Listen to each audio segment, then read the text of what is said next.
Hello, everyone. This is the Theodore Schubot Friday live stream. I'm your host, Theodore Schubot, and we are going to kick off the weekend by listening to a complete and total stranger speaking for the next 6 to 7 hours.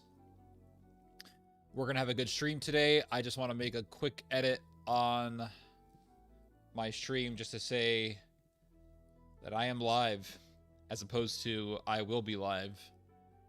Let's see here. Let me know if the music is too loud or too low.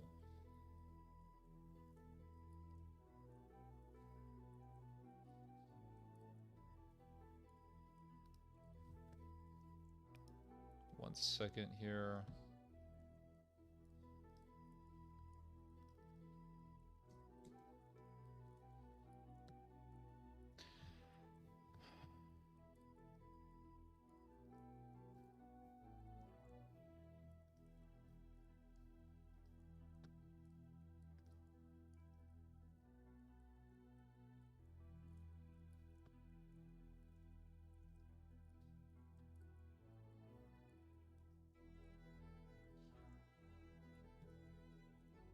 There we go.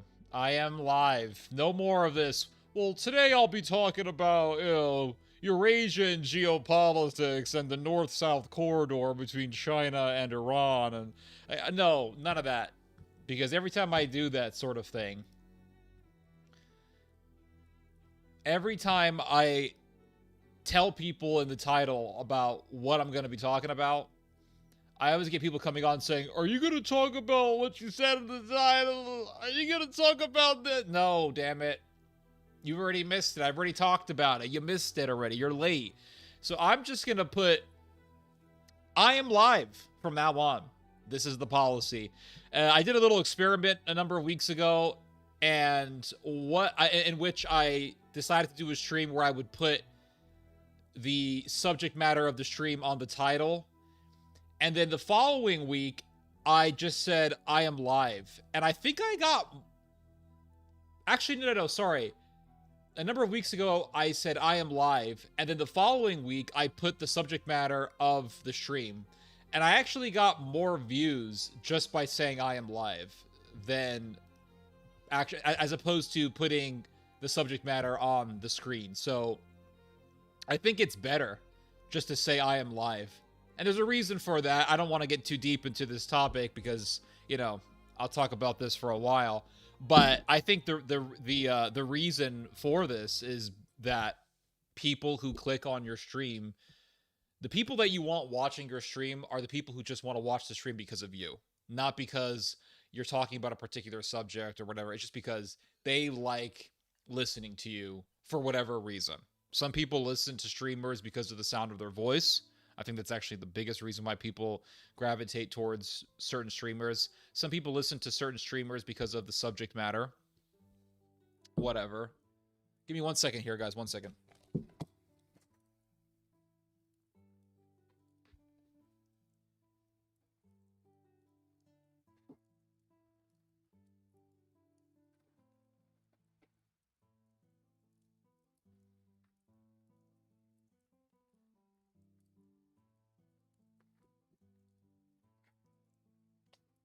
So yeah, let's see, we got 39 people, not bad. I'll begin the stream by just saying hi to everyone, and we'll begin shortly. Ted minus 5 minutes. Yep. Hello, Mr. Sweet. Glad to see you on, and I'll be enjoying some of your tobacco today, God willing. Let's see here. Gonna play some Zelda and tune in later. Not sure how you can stream that long nonstop, but I enjoy tuning in. Well, the thing is that I do this once a week. So I think if you're going to stream once a week, you should just give it your all. It's kind of like working out once a week. Some people work out every day, but they do it in a way that prevents injury. At least they should do that if they're going to work out every day, or they'll dedicate particular days for particular body parts to prevent injury, et cetera, right? Some people like myself work out once a week. I work out once a week because I don't want to dedicate my whole life to exercise. I don't want to work out every day. That shit gets kind of annoying. Not just annoying, but it gets kind of... I think if you work out every day, there's a good chance that you will end up suffering burnout, and I just don't want to deal with it. I used to work out almost every day, and then eventually I would get burnout, or eventually I would overstrain muscles, or I would injure something, or tear a rotator cuff, stuff like that. So to prevent this issue, I just said, you know what, I'm gonna work out just once a week. That's it. Once a week, do a really hard workout, give it my all, and then relax for the rest of the week. And so far, so good. So far, no serious injuries. I've been doing this for about 8 months now, and so far, no serious injuries. Some strains here and there, but nothing to be worried about. And the thing is that if you work out once a week, as opposed to every day, or as opposed to every other day, uh, you got to give it your all to make it count. So same thing with streaming. If I were to stream every single day, I would probably stream 4 hours a day, except for one day out of the week in which I would just give it my all. But because I'm only streaming once a week, I'm just gonna give it my all. That's it. You know, this is a once a week thing. I'm not doing this every day. And by giving it my all, I get out all of my week's thoughts, all of the thoughts that have been accumulating in my head for the week, and also in this case for the prior week, because I did not stream last week. I can just express. I can just get it out of my head, and that's really good for me and for you, because I can give you all of my thoughts, and I can get all of the thoughts that have been accumulating in my head out of my head. So that's always great.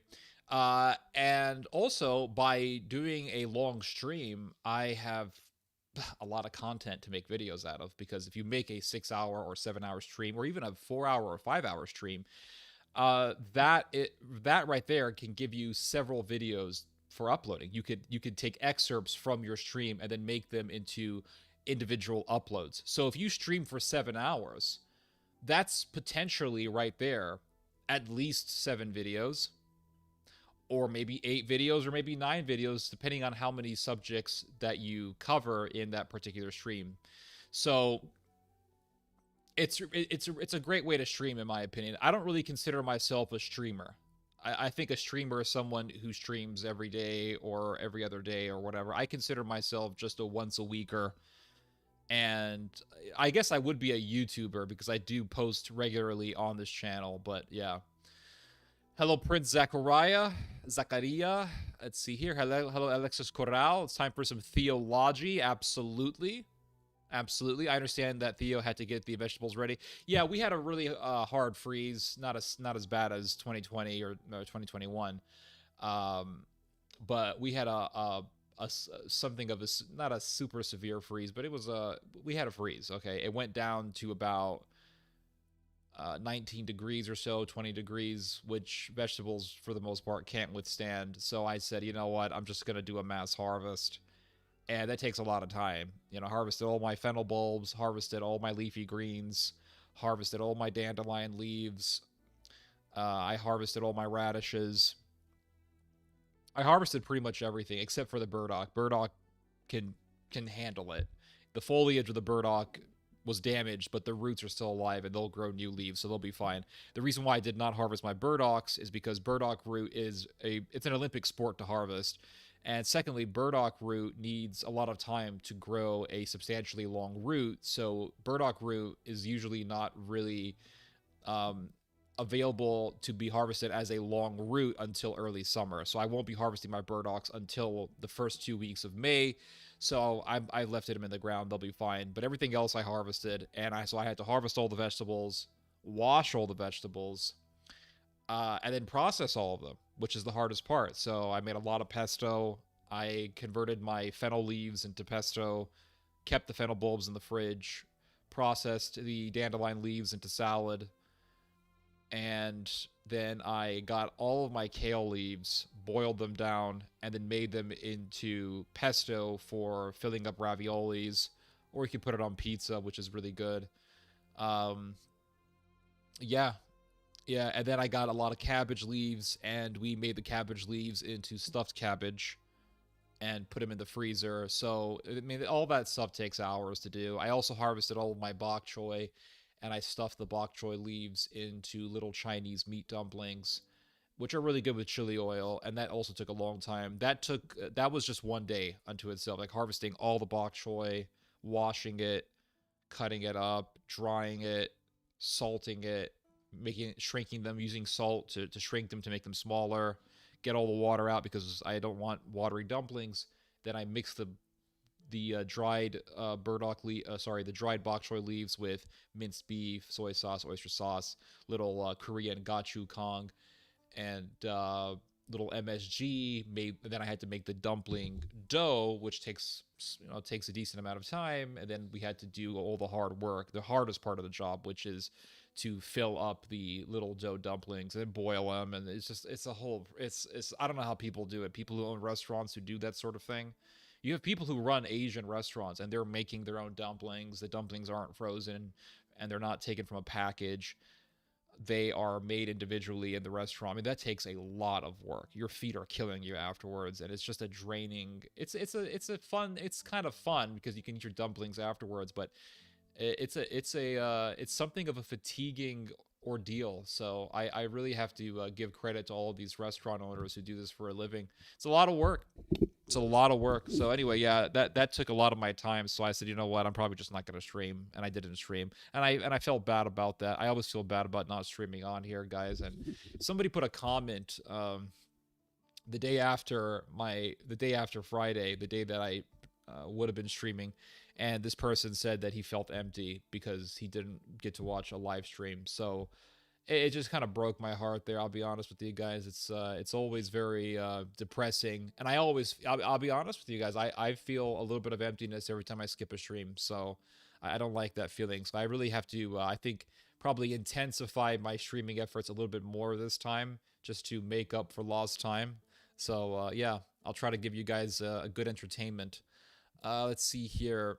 Nothing to keep the frigid Arctic air, not the tropical Gulf air out of America, etc., etc. Happy Friday, Ted. Thank you, Mr. Sweet. Appreciate that, sir. Let's see here. I see. I will most likely be out by 9 p.m., but who knows? I may surprise myself. We'll see. We'll see. Love your lives. Appreciate that. The Crusades 1099. Smoke some Irish Flake. No, thank you. I'll be smoking some Christmas blend tobacco. I have it here. Christmas blend, which is really nice because it has a decent amount of nicotine, not too much to get you dizzy. So it has, I would say, a mild quantity of nicotine, but I think, as far as the harmony between taste and nicotine go in this tobacco, I would say this is more flavor than nicotine, but the nicotine is still there, which is the most important thing when it comes to smoking tobacco. Hit the like button. Yes, I hate to say it, but giving a like to the stream, guys, does help spread the stream to more people. So if you can, if you want, whatever, give the stream a like. Hello, Daniel Berry Sports Highlights. What's up? What's up? I didn't know it was Friday until I seen I will be going live. I'm a little reminder that today is Friday. These streams are always a little reminder that today is indeed Friday. We can hear you, Theo. Appreciate that, sir. Let's see here. Go ballistic. Absolutely. Hope we get a whimsical take of the British accent. Always makes me laugh. Yep. Don't feel bad. You have a life and the bok choy can't wait. Yeah, the bok choy would have been dead. That bok choy would have died easily if I didn't harvest all of it. Let's see here. I just threw in some frozen dumplings into my homemade hot pot. Oh, enjoy it, sir. Yeah, dumplings are great. Asian dumplings are the best type of dumplings. I mean, you have pierogi, you have pelmeni, you got various different types of dumplings. But I would say out of all the dumplings, I mean, the Chinese dumplings are really my favorite. I mean, ravioli technically is a dumpling. Ravioli is also really good. Not a man in the world that wants watery dumplings. Yeah. Yeah.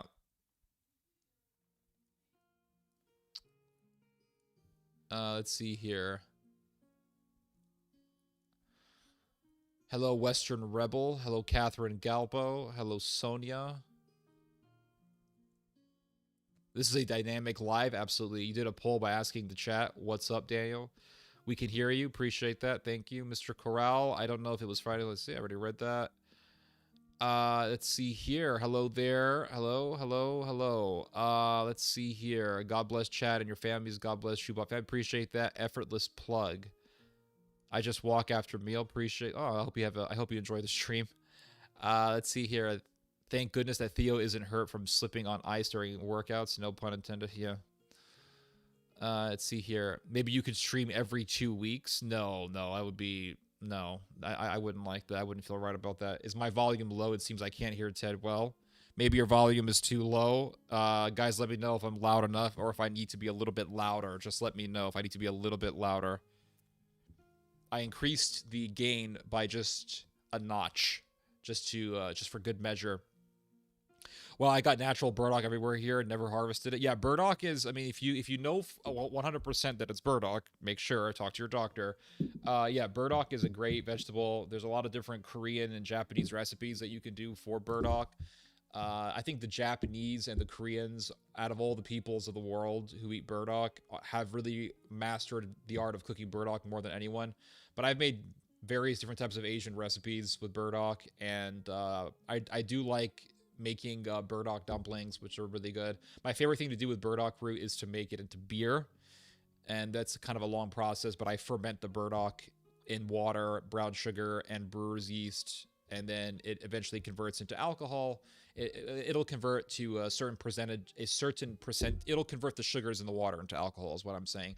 And it creates a nice carbonization, so you get good carbonation, nice bubbly texture, and the burdock provides a really nice nutty, earthy flavor. And then you have a little bit of the sweetness from the molasses that I put into the brew, so you get a slight bit of sweetness, and then you get a lot of nuttiness and earthiness from the burdock, and it just tastes really good. And then you get a pretty decent quantity of alcohol. You get about, I don't know, at least a 3 or 4% alcohol quantity, but it does increase as you let the beer rest in the bottles. And the more you let it age, you're going to get a higher alcohol content. And I've gotten pretty drunk drinking burdock beer. And then what I do with the roots after the fermentation process is done and the beer has been bottled, I have all these roots that are left. So what I do is I mash the roots, and then I will mix the mashed roots with a little soy sauce, oyster sauce, a little bit of brown sugar, and maybe a little MSG, sesame seed oil, and I mix it all up and I stuff it into little dough dumplings, and I get myself a really nice, good vegetarian dumpling, which, I mean, I love eating them. Let's see here. I have a 4,000 square foot garden, lots of work for sure. Oh, damn, that's huge. That's a massive garden, much larger than what I have. Let's see here. Yeah, I was disappointed you didn't stream last Friday. I was looking forward to it. Yeah, it always breaks my heart when I don't stream. Don't feel bad. You have a life, and Box Troy can't wait. Appreciate that, sir. Go ballistic. Absolutely. Let's see here. That's cool. Let's see here. I guess since they failed, we went ships. You can't believe it is. It's everywhere. Yeah, go on YouTube and look up burdock beer. You'll find some really good recipes on how to make it. There was I think there was a British video that I watched years ago. This was the video that inspired me to make burdock beer, and it's a great video. It's on YouTube, and if you just look up burdock beer, you should find the video. It's pretty easy to find, and just watch it and follow the recipe. Really good stuff. Let's see here. I think those protests stopped. I think they're still going on from what I understand to a certain extent. Loud and clear. All right, appreciate that, sir. Thank you. I saw your picture in your garden. Yep. All right. So we're going to be talking about what has happened recently in Syria with the Kurds. The Kurds have recently made a deal with the Syrian government, basically agreeing to integrate their military into the official Syrian military. And the whole purpose of this is to create a united Syria so as to make it easier for Turkey to control Syria. This is the whole point. This goes against Israel's interests because the Israelis want to keep Syria divided so as to prevent Turkey from fully controlling Syria, and so as to make Syria weak and therefore not a threat to Israel, not a threat at all to Israel's domination in the Middle East.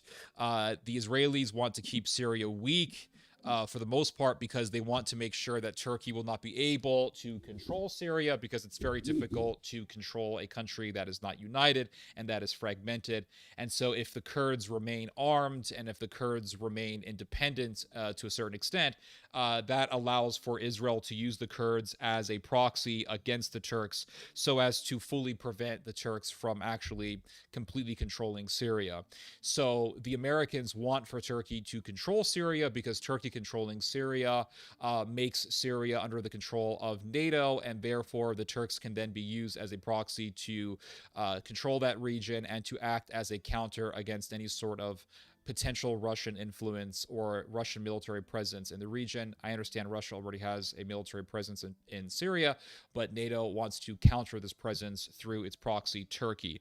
The thing is that in this situation, you have a predicament for the American empire. On one hand, you have Israel and you have the Israel lobby, which, as we know, is very influential. And then, of course, you have all of the evangelicals and their lobby who strongly back Israel. So there is that interest. But on the other hand, you have the American empire that wants to have full control over the Middle East, the Black Sea, and the Mediterranean.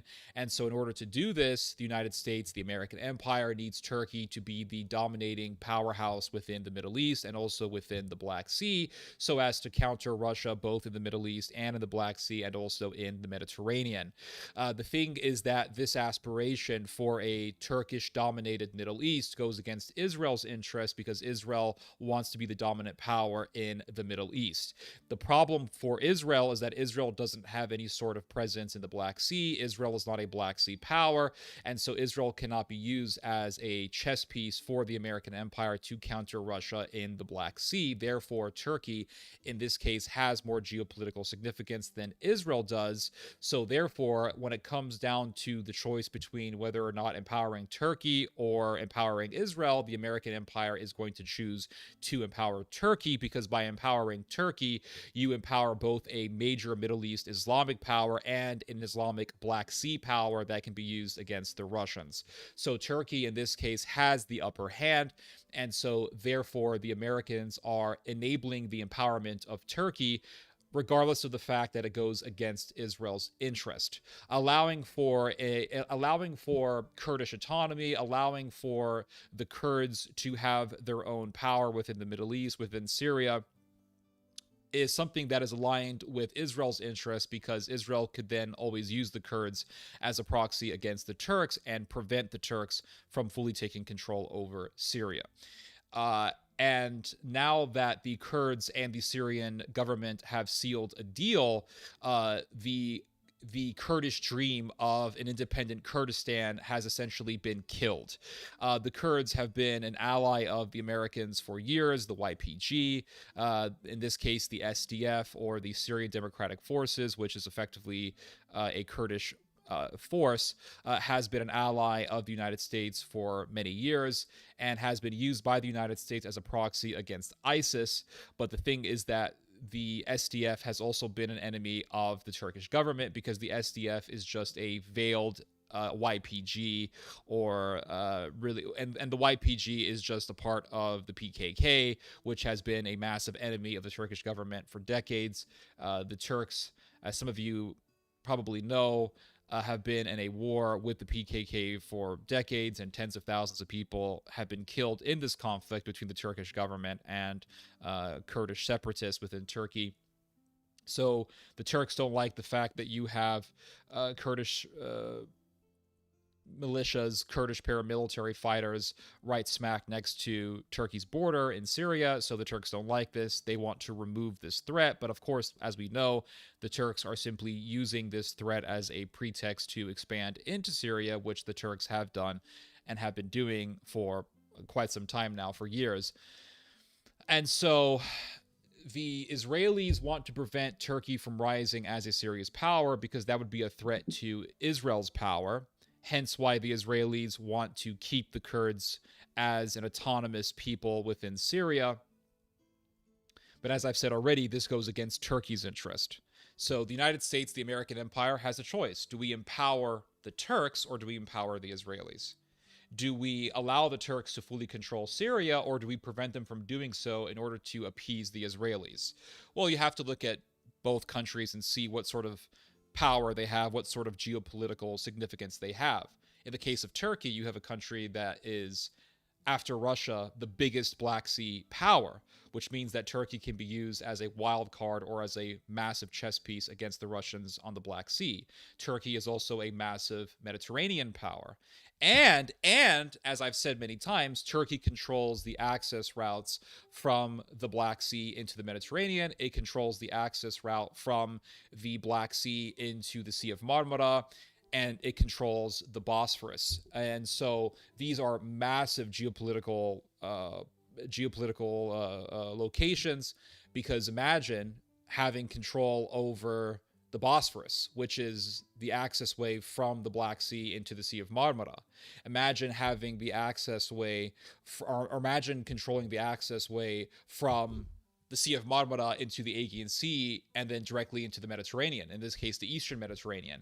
This is a massive, massive geopolitical strong point on the part of Turkey, and the Americans can't afford to lose this if they want to counter Russia.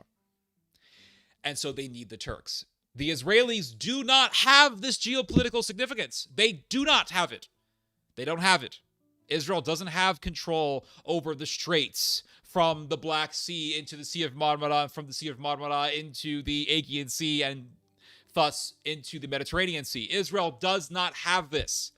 So Turkey has much more geopolitical significance than Israel has. And so if Turkey can fully control Syria, that could be used as a counter against the Russians' intent of using Syria as an access way into the Mediterranean. So the Americans want to cut the Russians off from the Mediterranean, and they want to be able to hinder Russia's access from the Black Sea into the Mediterranean. So they want to confide the Russians. They want to limit the movement of the Russians. How do you do this without Turkey? It's impossible. It's impossible. So you don't get that sort of leverage with Israel. So the Israelis were saying, don't weaken the Kurds, don't weaken the SDF, don't force the SDF to integrate into the Syrian military, keep Syria divided. And America said, no, we don't want to keep Syria divided because we want Turkey to control Syria. So how do you do that with a divided Syria? You can't. So you have to force Syria to be united so as to make it easier for the Turks to fully control Syria. The Israelis have been complaining about this for months. The Israelis have been complaining about the fact that the Americans have been siding with the Turks in Syria for a very long time now. Really ever since Bashar al-Assad was overthrown, and even before that. But the Americans have not acquiesced to the demands of the Israeli government, nor to the demands of the Israel lobby. Israel wants to keep the Kurds independent and autonomous within Syria, so as to weaken Turkey's control over the country, over Syria. But the Americans have not been acquiescing to Israel's interest in this case. And so this really is a sign of Israel's weakening presence. It's a sign of the fact that Israel is weakening in its geopolitical influence and in its geopolitical significance.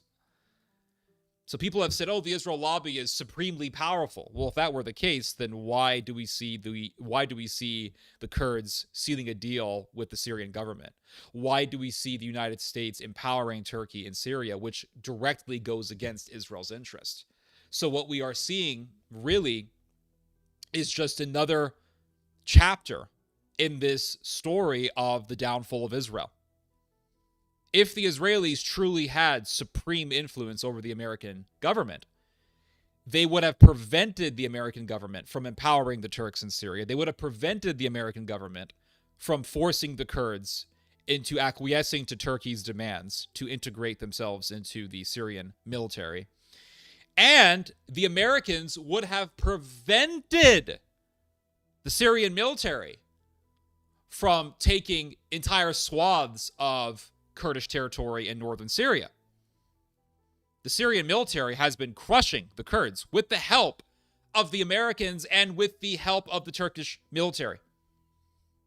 And this is not just the Syrian government taking entire swaths of Kurdish territory. This is Turkey expanding further into Syria. Make no mistake about it. This is not, well, you know, it's the Syrian government. This is Syria, and so technically this is Syrian territory. So Syria has the right to take what belongs to Syria. This is just Syrian sovereignty and autonomy and independence and blah blah blah. That's not what this is about.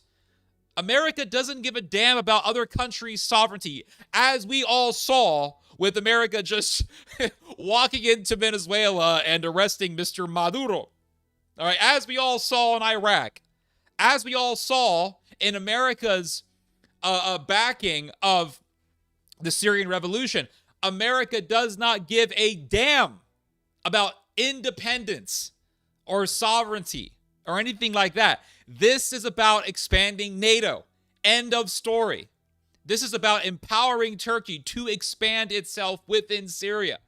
So it's not just the Syrian soldiers expanding Syria into Kurdish-controlled territory. It's about Turkey expanding itself within Syria and taking control of oil fields. Because remember, the Kurds were controlling vital oil fields within Syria. And those oil fields were the main financial source for the Kurds. The Kurds had their own government, effectively. They had their own government. They had their own government departments. It was effectively Kurdistan. It was a de facto Kurdistan. It wasn't an internationally recognized Kurdistan, but it was effectively a Kurdistan, an independent Kurdistan. And the Americans were saying, well, you know, we got to help the Kurds. I mean, how many times have we heard about the Kurds? How many times? For decades, we've been hearing about the Kurds, right? The plight of the Kurds, free Kurdistan, free this, the Kurds, etc., poor Kurds. And that is Kurdish territory. Make no mistake, that is Kurdish territory. I understand why the Kurds want their own state. I do. That's where they were born. That's their territory. I get it. I'm not condemning the Kurds for this. But what I am trying to point out here is how fast and how easily the Americans betrayed their ally. The Americans were helping the Kurds fight against ISIS. The Americans were using the Kurds to fight against ISIS. The Kurds were America's main force to fight against ISIS. They were fighting ISIS for years. And the Kurds were saying, hey, the Americans need us.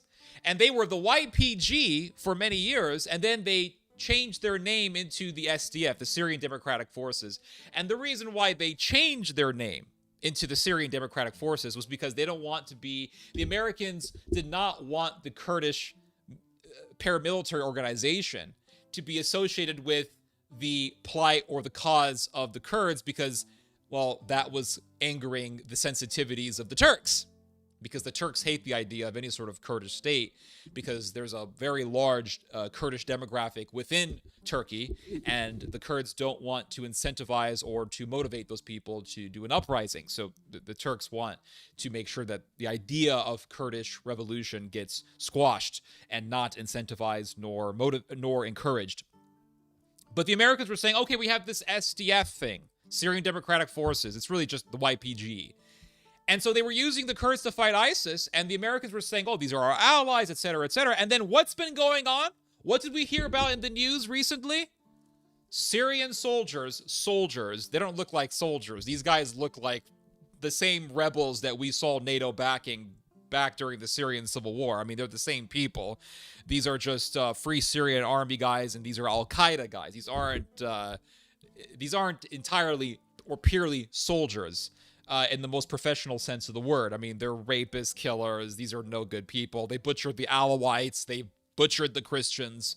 And they have butchered the Kurds. And atrocities against the Kurds have been done. This is a fact. We've seen the videos on X. It's out there. You can see it for yourself. They have slaughtered Druze people as well, another minority. And the Americans have talked about the glory of the Kurds and how helpful they have, how helpful the Kurds have been for the American empire. And then recently, we started hearing about what? Syrian soldiers taking entire swaths of Kurdish territory, taking the oil fields, which were very vital for the finances of the Kurds in northern Syria. And taking the oil fields, obviously, is very important for the American empire, very important for Turkey, because Turkey can then use those oil fields for their own economic interest. And the Americans have just stood back and watched. They have green-lighted the whole damn thing. And the Turkish military-industrial complex has been backing the Syrian military, the rebel Syrian military, against the Kurds. And they have enabled the Syrian rebel soldiers to take entire swaths of Kurdish territory. And the Americans have said, this is what needs to be done to make a united Syria. So look at how fast America has turned its back on an ally. And we shouldn't be surprised, because this is what America does best. I mean, look at what the Americans did to Mubarak. Look at what the Americans did to Saddam Hussein. Look at what the Americans did to the Shah. America loves to betray its allies. And so the Israelis are watching this whole thing. And the Israelis have objected for months to the idea of empowering Turkey in Syria. They have objected for a long time to the idea of completely abandoning the Kurds.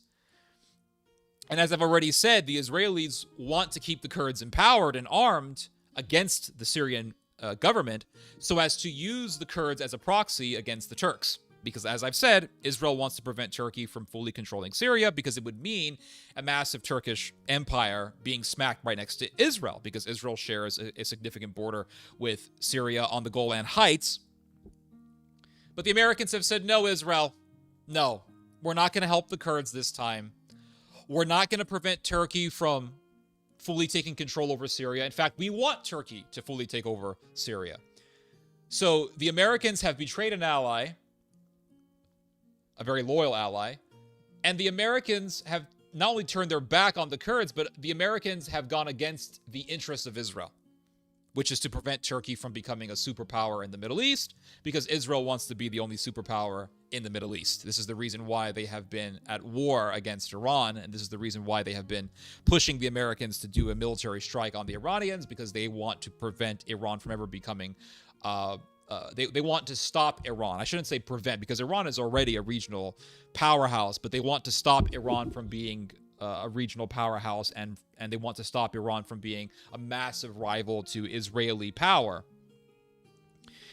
And so the Israelis are looking at this whole situation, and they're saying, look at how fast the Americans have betrayed an ally. That could be us. That could be us.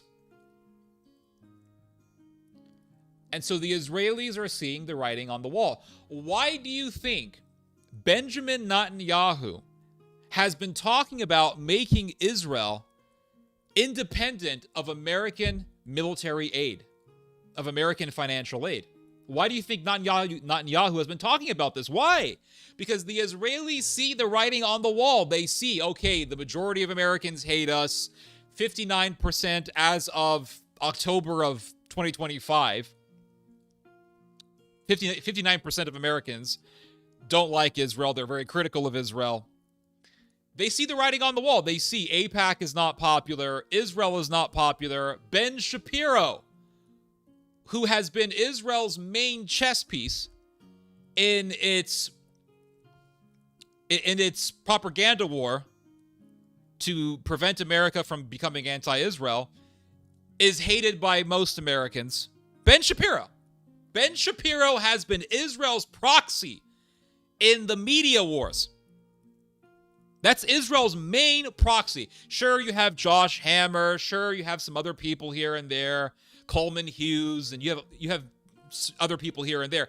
But Ben Shapiro has been Israel's main proxy. The Daily Wire has been Israel's main propaganda media army in the propaganda war, in the marketing war.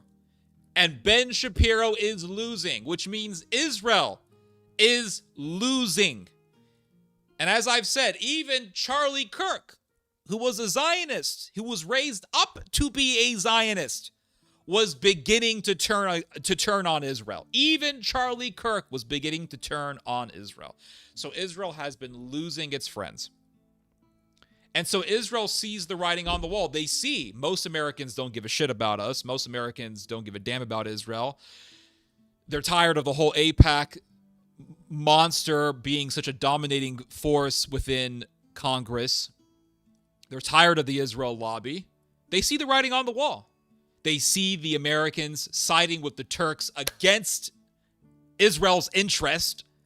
And so the Israelis are saying, okay, we have to be independent. We can't be depending on this American empire, because if we do, if we continue to just be dependent on the American empire for our survival, what's going to happen when America decides to just throw us under the bus? So we have to really work to wean ourselves off of America's teat, so to speak. And that's what's happening. We are seeing the decline of Israeli power in the Middle East, and we are seeing the advent of the Turkish Empire. We are seeing it. We are seeing the inchoate, the beginning. We are seeing the dawn of the Turkish Empire. And the beginning of the Turkish Empire was, if you think about it, when Turkey took over the Idlib province in northern Syria. That was the beginning. And then in 2020, we saw Turkey expand into Nagorno-Karabakh and throw the Armenians out of Nagorno-Karabakh, expanding Turkish power in the South Caucasus. And also, we saw the beginning of this empire with the overthrowing of Gaddafi and the enabling of Turkey to put thousands of soldiers in Libya and to establish a major, and I should say massive, naval presence on the coast of Libya.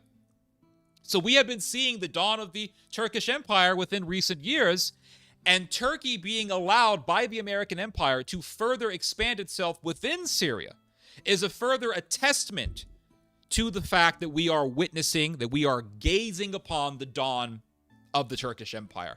And the Israelis don't like it, but the Americans are saying tough luck, because we need Turkey, because Turkey controls the access from the Black Sea into the Sea of Marmara. Turkey controls the Bosphorus.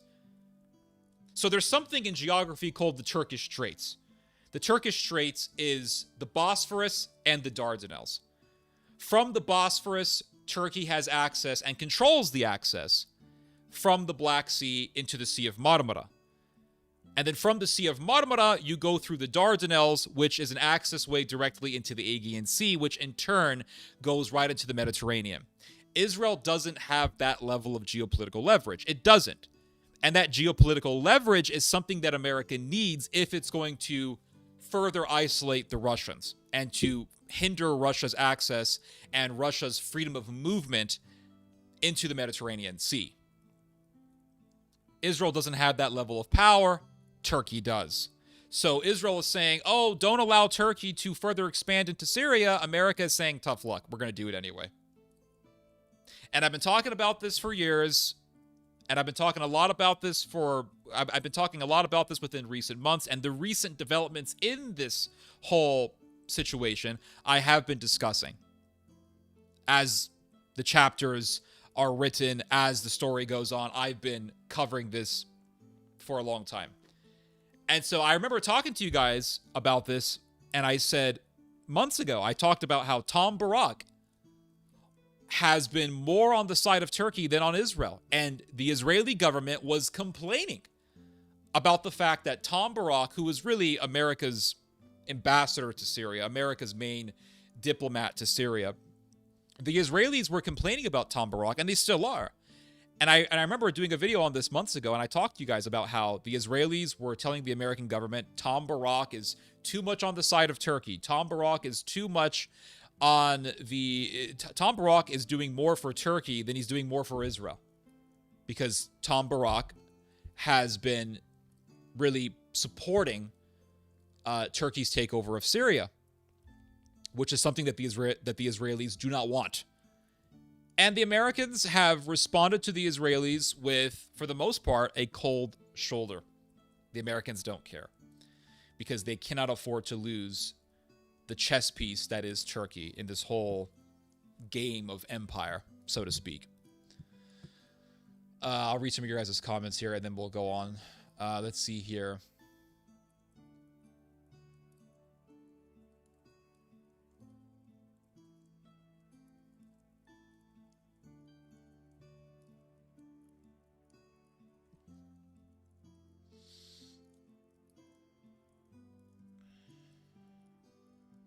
I just know there's a lot of people that don't want ice there. How long will you stream for? I'm thinking of taking a little nap. I'll be here for a long time. I'll probably be here by the time you wake up, so don't worry about it. Let's see here.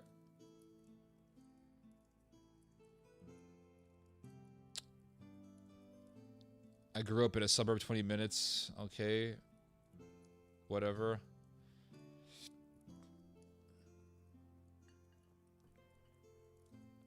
Anyone else think that something big will happen with the Uyghurs? Yep. I think so. I think the Uyghurs are going to try to rise up with the help of NATO, and they're going to... NATO will do this in order to destabilize China.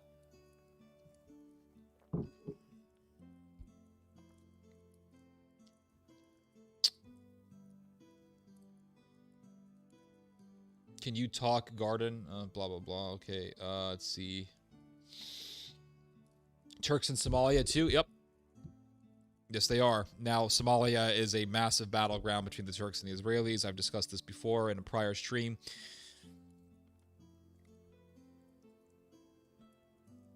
Hello, Mr. Falkoven9135. Falkoven. Ben Shapiro, BS. Yep. Always got uneasy vibes from Ben Shapiro. Yep.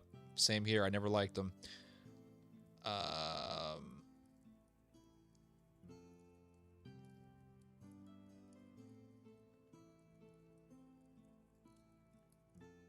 History will repeat. Yep.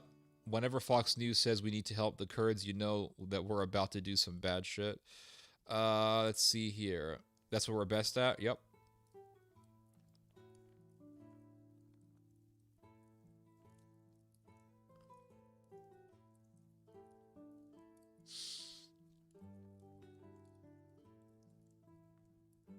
Evangelicox, yep.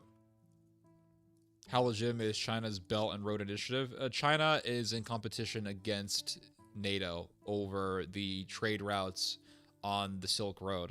Basically, over the trade routes that go through Iran and the Caucasus region. It's a very real thing. So I personally... Let's see, personally been more focused on possible white on black violence, much similar, etc., to the Red Summer. I can see that happening. Those waterways of the Dardanelles and Bosphorus in Turkey, Egypt with the Suez, the U.S. sets its sight on Panama and Northwest Passage. So what do you think might happen if things keep going on the way they are? That's a different topic, but I'll try to discuss this later on. I don't want to delve off into another subject matter. No offense, but I don't want to deviate into other subjects because I planned the stream for hours and I want to cover all the grounds that I prepared for. But don't worry, I mean, there's plenty of time to discuss other things. Thank you, Theodore. From Ted, thank you, TSX 4300. Turkey, Somalia versus Israel, Somaliland. Yep, that's right. Did you see Chink on Tucker this morning? I did not. I'll have to look it up, though. Is that coffee? Yes, it is. How many have fled Israel so far? A lot. Hundreds of thousands. Hundreds of thousands have left Israel since 2023. Hello? Hello there?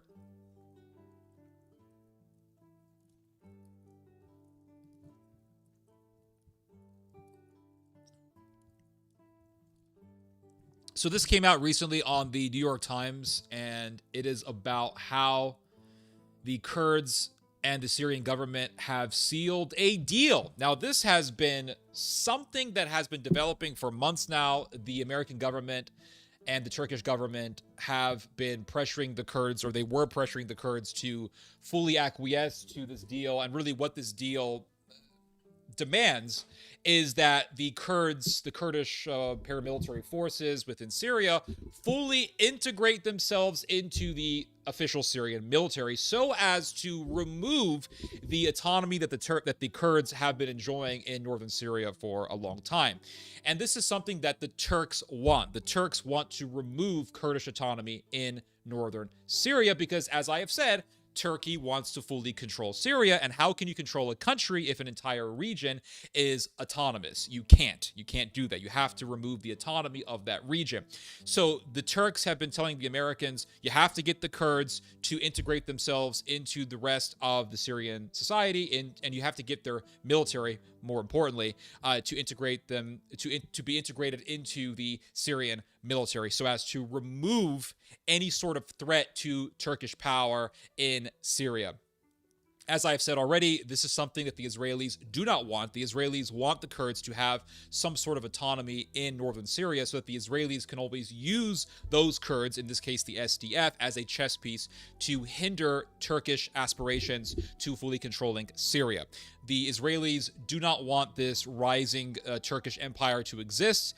This is something that is of the deepest concerns for the Israelis. This is what is keeping the Israelis up at night. This is the source of Israel's biggest fear, which is the rise of a massive Turkish power. They do not want this because they know that if Turkey fully revives itself as a full-blown empire, then Israel will lose its position as being the biggest power in the Middle East. So, as I've said, we are seeing the end of Israeli power in the Middle East, and with that, we are also seeing the beginning of the end of the Israel lobby, of Israel's influence over the American empire. This is what we are seeing. And I think that the canary in the coal mine in this case has been Ben Shapiro. The canary in the coal mine for the decline of Israel's influence has been Ben Shapiro. The fact that Ben Shapiro is crashing, the fact that in just this most recent AmFest, which is organized by TPUSA, everybody was dogpiling on Ben Shapiro. You had Tucker Carlson, Megyn Kelly, you had Steve Bannon. They were all dogpiling on Ben Shapiro. And no one was really backing Ben Shapiro, at least not in the realm of public opinion. If you go onto X, and if you went onto X not too long after that event took place, you would have seen that the majority of people on X were backing the bashing of Ben Shapiro as opposed to supporting Ben Shapiro.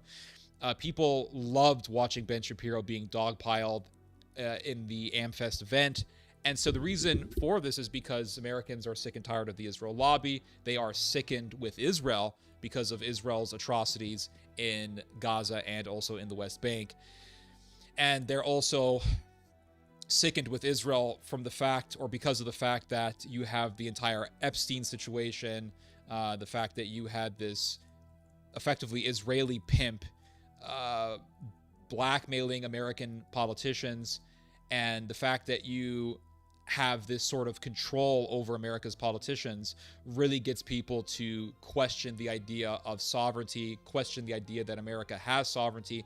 And it got people to really think that, it got people to really believe that Israel has this immense undue power over our politicians. And so the question is, do we have sovereignty?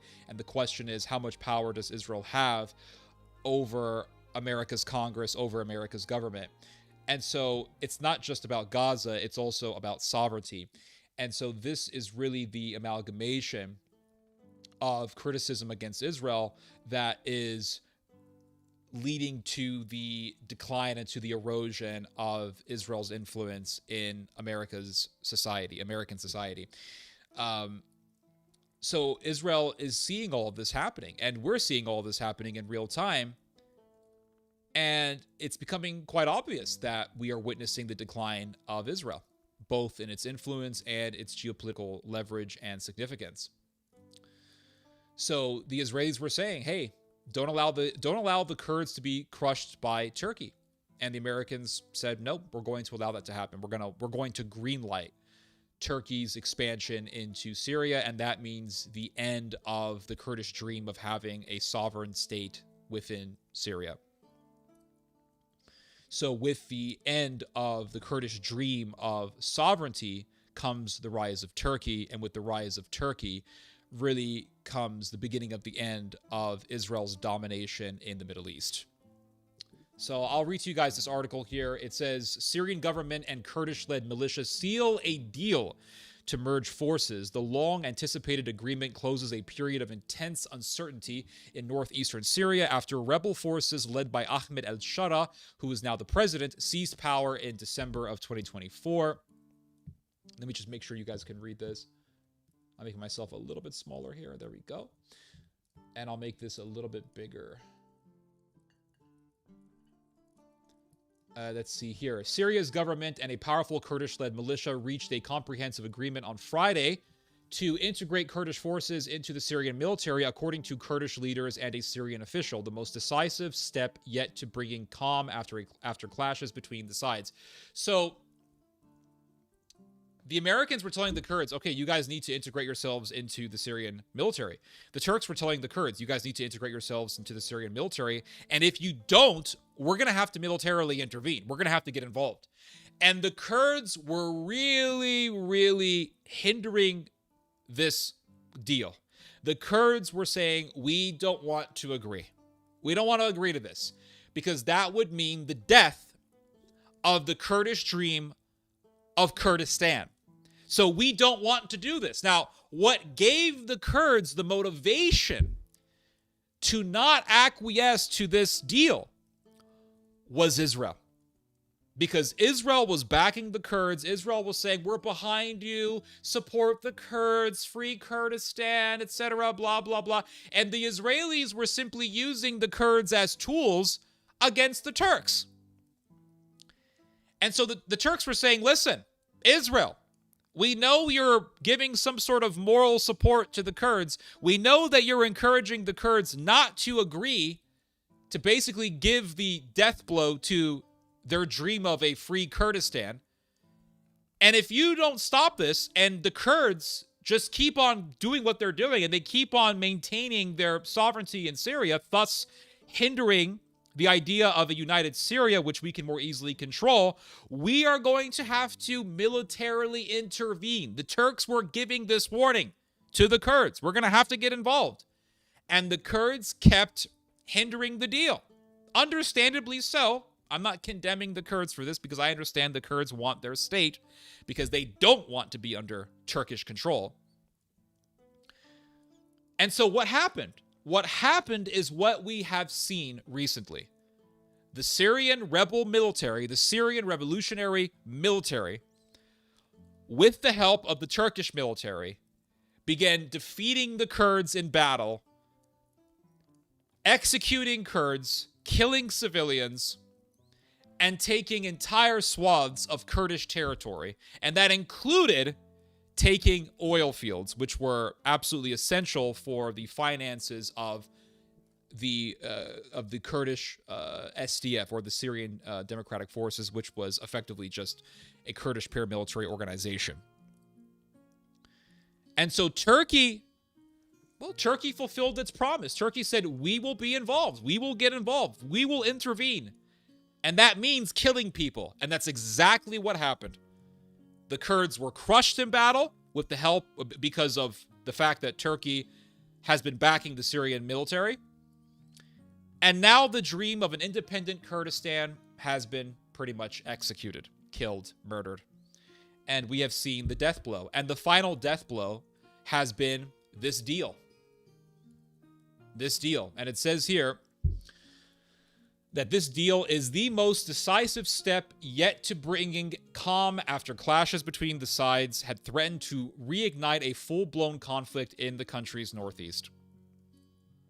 The agreement included the formation of a Syrian military division made up of 3 brigades from the Kurdish-led militia, the Syrian Democratic Forces, as well as the integration of Kurdish-led civil institutions into Syria's central government. So the Syrian government is trying to give and take here. They're saying, okay, you can have your Kurdish institutions. We're going to put your Kurdish paramilitary brigades into the Syrian military. They're going to be Kurdish brigades, but nonetheless, they are going to be integrated into the Syrian military. And you're going to have your Kurdish governmental institutions, but they are going to be integrated as a part of the Syrian government. So they're trying to make a compromise here. But still, at the end of the day, what we are seeing is the Syrian government, backed by Turkey, consolidating its power within Syria. And that means Turkey fully further entrenching itself into Syria.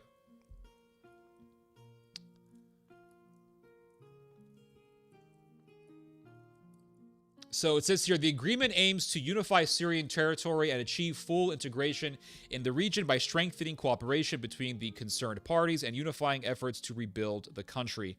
According to the text of the deal that was published by the Syrian Democratic Forces, etc., a Syrian government official confirmed the agreement, which was also reported in state media to the New York Times. The official requested anonymity to speak to the news media about the deal. The deal closes a period of intense uncertainty in northeastern Syria after forces led by Ahmed al-Shara, now the Syrian president, toppled the Assad government, blah, blah, blah. You guys know the story. The United States had viewed the Syrian Democratic Forces as its main ally in Syria in the fight against the terrorist group, the Islamic State. Washington has since thrown its weight behind Mr. al-Shara's government. So the American empire has betrayed the Kurds. That's what we're seeing. And the Israelis are wondering to themselves, when are we going to be next? When are we going to be thrown under the bus as the Americans have done to the Kurds? The U.S. Special Envoy for Syria, Thomas J. Buddock Jr., welcomed the agreement in a social media statement on Friday as, quote, a profound and historic milestone in Syria's journey toward national reconciliation, unity, and enduring stability. Now remember, Tom Barak wants Turkey to control Syria. And the Israelis some months ago were complaining about Tom Barak. They were saying this Barak guy is too much on the side of Turkey, and he's not really working for our interest. It looks like he's working more for Turkey's interest as opposed to Israel's interest. And the Americans said, yeah, that's exactly right. Because in this case, Turkey's geopolitical leverage is more to the benefit of America's interest because of the access ways into the Sea of Marmara and into the Aegean Sea. The Kurdish-led forces were the largest of several armed groups in Syria that demanded greater political representation and territorial control, blah, blah, blah. Mr. al-Shara has insisted that Syria be united under a central government and military. And why is Mr. al-Shara insisting upon a united Syria? Well, you'll say, well, it's patriotism. Sure, patriotism does play a role in all this, but it's also because Mr. al-Shara is a puppet for the Americans and, in turn, a puppet for the Turks. Because what is advantageous for Turkey in this case is advantageous for America because America leads NATO. Turkey is the second biggest member in NATO. So advancing Turkey is therefore, ergo, advancing NATO. So this is to the advantage of NATO against Russia and against China and against Iran. So Israel can harp and holler and complain all at once. America is going to ignore Israel for the advantage of Turkey because helping Turkey in this case advances NATO's position in the Middle East.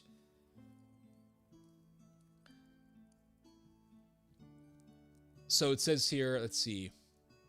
We all know about Mr. al-Shara coming to power. We don't need to read about that.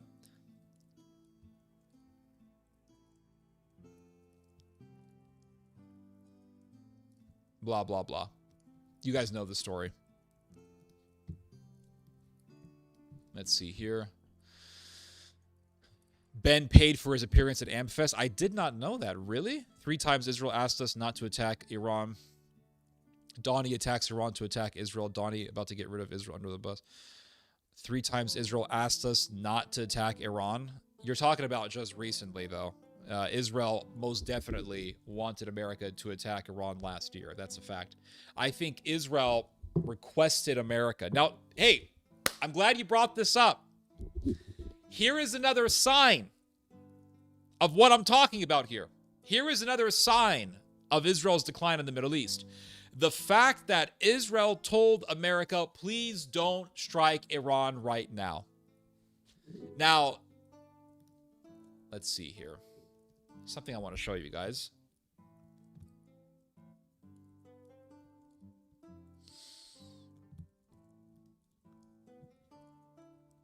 Now, according to the Israeli politician Avigdor Lieberman,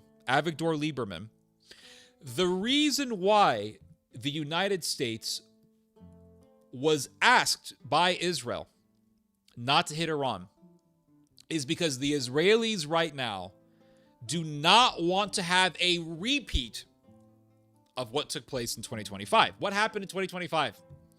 The world watched Israel getting pounded by Iran. The world watched it. The world watched Tel Aviv getting pounded by Iran. Yes, Israel killed a lot of Iranians. Yes, Israel bombed Iran and killed a lot of Iranian civilians. That is true. But Israel got bombed. And the sight of Israel being pounded by hypersonic missiles was not a good look for Israel, because it showed the whole world, wait a second, wait a damn second now. If Iran just calibrates their missiles a little bit better, they could do even more damage. Because Israel, even with the help of the Americans, even with the help of the British and the Saudis and the Jordanians, was not able to intercept Iran's hypersonic missiles. And those hypersonic missiles were able to hit very specific Israeli targets, very serious targets, like, for example, the Mossad headquarters. Israel wasn't able to stop all these missiles. So now the whole world sees that, and they're thinking, wait a second. If Iran betters its missile system to be even more efficient, the Iranians can do even more damage. Because that was not just an attack on Israel. That was not just a counter strike on Israel. It was also a warning. Iran was warning Israel, listen, Israel, we can hit you harder next time. And we're going to hit you harder next time. And it was a test run. Iran was testing its capabilities. Iran was testing its capacity to strike Israel seriously. And it succeeded in striking Israel. And so now Iran is going back to the drawing board, has already gone back to the drawing board, and has already began in its recalibration of its capacity to strike Israel. And Israel knows this. So Israel doesn't want to have to deal with it, with yet another wave of Iranian missiles. And so this is what the Israeli politician Avigdor Lieberman said. And this is from the Israeli newspaper Ma'ariv. And it says here, according to Lieberman, even today, Israel is not acting in the right direction. Quote, when you waste time in preparation, you pay a heavy price. Hold on a second. Let's go back to this here. This is what Lieberman said. Lieberman said, quote, I read in the newspapers that the prime minister himself asked U.S. President Donald Trump to postpone an attack on Iran because we are not prepared for defense. This is what leadership with delayed ignition looks like. So the Israelis are terrified of Iran. That's why they're asking for the Americans to overthrow the Iranian government. The Israelis are terrified of Iran. They want the Ayatollah Khomeini regime to be overthrown so as to make Iran into a NATO-aligned country. But even if the Israelis get what they want, the Israelis will still be screwed. They will still be up the creek, as the saying goes. Because if you have a NATO-aligned Iran, that would give the green light to the Turks to intensify their deepening of security relations with the Iranians. And so what you would end up with is a deepening of the security ties between Iran and Turkey, and thus a deeper alliance between Turkey and Iran. Iran, in this case, being aligned with NATO, would have access to Western technology. And Iran would actually become more dangerous. It would become more powerful because it would have Western technology. And so you would have this deepening of the Turkish-Iranian axis. You would have the further empowerment of Iran because Iran would enjoy the economic access to the West and you would just have a more empowered Iran. And the Israelis would complain about it, of course. The Israelis would say, look, Iran is getting more powerful. America, you have to do something about this. But it would be a rhyming, or it would be, to a great extent, a repeat of what Israel has done in regards to Syria. Israel wanted the overthrow of Bashar al-Assad. It got what it wanted. And then, once the Turks began to further take over Syria, the Israelis began to complain. Hey, look, Turkey is deepening itself in Syria. Do something about this. You can't let this happen. And America said, no, this is exactly what we want. This is exactly what we want. And so if you overthrow the Ayatollah Khomeini government, Turkey is only going to further deepen its ties with Iran. Iran would become more powerful thanks to having access to Western technology. And the Iranians would still hate Israel.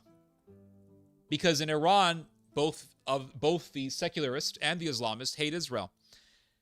And Israel will complain.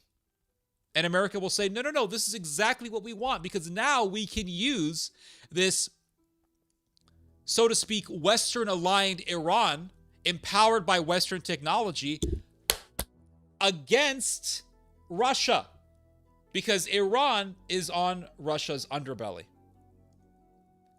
And so Israel would still be screwed, because Israel would be facing a Western-empowered Iran. So no matter what Israel does, Israel is screwed. I mean, I've said this before, but I'm going to say this again, because this is just the reality.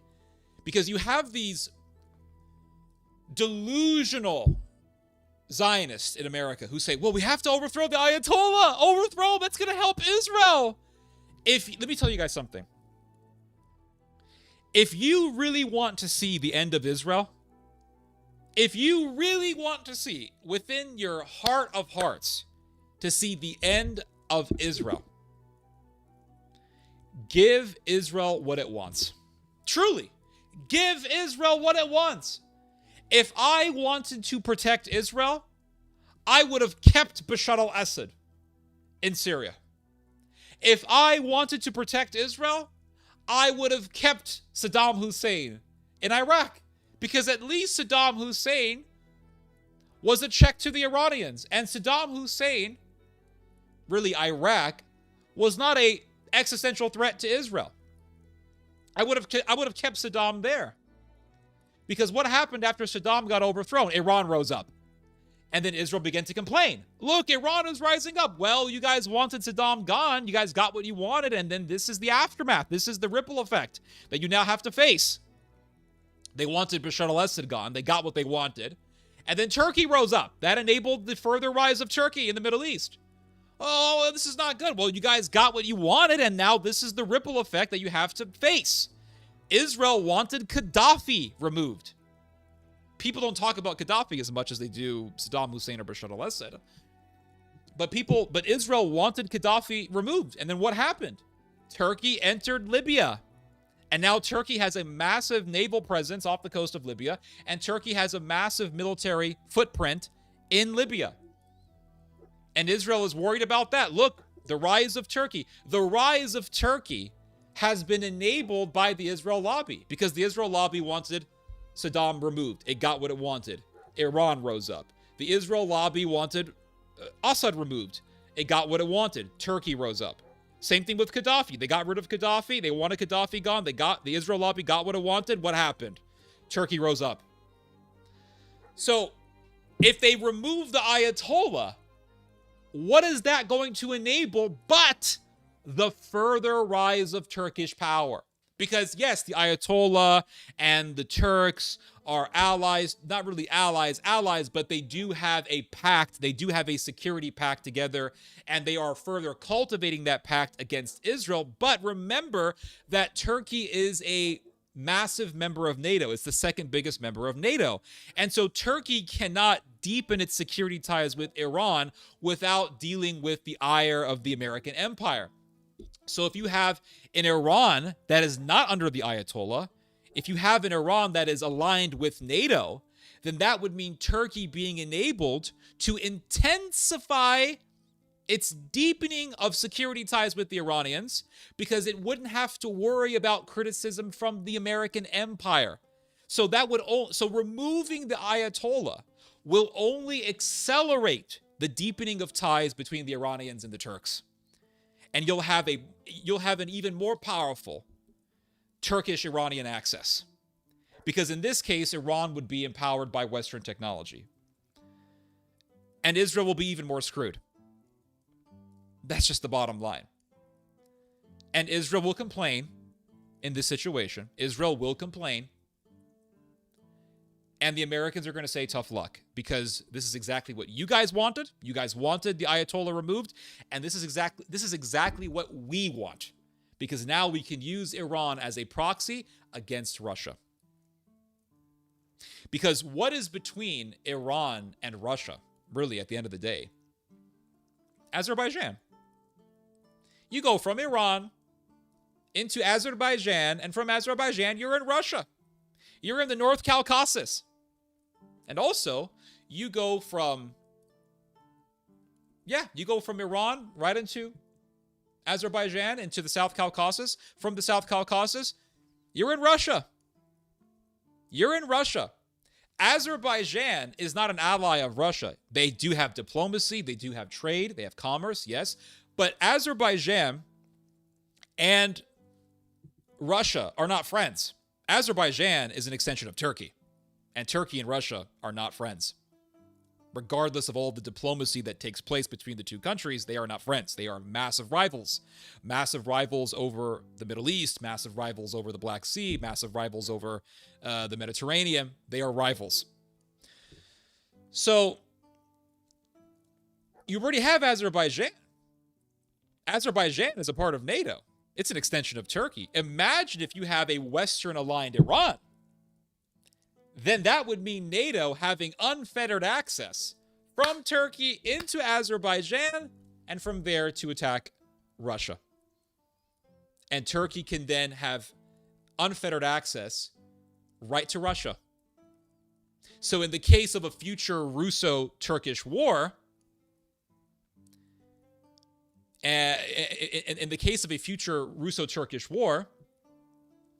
having Iran as an ally would enable Turkey to have direct access to attack Russia from Iran. That's the whole idea. And so, if you really want to see the end of Israel, just give Israel what it wants. Israel, you want to see the Ayatollah Khomeini removed? You got it. Oh, but Turkey's now more powerful. You guys got what you wanted. You guys want Saddam removed? You got it. Oh, Iran is more powerful. You guys want Assad removed? You got it. Turkey is more powerful. You guys want Gaddafi removed? You got it. Oh, but Turkey's more powerful. Too late. Tough luck. You made your bed, now sleep on it. You made your bed, now sleep on it. Israel destroys itself ultimately because the life of Israel is represented and reflected in the life of Judas, the one who betrayed Christ. If you wanted to see the end of Judas, just give Judas what he wants. Judas, you want money? Here you go. Judas gets driven into suicide. Judas destroys himself. Judas got what he wanted. He betrayed Christ. He did exactly what he wanted to do. He did exactly what he planned out to do. Betray Christ, get the money. He betrayed Christ, got the money, still destroyed himself. Haman wanted to see all of God's people wiped out in the Persian Empire. Haman thought he was going to win. He got the king to agree to the extermination order. Haman ended up in the very noose that he planned for Mordecai. So Israel destroys itself. Oh, look, the Israeli lobby is doing exactly what Israel was. Oh my God. They did, the Israel lobby got Saddam Hussein removed, and that destabilized the Middle East. Yes, that is true. But it gave rise to Iran. And now Iran is a massive threat to the Israelis. Oh, the Israel lobby got Bashar al-Assad removed. Yeah, true. True, that's true. But it further enabled the rise of Turkey. Oh, the Israel lobby, they want the Ayatollah Khomeini removed. Yeah, they do. And if they get what they want, they're going to be even more screwed. So just keep that in mind. Keep that in mind when thinking about all this stuff. Greetings from Palestine. Hello, sir.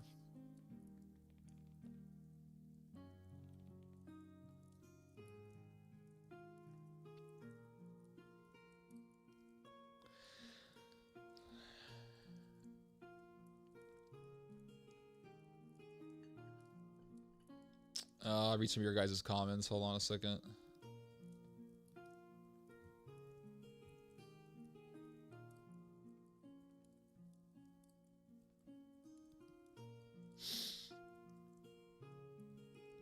Let's see. It probably will happen.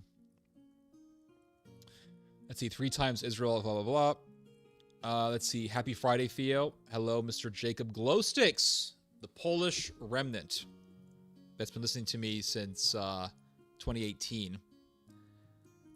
Back in 2018, 98% of my audience was Polish, believe it or not. In fact, YouTube Analytics told me this. They said 98% of your audience is in Poland.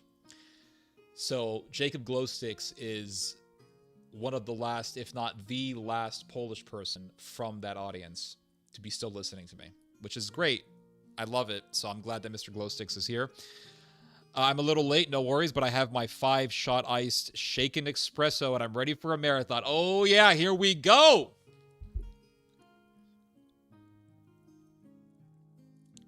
Let the Israelis take the L. Let's see here. What are the odds of an attack on Iran this weekend? I mean, the ships are there, so we have yet to see what's going to happen, but it wouldn't surprise. I think there's going to be, I don't know, I think something's going to happen. I've heard that the protest movement has failed. I'm not really sure about that because, well, from what I've read, they're still going on. And the Americans don't give up. I mean, they don't give up. Look at the Syrian Revolution. When did the Syrian Revolution begin? Syrian Revolution began, I want to say, in 2011. Yep, 2011. So from 2011 to 2024, really let's say 2025. It was in December of 2024.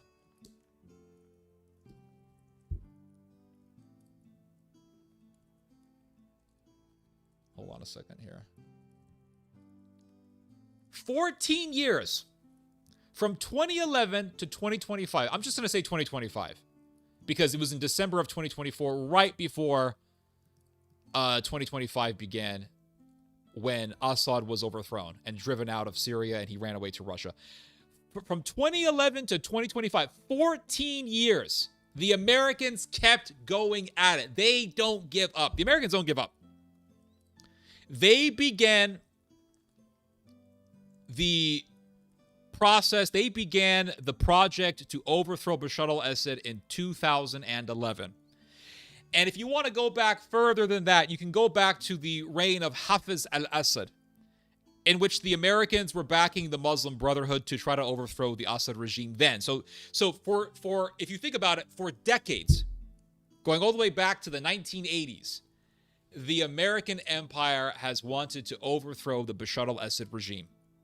When it came to Bashar al-Assad, they really sparked the project to overthrow him in 2011. And they just kept going. The Americans did not stop. The Israelis did not stop. They struck Syria so many times. Countless times they struck Syria. They did airstrikes on Syria. They backed rebels. They armed rebels. They paid rebels. They gave medical assistance to rebels, medical attention to injured and wounded rebels who were fighting the Syrian government. I mean, they kept chipping away at the Assad government. And eventually the Assad government broke. So I don't see the Americans nor the Israelis giving up on their project to overthrow the Ayatollah. I just don't see it happening. I think they're gonna continue to do this. I think they're gonna continue to chip away as they have been doing for a long time. The Americans have been isolating Iran. They have been economically diminishing Iran for years and years now, with the entire purpose of that being to economically weaken Iranian society, to push the Iranian people to do a revolution. This has been the goal of the economic sanctions on Iran from the beginning, to push the Iranian people to do a revolution and to accelerate a revolution in Iran. This was, and I'm not making this up, I'm not deducing this. This is exactly what Rudy Giuliani said when Trump was president for his first term. Rudy Giuliani was a massive backer of the MEK, or the Mujahideen al-Halq-e-Iran, which means the People's Mujahideen of Iran. It's a terrorist organization that has killed thousands of people. And it was designated as a terrorist organization by the American government for years, until the American government said, hey, we can use these people as a proxy against the Ayatollah government. And so Rudy Giuliani began to act as a lobbyist for the MEK. Why? Because the Americans wanted to use the MEK as a proxy against the Ayatollah. And Rudy Giuliani stated during Trump's first term as president that the entire purpose of the economic sanctions on Iran is to economically drain and weaken the Iranians, to get the Iranian people to stoke up and to foment revolution within Iran. That has been the entire purpose of the sanctions. So the Americans have been chipping away at the Ayatollah government for many years, and they will continue to chip away at the Ayatollah government. They're not going to stop. So people thought, well, they failed. They failed. They're going to continue this. They're going to continue on with this project. Bashar al-Assad was very strong. Bashar al-Assad at one point in time was winning in the Syrian revolution, in the Syrian civil war.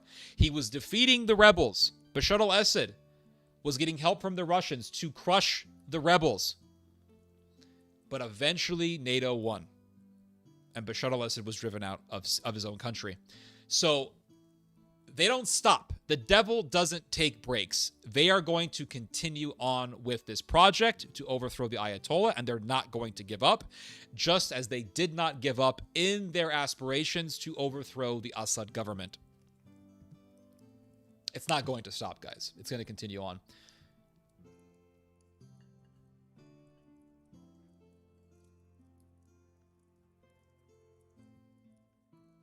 So how Syria, Turkey managed to overthrow Kurds in a week? Easy. The Kurds didn't have American support. That's it. What made the Kurds effective was America's support. Without that support, the Kurds are helpless. So America pulled the plug on the Kurds. Turkey has obviously a much more powerful military than the Kurds do.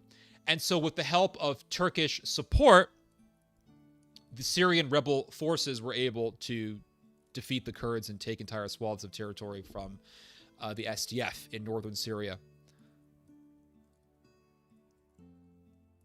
I wonder whatever happened to Ahmadinejad. He should get on Discord and game with Assad. Yeah, true. They should. They should definitely get on video games and maybe get on Twitch. Maybe start a Twitch account. Maybe Bashar al-Assad should start playing Bannerlord. I would love to see Bashar al-Assad play Bannerlord. He would play the Asarai.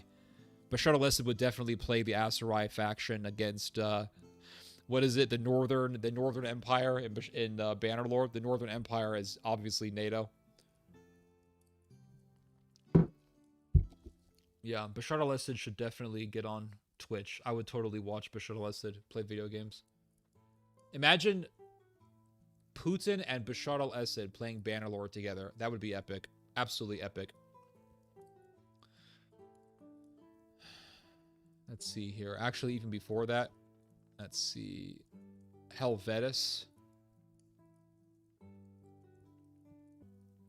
Do you think Armenia will become part of Turkey? I think Turkey definitely wants to control Armenia, and I think they want to invade Armenia. I think there is a very good chance that Turkey will take over Armenia. Turkey is much stronger than Armenia. Armenia is a very weak country. It's not a powerful country at all. Economically, Armenia is very poor. Militarily speaking, Armenia is very outdated. And I think Turkey will one day, yes, invade Armenia. That has been the plan of the Turks going all the way back to the Young Turks during World War I. That has been the plan of Turkey going all the way back to Kemal Ataturk himself, the founder and the father of the Turkish Republic. So yes, I do believe Turkey will take over Armenia. And I think eventually the Russians and the Turks are going to have a war over that region. They're going to have a war over who's going to control the South Caucasus.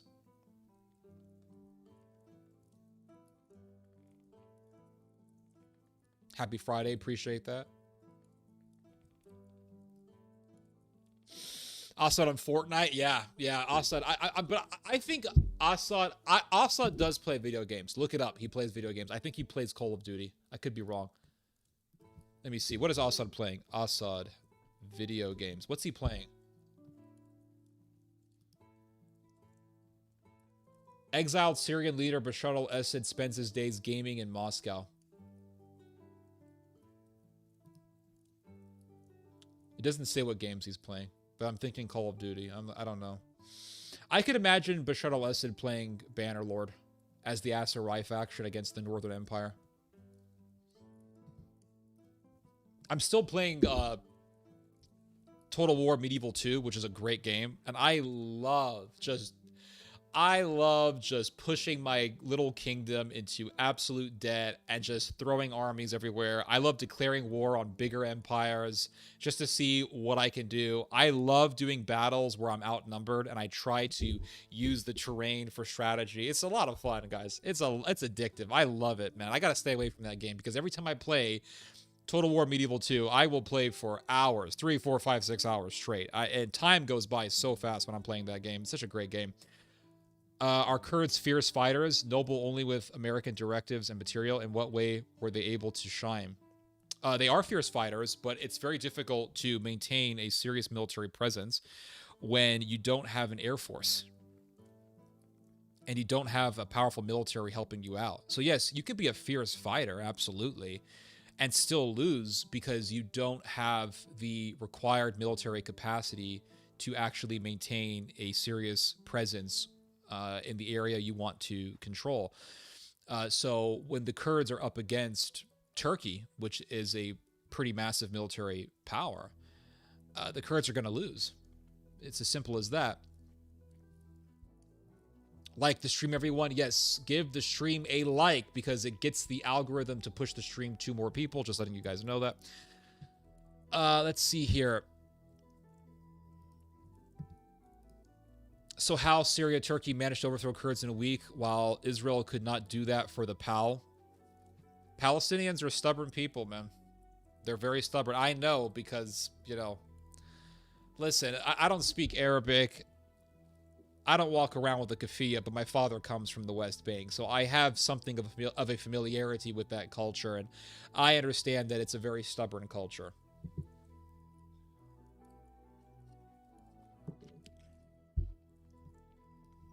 What else we got? We covered this. Here we go, guys. Here we go. Let's see here. Let me just make sure everything is working good on my part. All right, so let's get into the next piece of this puzzle here. The downfall of the Kurds means the further rise of Turkish power. That's what that means. So let's read this article. It says here, Ankara's double win, Kurds, Israel, and the new Syria. This was a very informative article written by Gönül Tol. And I'm going to read to you guys some excerpts from this article. So it says here, you guys can't read it. Let me just move it a little bit here. After a year of talks mediated by the United States failed to persuade the Syrian Democratic Forces, i.e. the Kurds, a Kurdish-led militia that controls autonomous civilian and military institutions in Syria's northeast, to dismantle those structures and integrate into the Syrian state, long simmering tensions with Damascus boiled over, leading to a rapid shift in dynamics on the ground. Over the past 2 weeks, government forces have seized large swaths of northern and eastern Syria from the SDF, retaking 2 key Arab majority provinces, Deir ez-Zor and Raqqa. Now, Deir ez-Zor used to be controlled by which historical empire? The Ottoman Empire. The Ottoman Empire used to control Deir ez-Zor. Where did much of the Armenian genocide take place? Where? Deir ez-Zor. So the Turks want to retake what they used to control. This is what this is about. The Americans will talk about, oh, Syrian independence, and we have to make a new Syrian country, and we have to consolidate Damascus's authority over the region. We have to make a united Syria, etc., etc. Yes, for the Syrians, this is what they want. For the Syrians, this is a good idea. Don't get me wrong. I understand this. But for the Americans, that's not what this is about. For the Americans, this is about expanding NATO. But really, ultimately, this is about Turkish goals. This is about Turkey's aspirations for empire. Ultimately, this is about Turkey expanding further into Syria. That's what this is about, ultimately speaking. Syria is now a Turkish protectorate. That's how Ankara sees things. That's how Turkey sees this whole situation. Syria is ours. You can't have Kurdistan. Why? Because that territory is ours. The Kurds can't control oil fields. Why? Because those oil fields belong to Turkey, not to frickin' Kurdistan, not to the PKK, not to the YPG, not to the SDF, and sure as hell, not to Israel. Israel says, well, but no, free Kurdistan. Well, what's Israel's interest in having a Kurdistan? What's Israel's interest in having an independent Kurdish autonomous state in northeastern Syria? Israel's interest is to always have a proxy to use against the Turks. That's Israel's interest, to prevent Turkey from fully controlling Syria and thus using the Kurds as a paramilitary guerrilla unit to go against the Turkish military, to go against the Turkish-backed Syrian military, so as to prevent Turkey from fully entrenching itself in that region. But Turkey is expanding itself. That's what this is. So Turkey says, no, Syria belongs to us. It doesn't belong to you Kurds. The Kurds say, no, it belongs to free Kurdistan. No, free Kurdistan. And Turkey says, no, sorry. You guys have to agree to this deal that you guys are going to integrate your paramilitary force into the Syrian military. Israel says, we support you, Kurdistan. We support you. So the Kurds thought, oh, Israel's behind us. Israel's going to help us. Just like Israel helped the Druze. Just like Israel has bombed Bashar al-Assad's government. They're going to help us. They're going to provide us with air support. America stepped in. And America told Israel, back off. Piss off, Israel. You're not going to be helping the Kurds. You're going to allow Turkey to expand into Syria because we need the Turks to go against the Russians. You see? That's what this is. So, my music stopped. 1 second, guys. Let me just get it. This piece of music that I like to begin my streams with, it ends with just a crackling fireplace sound effect. So I'm going to be switching it off here. Let's get some.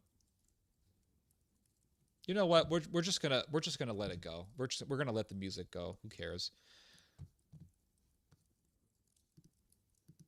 Let's just go back to this article here and read it.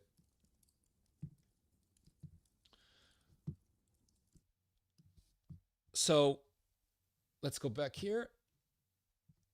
The offensive brought major oil fields, hydroelectric dams, and detention facilities holding Islamic State ISIS fighters and affiliated civilians back under state control, significantly consolidating President Ahmed al-Shara's authority.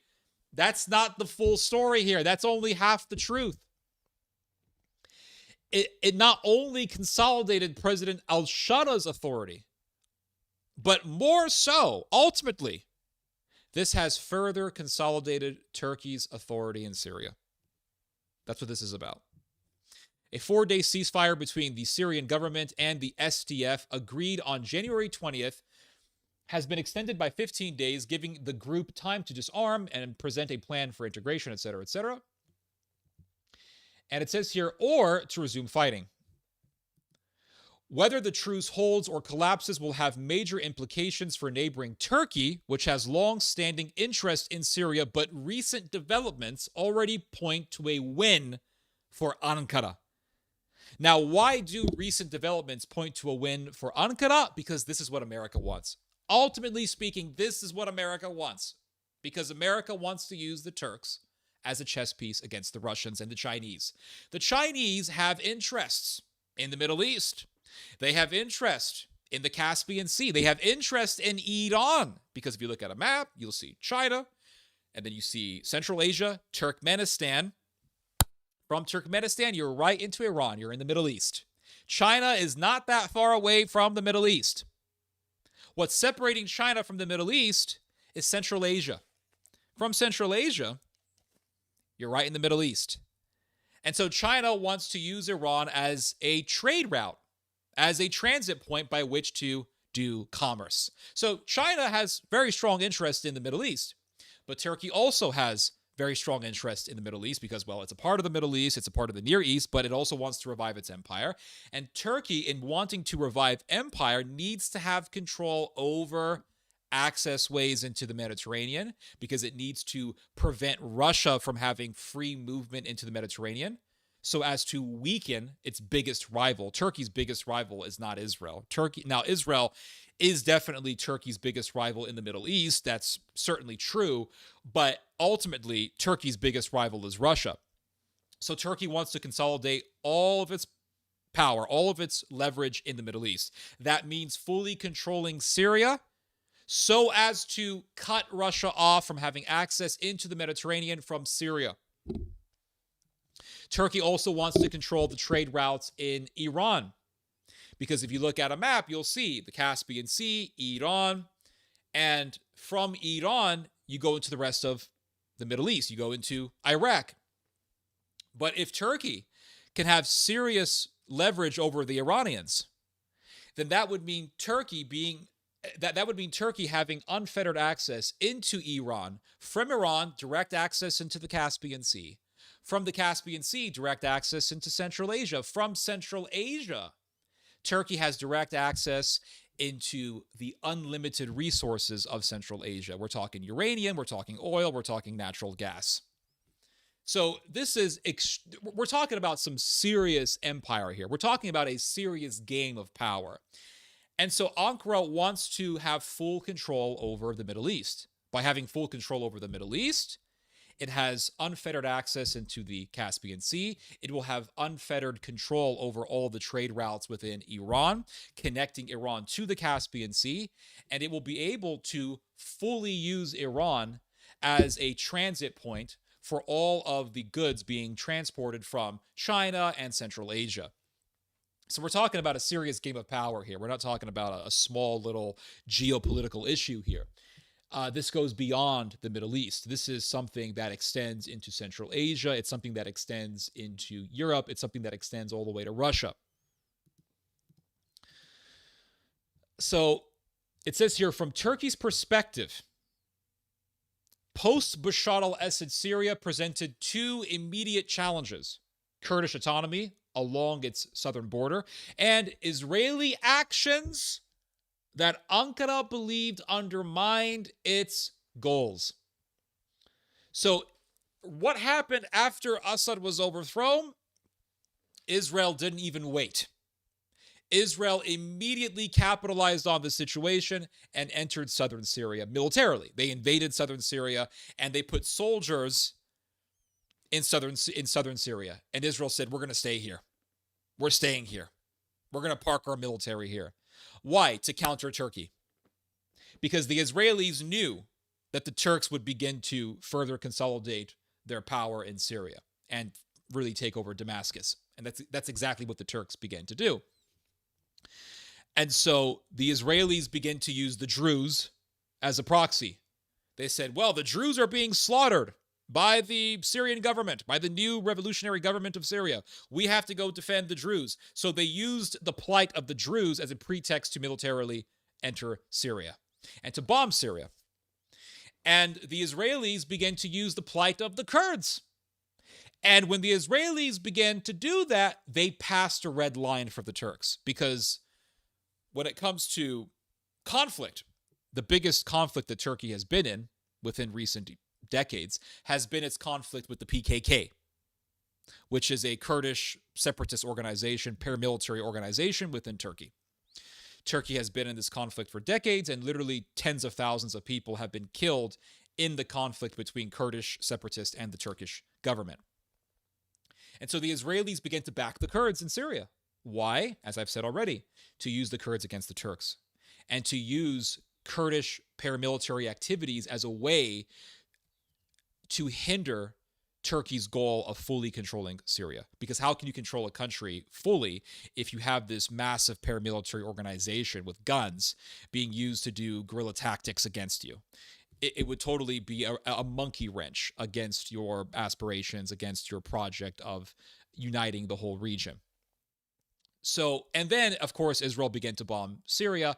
And with Israel's military presence in southern Syria, alongside Israel's support for the Kurds, as the article specifies here, the Turks were left with a serious issue. And this serious issue, to a great extent, is still there because Israel is still in Syria.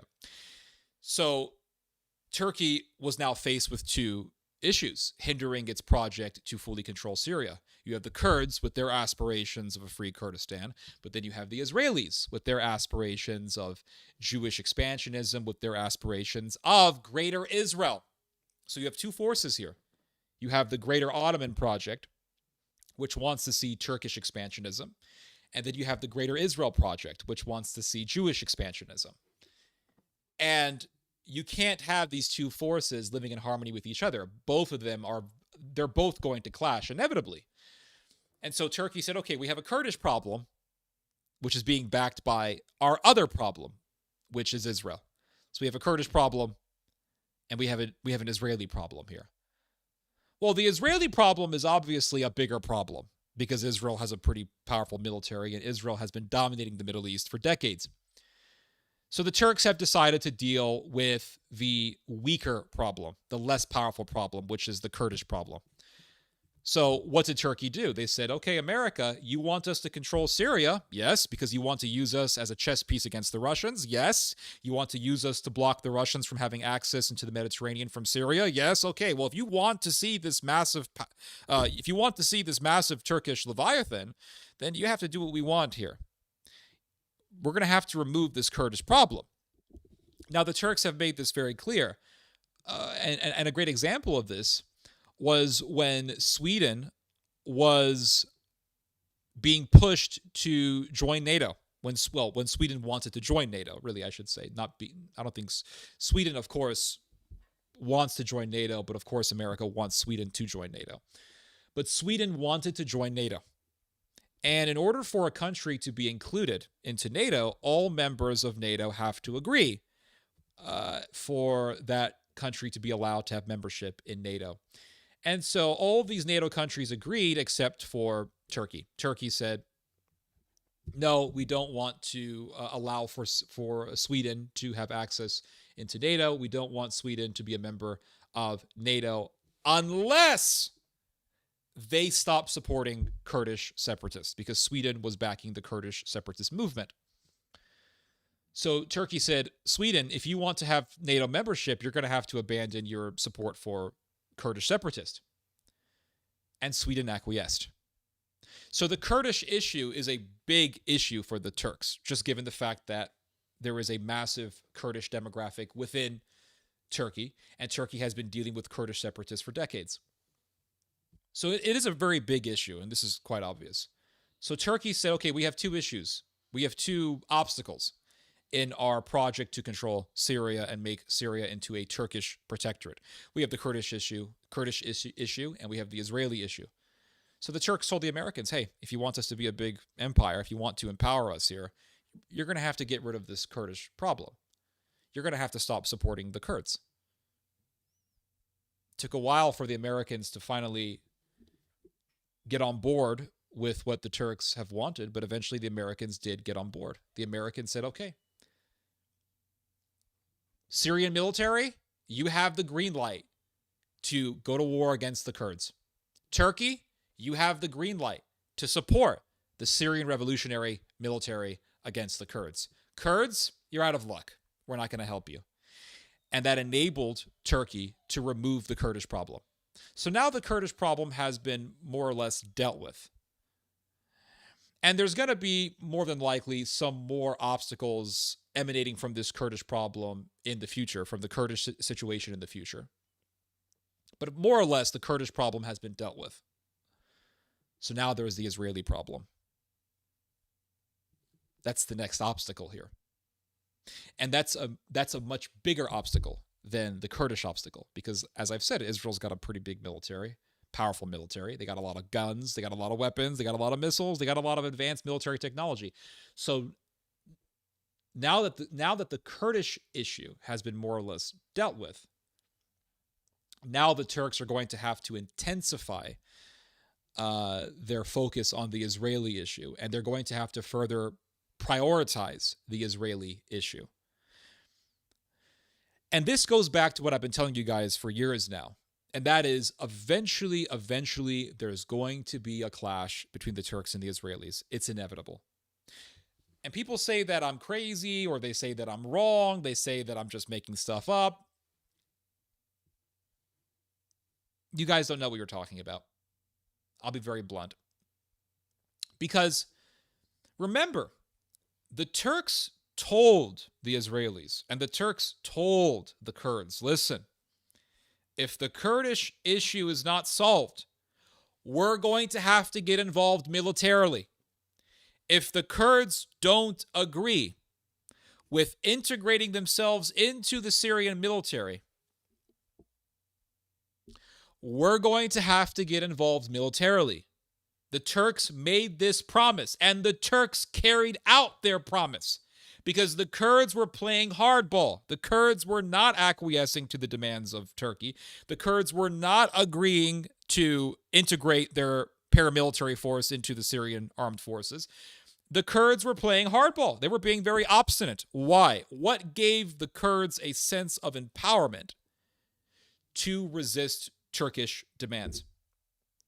What gave the Kurds a sense of empowerment to be so stubborn was Israel. Israel was backing the Kurds, and the Kurds thought Israel's going to help us.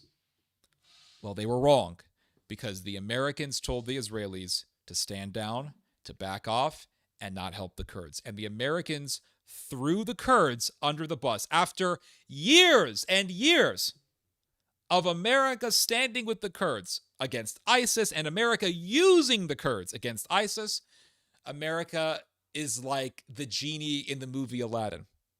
Remember the movie Aladdin, the cartoon, the Disney movie, the Disney film, Aladdin. Aladdin has this lamp, and it has a genie in it, and the genie says, okay, you have 3 wishes, and Aladdin says, okay, make me into a prince, give me power. So the genie gives him power. He supposedly becomes this prince or whatever. But you see, Aladdin is rivaling with Jafar over the throne. And Jafar is defeating Aladdin. And Aladdin says, genie, help me. And the genie says, sorry, Aladdin, I have a new master now. And that master is Jafar. And so the Kurds are saying, Israel, help us. Israel is saying, sorry, I have a new master. I have to give way to Turkey. The Kurds say, America, help us. And America says, sorry, you have a new master now. And that is Turkey. And that's what's happening. So we're seeing the erosion of Israeli influence and power. Because as I've said many times, if the Israeli lobby was so emphatically, supremely powerful, they would have prevented the Americans from abandoning the Kurds. They would have prevented the Americans from empowering Turkish expansion into Syria. But they have not been able to do that. The Israel lobby has not prevented this at all. The Israel lobby has not prevented the Americans from empowering the revival of Turkish power in the Middle East. And we are seeing the downfall of Ben Shapiro. We're seeing the downfall of the Ben Shapiro media empire. And it's all interconnected. Make no mistake about it. The Mossad, the Israel lobby, Ben Shapiro, Josh Hammer, the whole pro-Israel media empire are all interconnected. They are all there to advance the interest of Israel. That is their sole purpose. TPUSA, all these organizations are there to benefit Israel. Well, this media empire is declining. And even TPUSA has had to a great extent, acquiesce to the surge and the wave of anti-Israel sentiment, which is currently dominating the American political discourse. Because in the AmFest, which just took place, everyone was dogpiling on Ben Shapiro. Everyone was dogpiling on Ben Shapiro. Everyone wasn't. Not everyone, but a lot of people were. Tucker Carlson, Megyn Kelly, Steve Bannon, they were all dogpiling on Ben Shapiro. And who did Americans overwhelmingly support?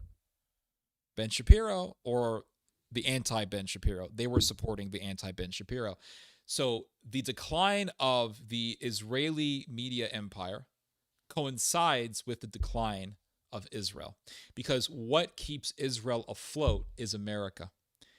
And what maintained American support, or really what has maintained America's support for Israel, has been the pro-Israel lobby. But really what has empowered the pro-Israel lobby has really been the pro-Israel demographic in American society. Without that pro-Israel demographic, being pro-Israel no longer becomes as politically advantageous. The reason why being pro-Israel has been so politically advantageous is because of the pro-Israel sentiment, which has dominated American society for decades. But this is declining. And with the decline of pro-Israel sentiment in America comes the decline of really being pro-Israel being politically advantageous for politicians. So the whole thing is going down. The whole thing is eroding. The whole thing is declining. And the Americans are giving way for Turkey. And Turkey is rising up. And the Israelis are complaining about this. And the Americans are saying, tough luck. That's it. Turkey is going to rise up. Whether you like it or not, Israel, it's going to rise up. So now that Turkey has more or less dealt with the Kurdish problem, now it's going to have to further prioritize itself on the Israeli problem. And eventually there's going to be a clash. That's just a fact. That's what's going to happen. So it says here, from Turkey's perspective, post-Bashar al-Assad Syria... Okay, I already read this. Let's see. It says here, the latest shifts suggest that Tom Barak, President Donald Trump's ambassador to Ankara and special envoy for Syria, helped tilt the balance in Turkey's favor on both fronts. On both fronts. Which fronts? The front against the Kurds, against the SDF, and the front against Israel. So the Americans are standing with Turkey against Israel. That's what's happening. And as I've said, the Israelis were complaining about Ambassador Tom Barak. They were complaining about him. They were saying, this Barak guy is working for the benefit of Turkey and not for the benefit of us. And the Americans said, yeah, he is. You're not going to stop him. That's it, because Tom Barak is not working for Tom Barak. Tom Barak is working for the American empire. And what Tom Barak is demanding is what the American empire demands. Bottom line.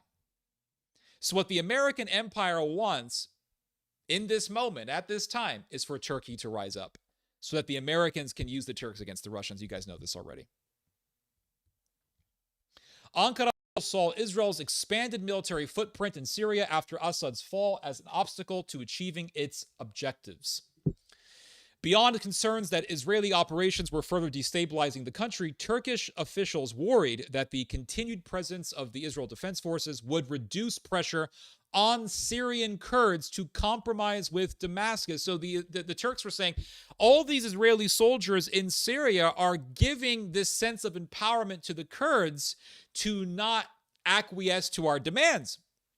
So Israel was the reason as to why the Kurds felt this sense of empowerment to not bend the knee to Turkey's demands, so to speak.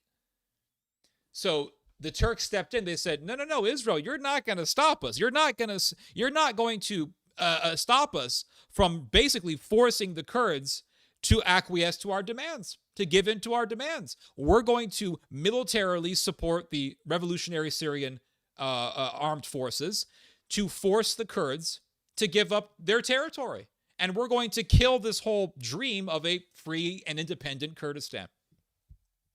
And the Israelis had no choice but to back off. The Israelis did not help the Kurds because the Israelis don't want to risk a war with Turkey. Because what happened the last time Israel started an unprovoked war? What happened? Israel got hit. Israel got hit. We got the Elden Ring music playing in the background. And the world watched Israel getting hit. Israel does not want to risk a war with Turkey. So Israel backed off. Now, hold on a second. Hold on just a second. I thought that Israel had America in its pocket. I thought Israel had America in the palm of its hand. Why hasn't Israel prevented the Americans from empowering Turkey? Why didn't Israel just say, America, you better go help the Kurds against the Turks. You better do this. Why? Why couldn't Israel get the Americans to go to war against Turkey to help the Kurds? Why? Because the Israel lobby is declining in influence and it's declining in its power.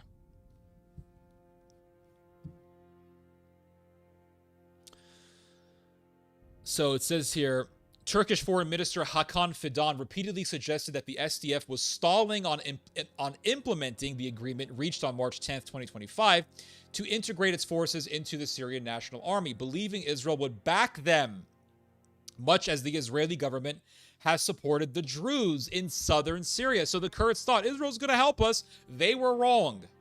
At the same time, Turkey moved to expand its own military footprint in post-Assad Syria, including exploring a joint defense arrangement that could enable the establishment of new Turkish bases in the center of the country and the deployment of radar systems on its territory. So Turkey is going to expand its military presence in Syria. They're going to increase the number of troops in Syria. So with this massive Turkish military presence in Syria, Israel is going to have less wiggle room in the Middle East. Turkey could block Israel from entering Syrian airspace. Turkey could tell the Israelis, listen, we don't want you in Syria. You're going to have to back off. We are here to control Syria, and that's it. You're going to have to back off. If Israel is obstinate in the face of this demand, Turkey will have no choice but to have a clash with the Israelis, because that would mean a threat to Turkey's aspirations of establishing an empire in the Middle East. If you are going to have an empire, you cannot have rivals. You cannot have rivals as your neighbors. And Israel is a neighbor of Turkey. They're a nearby neighbor. They're not that far away from Turkey. So Israel parked its military in Syria. The Turks are saying, if we're going to be an empire, we can't have these IDF guys in Syria. So they're telling the Israelis to back off. They're telling the Israelis to piss off out of Syria. Are the Israelis going to listen? That's the question. Is the American government going to tell Israel to back off out of Syria? That's the question. We have yet to see. But what I do know is that eventually there will be a clash between the Israelis and the Turks. Eventually, there will be a clash between the two countries, because that's just how these things work. Anytime you have a country that is expanding, that has an empire, it has to deal with its rivals. So it says here, Israeli officials strongly opposed the radar plan. So Turkey wants to put this massive military radar system in Syria. The Israeli officials strongly opposed the radar plan, arguing it would sharply constrain Israel's freedom of movement in Syrian airspace and potentially hinder its ability to conduct operations beyond the country, including against targets in Iran. So Israel uses Syria as a route to Iran, to attack Iran. And so Israel says, hey, if we're going to have to attack Iran, we're going to need that Syrian route. And if we want to do military operations in Syria to deal with threats in Syria, we're going to have a military presence in Syria, and or we're going to have the freedom of movement to enter Syria. And Turkey says, no, Syria is a part of our empire. We're not going to let you just have Syria as a place you can enter willy-nilly, nonchalantly anytime you want. That's not how this stuff works. That's not how this works. So Israel says, well, Turkey, what are you doing? We want to enter Syria anytime we want. If we want to attack Iran, we're going to have to enter Syria to use as a route to enter Iran. And Syria, basically Syria is our backyard. We want to use Syria as our backyard to do whatever the hell it is that we want. And Turkey says, no, that's not how this works, Israel. That's not how this works. This is our space. So like I've said, eventually there's going to be a clash. This is all really a presaging sign of a future Turco-Jewish war, really. So it says here, last April, Ankara reportedly evaluated at least 3 Syrian air bases for potential deployment, sites that Israel later targeted with airstrikes. And I've talked about this before, but this happened last year. Ankara, Turkey, said, hey, these air bases in Syria are our air bases. And one of them is called the T4 air base. Israel struck the air bases as a way to show Turkey, this is not your territory. This is our playground, Turkey. So Israel, in the face of this rising Turkey, has been playing hardball. They have been playing hard ass. And they have been acting very tough. And they have been acting as if they don't care about Turkey's demands and interest. So I like that Elden Ring music. It's pretty good. Hold on one second, guys. So,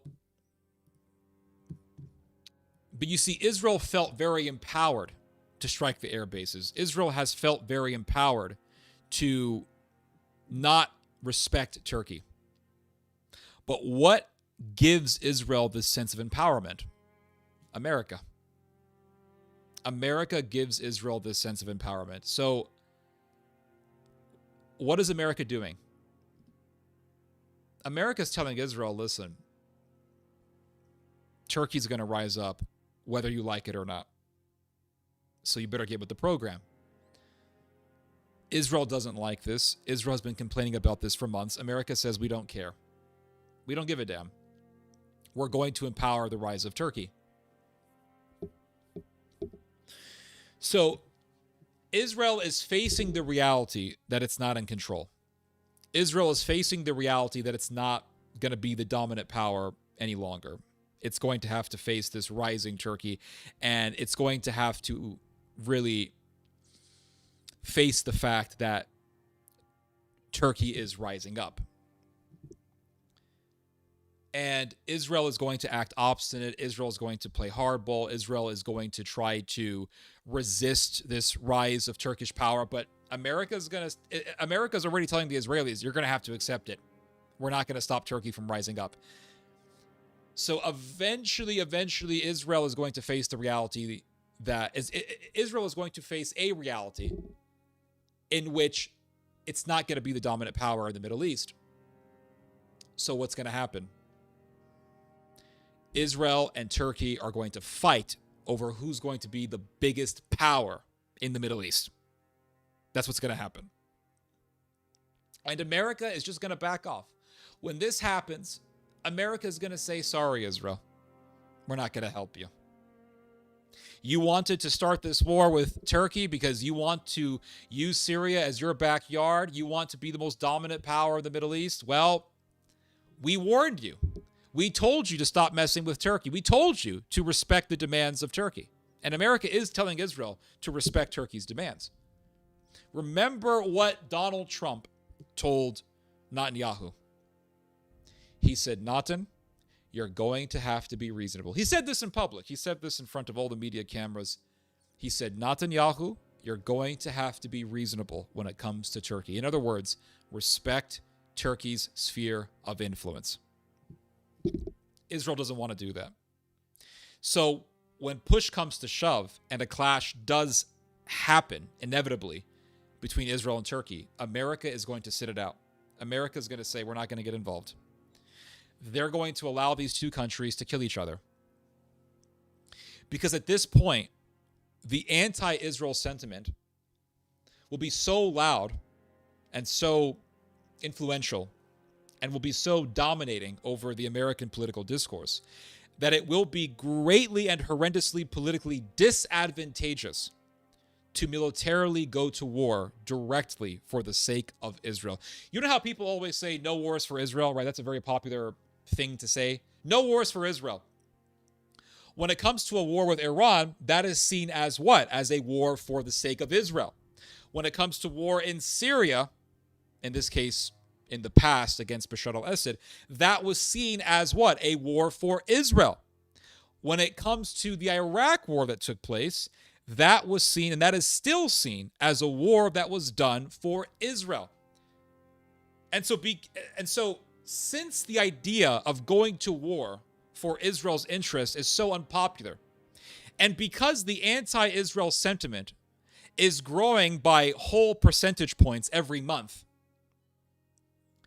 imagine what the American political discourse will be when the time comes wherein you will have a direct war between Turkey and Iran. A direct war. And you're going to have the neocons saying, well, we have to go defend Israel. You're going to have the evangelicals saying, well, we have to go to war for Israel. But the no wars for Israel crowd will be much stronger, will be louder, will be more powerful. And they will be so loud that the idea of going to a direct war to directly save Israel will be so politically disadvantageous that no one is going to want to get their hands dirty in that type of situation. And America is going to wash its hands off Israel. You're going to say, no, you're wrong, Theodore. America helped Israel with Iran. Really? America helped Israel with Iran? Is that why Israel got pounded by Iran for days? Is that why Israel was begging the Americans to get the Iranians to stop? Why did Israel beg the Trump administration to get Israel to stop, to get Iran to stop bombing them? Why? Because the Israelis knew America is not going to rescue us by getting into a conventional war with the Iranians. America's not going to rescue us by entering into a full-blown conflict with Tehran. It's not going to happen. So the Israelis begged the Americans, negotiate with the Iranians to stop this, because the Israelis were getting pounded. And as the Israeli politician Avigdor Lieberman says, the reason why the Israelis told Trump, please don't strike Iran right now, is because the Israelis are not ready to withstand another Iranian barrage of hypersonic missiles. We literally watched Israel getting bombed, and we did not see America enter into a full-blown conventional war to save Israel. We saw America negotiate with the Iranians to agree to a ceasefire. And we saw the Israelis on the verge of breaking that ceasefire. And we saw Donald Trump getting so pissed off at the Israelis that he said Israel doesn't know what the fuck it's doing. And he was very pissed off at Israel because he did not want Israel to break the ceasefire. And Donald Trump himself admitted Israel got pounded hard. It got pounded hard. So imagine a war between Turkey and Israel. Turkey is much more powerful than Iran. Turkey has a much more powerful military than Iran has. Turkey is also a major member of NATO. Turkey is very important geostrategically, geopolitically for the American empire because Turkey controls the Turkish Straits, the Bosphorus Strait, and the Dardanelles. Access from the Black Sea into the Sea of Marmara, access from the Sea of Marmara into the Mediterranean Sea. America cannot lose Turkey. So if Turkey goes head on into a war with Israel, America's going to say, well, are we really going to lose Turkey just to please a bunch of old flag wavers? I'm talking about the evangelicals, the boomers who wave the Israeli flag. Are we really going to go to war for the sake of this evangelical Hagee movement? The answer is no. And why did America not enter a full-blown war against Iran? One, because America knows it would cause a lot of casualties. It would lead to a lot of dead American soldiers. And secondly, because it's extremely unpopular. The idea of going into a conventional war against Iran is extremely unpopular. Believe me, if 95%, forget 95%, if 80% of the American populace said, war with Iran, hoorah, hoorah, we want war with Iran, America would not have hesitated to go to war against Iran in a conventional sense. America would not have hesitated. If 80% of the American people right now rised up and said, we want war, America would not hesitate right now to go to war against Iran. They would do it. They would have boots on the ground. They would hire some country and Western singers to sing some bullshit. You know, we're gonna stick a boot up your ass because it's the American way type of music. And they would have some celebrities go over to Iran to go say some jokes for the soldiers and the bases and all this stuff. And I mean, they would be doing all the bullshit, but they're not. America did some figurative strike on Iran because America needs to show some balls. It needs to show that it can put its balls on the table type of thing. But America didn't go into a full-scale conventional war to save Israel. It didn't. It did a figurative strike on Iran. No one was killed. And it did some negotiation for a ceasefire. And then when Israel said, well, we're going to break the ceasefire because, you know, we think Iran's going to hit us again, Trump told him to shut the fuck up. Because the idea of going to war with Iran is politically disadvantageous. Trump knows this. And Trump wants to have this legacy as a peacemaker and all that stuff. And so Israel doing its warmongering and its neoconservatism doesn't help Trump. Because it gets a lot of the people who voted for Donald Trump to regret voting for Donald Trump. To resent Donald Trump. And Trump doesn't want that. The Republican Party doesn't want this. So, really, the idea that America is going to go into a conventional war to save Israel in the case of a Turco-Judean war, to me, is just an outdated idea. It ignores the reality of the political situation around us. Let's go on. Let's continue to read this article. So it says here, the Syrian government's recent military offensive has left the SDF in a precarious position. Thousands of its Arab recruits have defected, accelerating the group's collapse while it has lost large swaths of territory it controlled for nearly a decade. Its units are set to be dismantled, its fighters absorbed into the Syrian army with no Kurdish majority formations, and the autonomous administration it built during the war against ISIS folded into the new state. Now, why did it fold? Because America abandoned the Kurds. And this has far-reaching ramifications for Israel because Israel is seeing this and Israel is thinking, oh my God, we're next. If they could abandon the Kurds, they can abandon us. And really,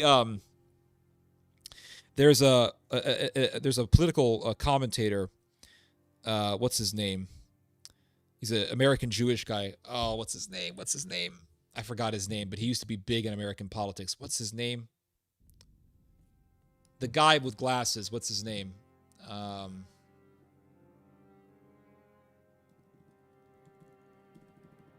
What's it called?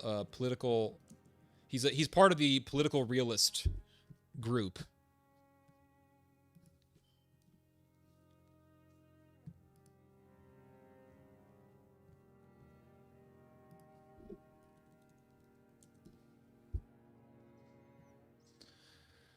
Let's see here.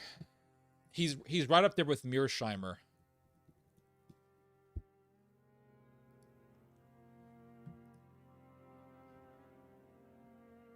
I forgot his name.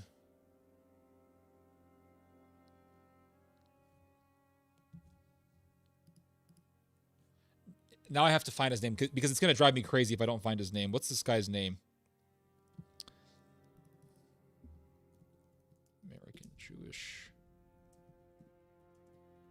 political commentator.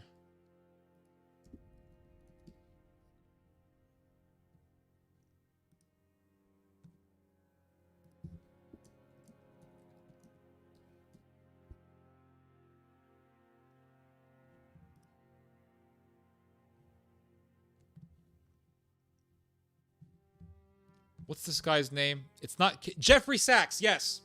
Ugh. I forgot that dude's name. I can't believe I forgot that guy's name. Yes, Jeffrey Sachs. That's the guy I'm thinking. I should have just looked at the chat. You guys helped me out there. But Jeffrey Sachs used to be pretty big in American politics. And what did Jeffrey Sachs say just a number of years ago? He said, because he was asked the question, could America one day abandon Israel? And he said yes. He said, we, as the American empire, abandon allies like hot potatoes. He says, we drop American allies like hot potatoes. And he said this. He made a very interesting point. And the reason why I say it's interesting is because I've never heard anyone say it. But he said that if Israel continues to insist on a war with Iran. In other words, if Israel continues to insist to drag America into a full-scale war against Iran, he says America will abandon Israel. So yes, America can one day abandon Israel. It's very, very possible. It's not impossible. That's certain. So it says here, now look at this. Now here is a clear-cut example of America throwing an ally under the bus, right here. The Syrian government's recent military offensive has left the SDF in a precarious... I've already read this. Washington no longer appears to see the SDF as central to its regional strategy. Sorry, SDF. Sorry, Kurds. You were once useful to us, but not anymore. We chewed you up. Now we're going to spit you out. We used you, and now we don't need to use you anymore. We're going to throw you under the bus. Who gives a damn? Goodbye. Goodbye, Mr. Kurds. Goodbye, Kurdistan. The dream of an independent Kurdistan. Yeah, we sort of entertained that idea. Yeah, we talked about free Kurdistan, the poor Kurds, but that's all over with now because it's no longer to our advantage. We've used you. We've done everything that we wanted with you. You are no longer of use for us, Mr. Kurds. So goodbye. You're no longer helpful for our strategy. Why are the Kurds no longer helpful for America's strategy? Because the Kurds are an obstacle to Turkey's expansionism. That's the only reason why. Because the Kurds are a threat. They are a hindrance. They are an impediment to Turkey's aspirations to control Syria. So right now, the Kurds are no longer to the advantage of the American empire. They're no longer to the advantage of NATO because they are a hindrance to Turkish expansionism within Syria. So goodbye, Kurds. And then it says here, I highlighted this in green, U.S. Special Envoy for Syria, Barak, has said the group's original mission has, quote, largely expired. Sorry. We've helped you guys this whole time. You guys have helped us this whole time. You guys have fought ISIS for us all these years. You guys did all this fighting for us all these years. But your term has expired. Your expiration date has arrived, Mr. Kurds. Goodbye. You're like spoiled milk. The milk has been expired. The product has reached its expiration date. Goodbye. Goodbye. Because you Kurds have a new master now, and that is the revived Turkish Empire, the Neo-Turkish Empire. What is wrong with my mouse? Is my mouse not working? What's going on?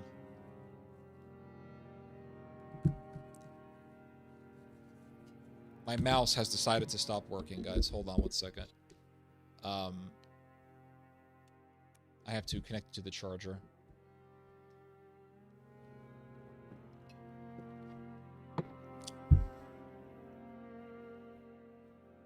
Good commentary, by the way. Appreciate that, sir. Thank you. It may be dangerous to be America's enemy, but to be America's friend is fatal. Henry Kissinger. Absolutely. Yep. That's a good quote. I'm waiting for my mouse to recharge, by the way. My mouse battery has decided to die in the middle of the stream. It's really a reminder that I need to be... It's a reminder that I need to really charge my mouse every day. I don't know. These Apple mouses are not as good as they used to be. I'm not sure. But I'll read your guys' comments. New batteries. Well, it's a rechargeable battery. Hello, Rusty Shackleford. Glad to have you on.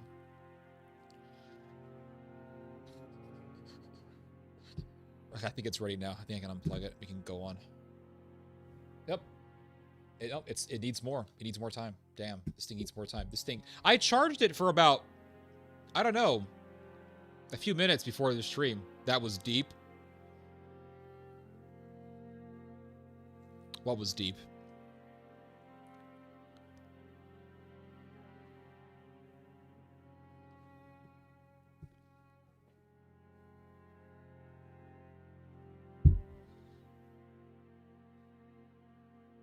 Let's see if it works now. Hold on.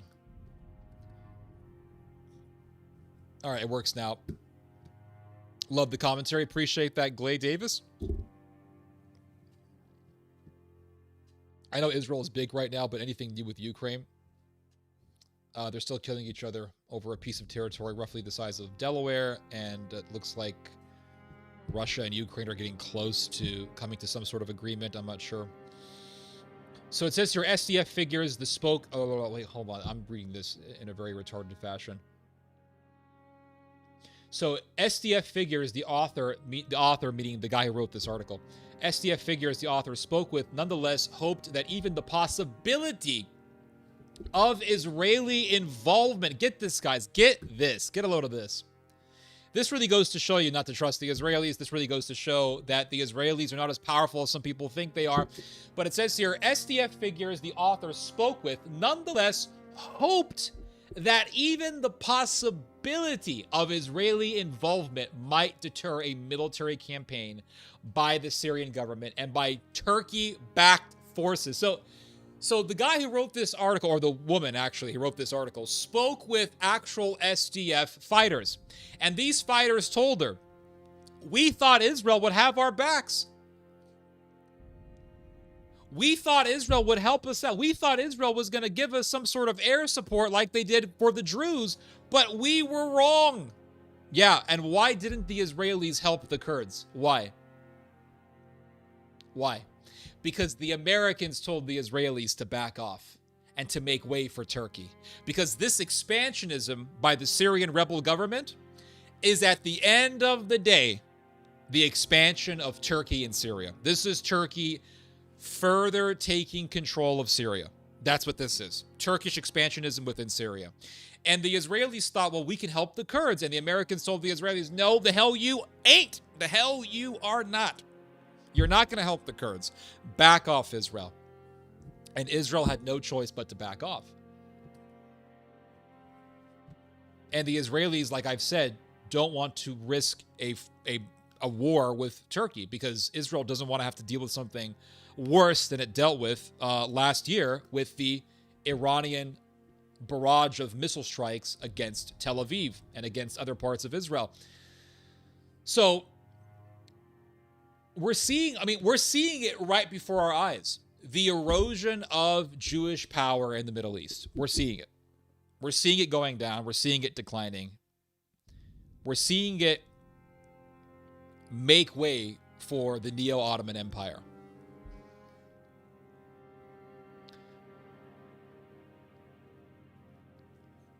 So it says here, Israel's decision to stay on the sidelines during Damascus's recent operations has now removed the illusion. What illusion? The illusion that Israel was going to help the Kurds. The Kurds are now disillusioned. They had this illusion that, well, you know, the Israelis are going to help us. Now they are disillusioned. The Israelis did not help the Kurds. Why? Because the Israelis don't want to have to deal with the Turks. They don't want to have to face the Turks, and the Americans told them to back off, making clear to Syrian Kurds that Israel will not get involved directly. Syrian forces are likely to overrun the remaining SDF-held territory, with Kurdish civilians caught in the crossfire and little prospect of meaningful international protection. Why no international protection? Because Israel is not going to save the Kurds, because Israel was told by the Americans to back off. Israel does not want to risk a conflict with the Turks over this issue. The Americans do not want to help the Kurds because the Americans want to empower the Turks so as to use the Turks as a proxy against the Russians. And so there's going to be no international involvement to save the Kurds in this case. If the SDF instead accepts Damascus's terms, it will effectively be acquiescing to the end of the experiment in Kurdish autonomy in Syria. This is the end of the dream of a Kurdish autonomous zone in Syria. So it says here, on the Israel problem, Ankara also believes its hand has been strengthened. Strengthened by who? By America, because the author goes on to say, largely thanks to Ambassador Barak, which is America. So thanks to America, Turkey's hand has been strengthened. Against who? Well, against the Kurds. Ultimately, against the Israelis. Because if Israel was the stronger faction, was the stronger party in this whole situation, the Kurds would not have been defeated. Because Israel would have used its leverage, Israel would have used its influence to save the Kurds and to prevent the Kurds from being overran by Turkey's Syrian proxies. But Israel didn't do this, because Israel is not the stronger faction in this situation. Turkey is, because Turkey in this case has the backing of the American empire. A Turkish official told the author that Ankara coordinated with Barak ahead of the offensive to ensure Israel would not intervene to protect the SDF.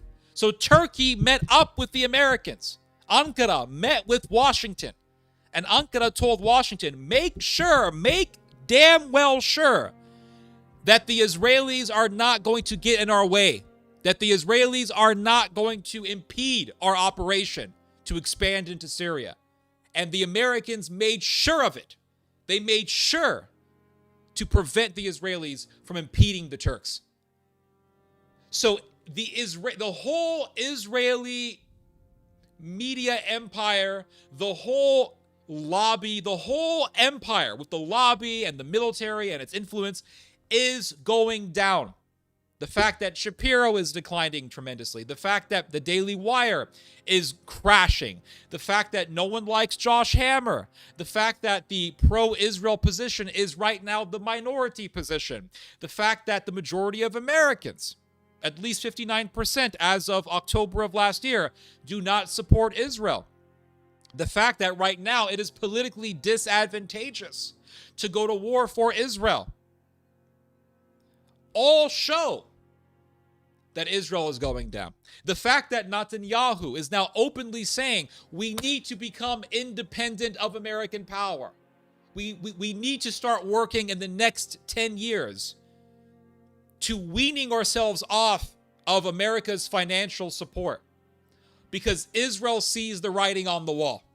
That's what all of this means. Israel sees the writing on the wall, and they're seeing their end, is what it is. The fact that hundreds of thousands of Israelis have already fled Israel since 2023. We're talking over 200,000 Israelis have fled Israel. Listen, Israel is not a big country. 200,000 people leaving Israel is a big deal. Now, 200,000 Americans leaving America is not the biggest deal, because we got 330 million people living in America. America is a massive empire. But when you have over 200,000 Israelis leaving Israel, they're leaving a country of 9 million people, about 7 million of which are actually Jews. That's a massive number. That is a massive number to leave Israel. So Israel is, and the majority of the people fleeing Israel are not the uneducated.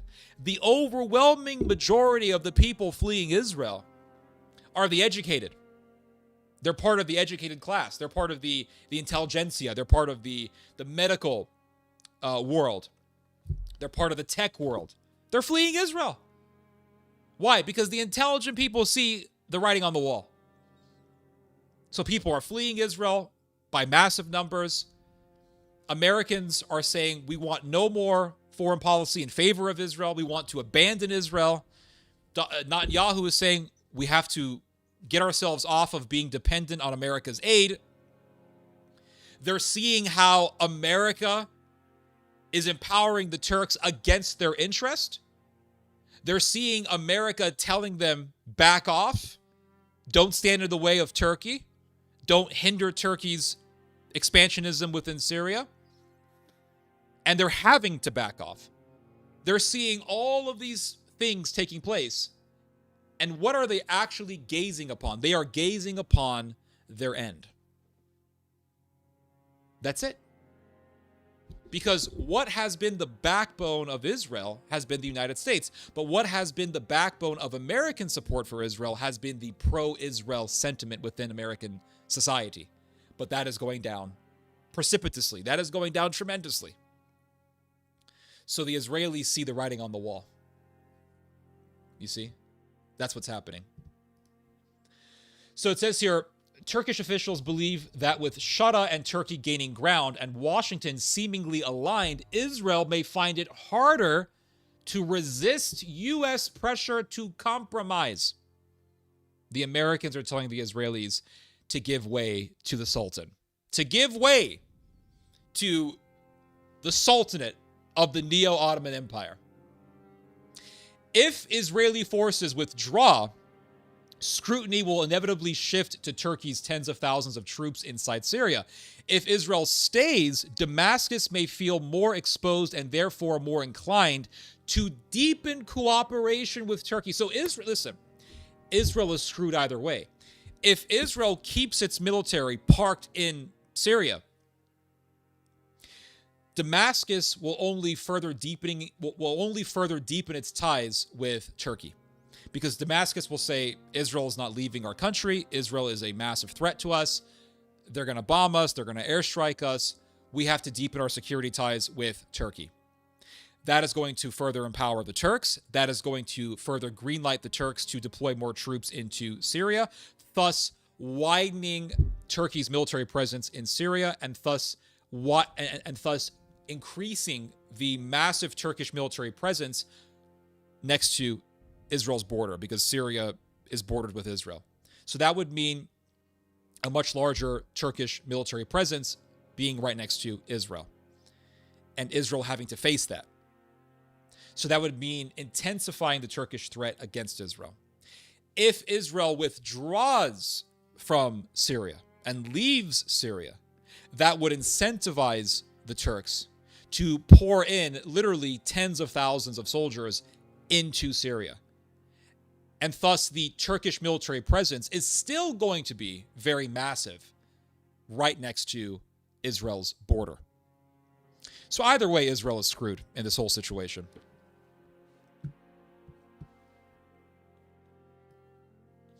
This is the dilemma Israeli decision makers now face as they weigh their next moves in Syria. So if Israel stays, they're going to have to deal with more Turkish troop deployment happening near their border. If Israel withdraws out of Syria, then they're still going to have to deal with a massive Turkish military right in neighboring Syria. So either way, Israel is just screwed. It's really a lose-lose for Israel no matter what. I mean, that's really the bottom line. It's a lose-lose. If the Ayatollah is overthrown, Iran will become more powerful because Iran will have access to Western technology, and Turkey will have no impediment coming from America to deepen ties with Iran in this case, because Iran will be aligned with NATO in this situation. So that would intensify the Turco-Iranian axis against Israel. And Israel will still be facing a Turco-Iranian power. And it'll be facing an Iranian power armed with Western technology. And so it's a lose-lose. If the Ayatollah is not overthrown, you're still going to have an Iran that hates Israel, and you're going to have an Iran building up its military capacity against Israel. So it's really a lose-lose. It's a lose-lose. And overthrowing the Ayatollah will only accelerate the inevitable, because inevitably there's going to be a massive war between the Iranians and the Israelis. If you overthrow the Ayatollah, it will accelerate Iran's it will accelerate Iran's military capacity, because Iran will have access to Western technology. And so it'll only accelerate the empowerment of Iran militarily. So Israel is screwed no matter what. No matter what. Let's see here. I don't want either Turkey or Israel strong. I'm all for empowering Turkey. 200,000 is like 0.05% Israel population. It's still pretty significant, and it's only going to increase. Let's see here. 200,000 is 2% of Israel's population. Okay. Oh, U.S. population. I thought you meant Israel, because you had IS. I thought you meant Israel. So yeah, U.S. population. Yeah, 2% of Israel's population is pretty substantial. You mean there was a brain drain? The young got out of there? Yep. And this has been one of Israel's biggest fears, is going through a brain drain. You can go back decades into Israeli political commentary, and you will see that Israelis were worried about a brain drain happening, and now it's happening. Let's see here. Funny how you alluded to them being spoiled milk and that they are cold. I didn't think about that, but yeah, that's a pretty clever observation there. That's a clever analogy. Let me keep my mouse charged. Love the commentary, appreciate it.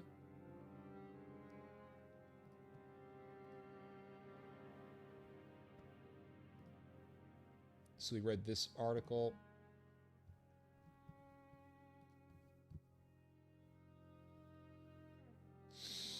Jeffrey Sachs. Yeah, it's amazing. I forgot that guy's name. I've watched a lot of that guy's videos, and here I am forgetting his name. What was his name? Jeffrey Sachs, yeah. Theodore, conceptually, many of the Americans have no idea about what kind of nation Turks are, so it's maybe strange for many to want Turks Turks are capable or not. I'm not exactly sure what you are trying to say, Mr. Turuk Atrak. Conceptually, many of the Americans have no idea about what kind of nation Turks are. That's true. So it's maybe strange for many to what Turks are capable. Oh, I see what you're saying. You're saying that it's shocking for Americans to see what the Turks are capable of. Yeah, I would agree with you.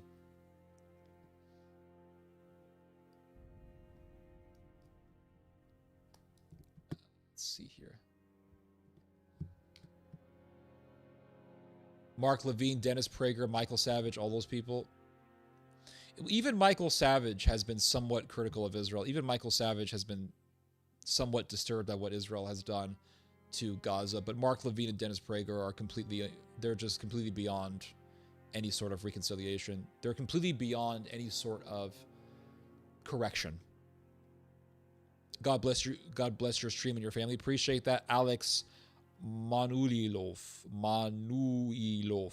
Are you from, where are you from, Mr. Alex Manulilov? Are you from Russia? Azerbaijan? You have a Russian-sounding name. After like 6 or 7 hours of Theo's stream, I feel like I had my spiritual dose for the week. Yeah, appreciate that. Sorry, Aladdin, I'm not Bin Laden.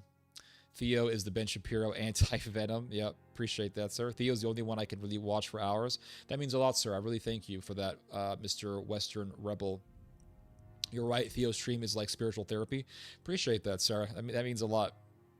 Yeah, streaming is not just talking. Streaming is also a vibe, and you got to have your own vibe. You know, how you do that is you have your own way of talking. You try to be as much of yourself as possible. I understand that it's difficult to be yourself in front of the camera, but you have to really try to be as much of who you are in front of the camera as you can.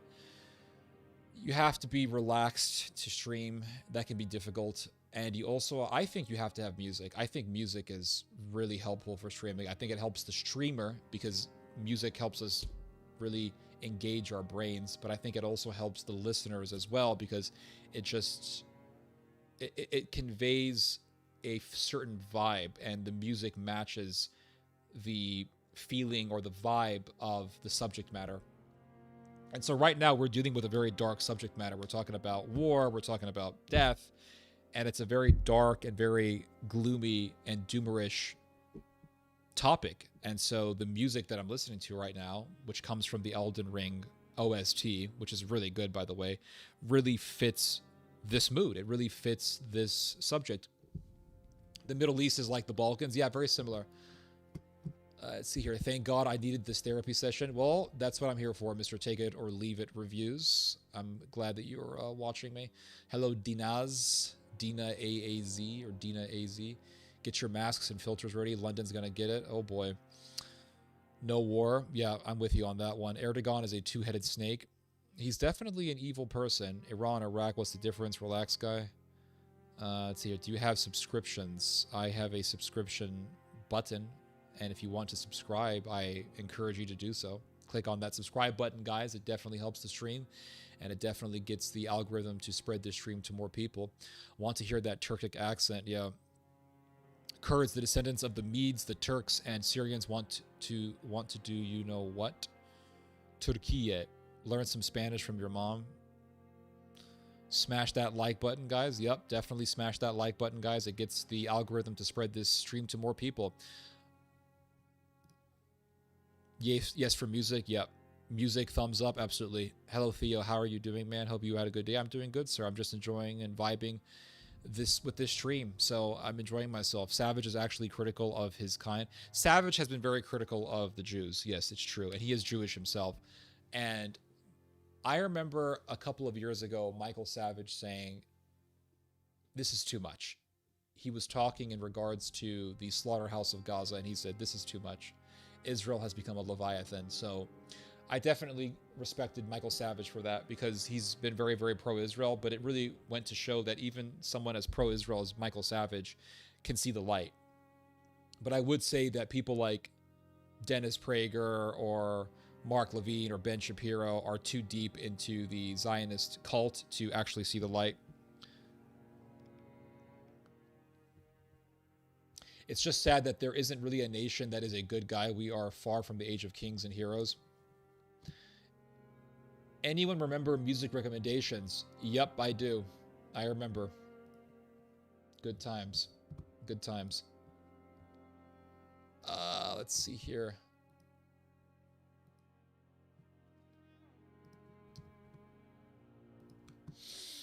But the Israelis, they are watching America's support for Israel gradually decline, gradually go down. And there was an article talking about this reality. And I want to read to you guys some excerpts from it. And it says here, this is from Ynet, which is an Israeli publication. And it says here, Israel alarmed as U.S. pullout opens door to Turkish-led jihadist surge in Syria. And so it says here, the sudden and ruthless manner in which the Trump administration turned its back on the Kurds in Syria, effectively giving a green light to President Ahmed al-Shara's jihadist forces to invade their autonomous region in the country's northeast and massacre them, has raised alarm within Israel's security establishment. So the Israelis are thinking, oh my God, we're next. If they can betray the Kurds, they can betray us. The concern stems not only from what is seen as an immoral abandonment of an ally, and not only because something similar could one day happen to Israel, but also because the decision was made in Washington as a direct result of the influence wielded by Turkish President Recep Tayyip Erdogan over the U.S. president. So Turkey told the Americans, you better tell the Israelis to back off from their support for the Kurds. And the Israelis are now thinking, as this article says, that they can be next. If the Kurds can be abandoned, the Israelis can also be abandoned and thrown under the bus. And one day you are going to see the Americans speaking as Tom Barak, the ambassador to Turkey, has spoken about the Kurds. Ambassador Thomas Barak said, well, the purpose for the Kurds has expired. The use of the Kurds has expired, and now we have other priorities for our interests in the Middle East. And one day you're going to see American politicians talking like this about the Israelis. Well, the purpose of Israel has expired. And think about this, guy. Oh, man. Think about this. Think about this. Let's say the Ayatollah is overthrown. Let's say it happens. What's going to happen if the Ayatollah is overthrown? Turkey's going to say, oh, look, Iran is now our ally. We're going to enter Iran.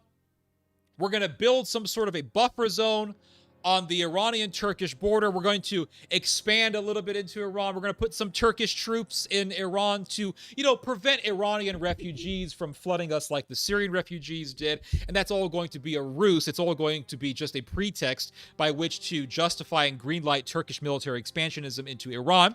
And the Turks are going to say, Iran is our ally now. They're aligned with the West. They're aligned with NATO and America. So we're going to intensify our deepening of security relations with the Iranians, and Iran is going to have access to Turkish military technology. We're going to sell weapons. We're going to sell drones and other weaponry to the Iranians.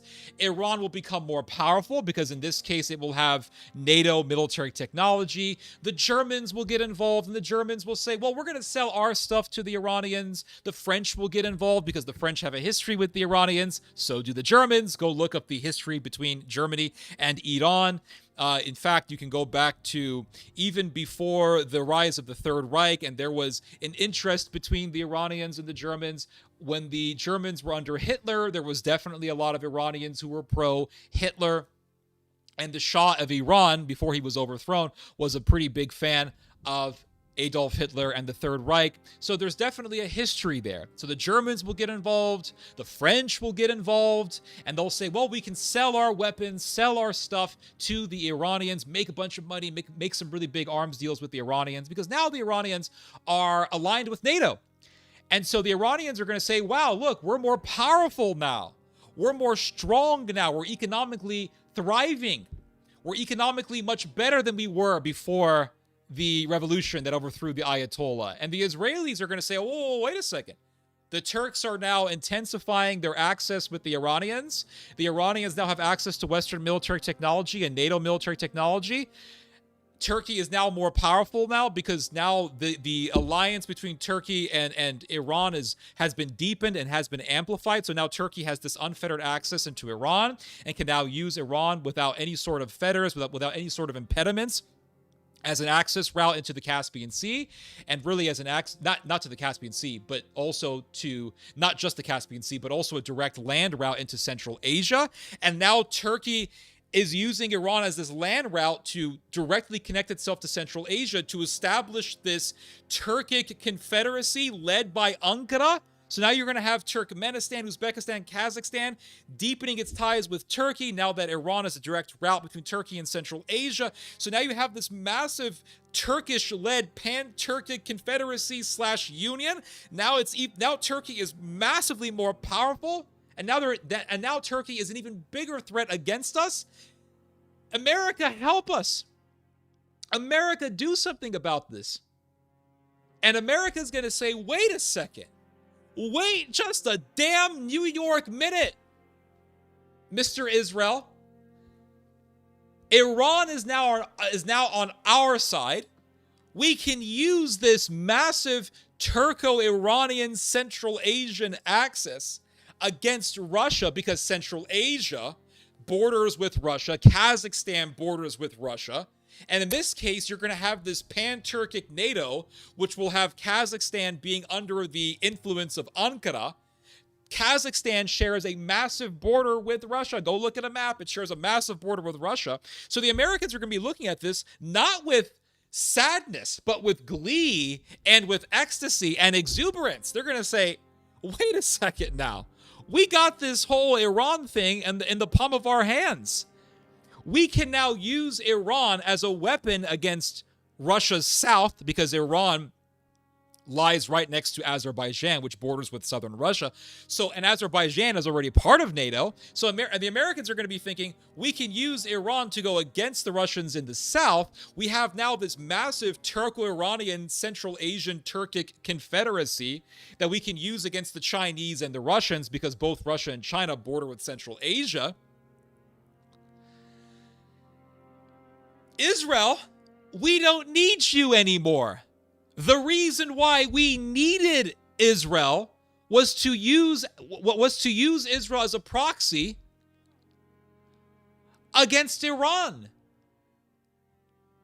But now Iran is on our side. So of what use is Israel?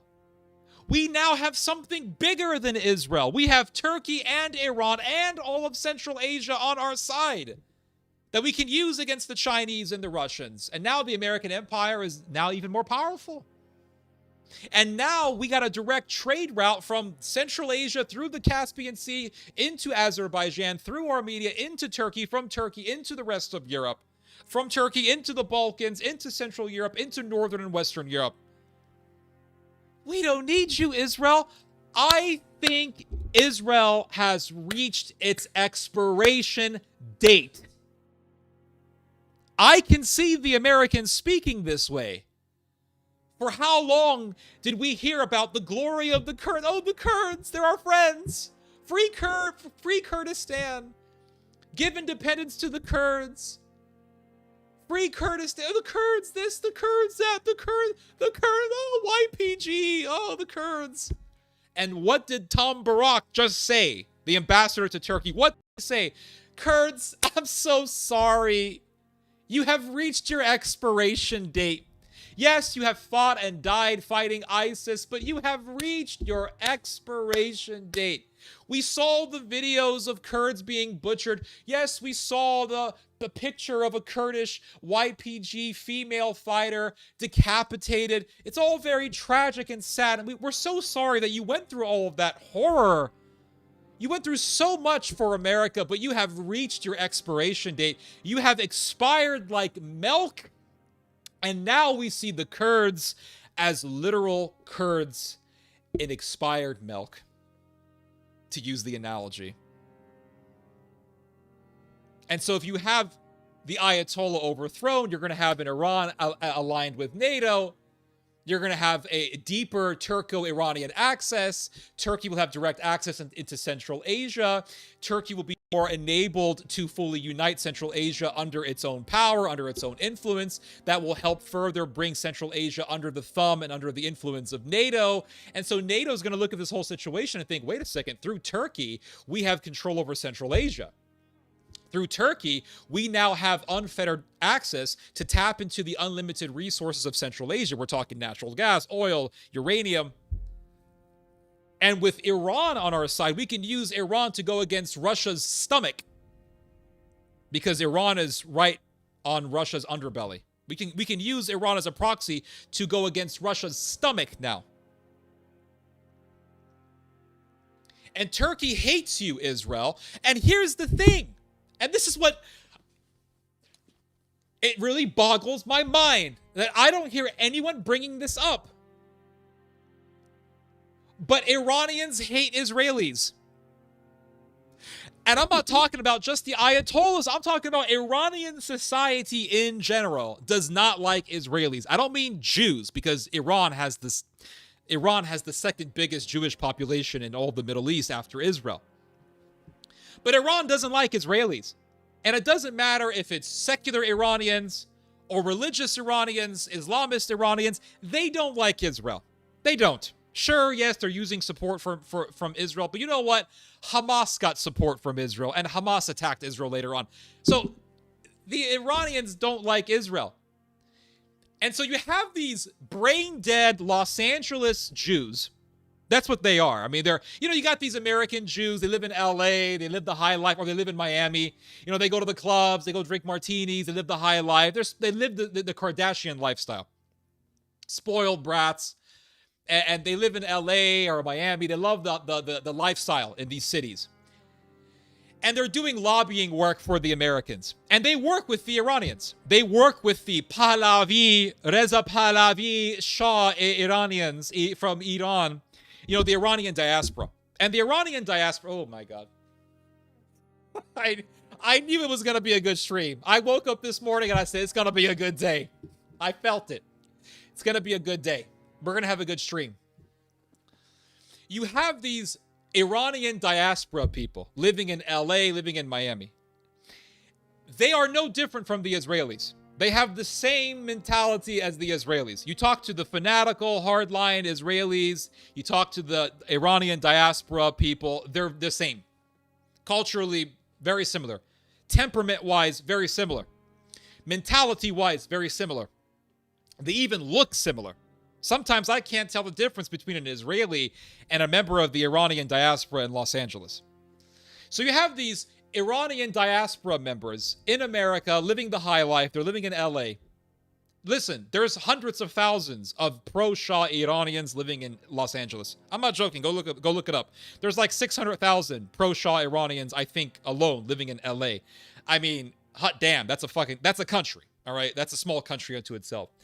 So they're using their presence in America to push the Americans to usher in the coming of the Reza Shah Pahlavi.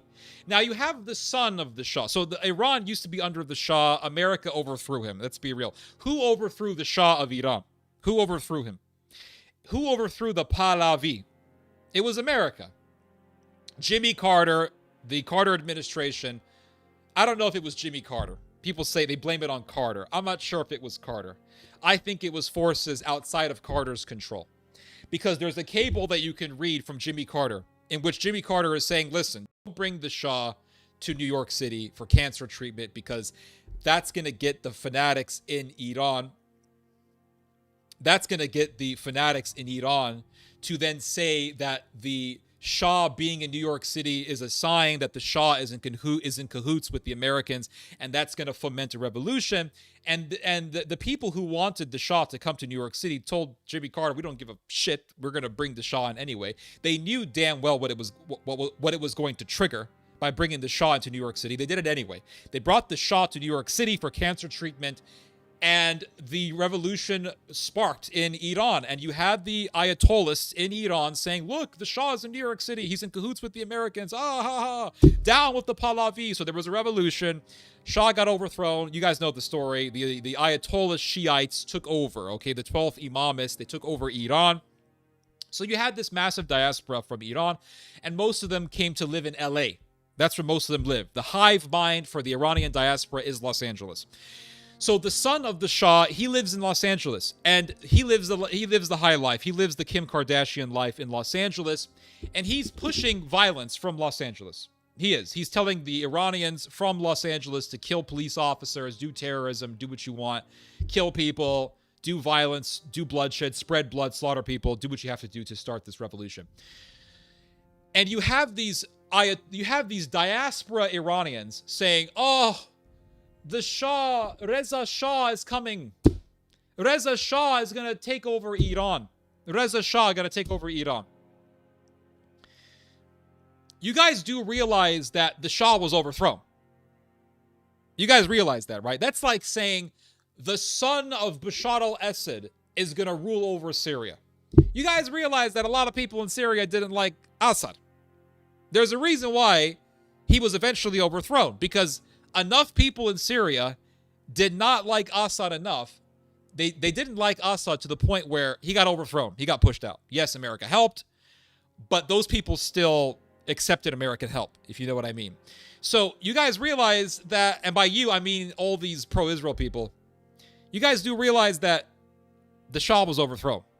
So if you bring the son of the Shah to Iran, it's not going to make a difference. He's going to be hated. It's not going to work. And you guys do realize that the Shah hated Israel. You guys realize that, right? You guys realize that the Shah promoted what is seen by the Israelis as an anti-Semitic conspiracy theory. There is a video that you can watch of the Shah complaining about the Israel lobby and saying that the Israel lobby controls American politics and the American media. You guys know that, right? You guys know that the Shah of Iran said that Jews run all the banks. And I'm not saying that he's correct, but what I'm saying is he was not very favorable towards the Israelis nor to the Jews. And according to the Israelis, according to the own standard of the Hasbarists, the pro-Israel people, and the Israelis, the Shah of Iran was anti-Israel. So now you guys are trying to appeal to the pro-Shah people in Iran. But even if the pro-Shah people, let's just say for the sake of argument here, that the pro-Shah people take over Iran, they're still going to hate Israel. You're still up shit creek. No matter what happens, you are up the creek, Mr. Israel. And so if America can take control over Iran, America's going to say, wait a second, we got Iran, we got Turkey, we got Central Asia. We got this massive empire here that we can use against the Chinese and the Russians. Israel, do you control access way into the Sea of Marmara from the Black Sea? Israel, do you control the access way from the Mediterranean to the Black Sea? Israel, do you control the access way from the Black Sea into the Mediterranean? No, you don't. But Turkey does. Israel, do you have this unfettered access into Central Asia from the Caspian Sea and from Iran? No, you don't, Israel.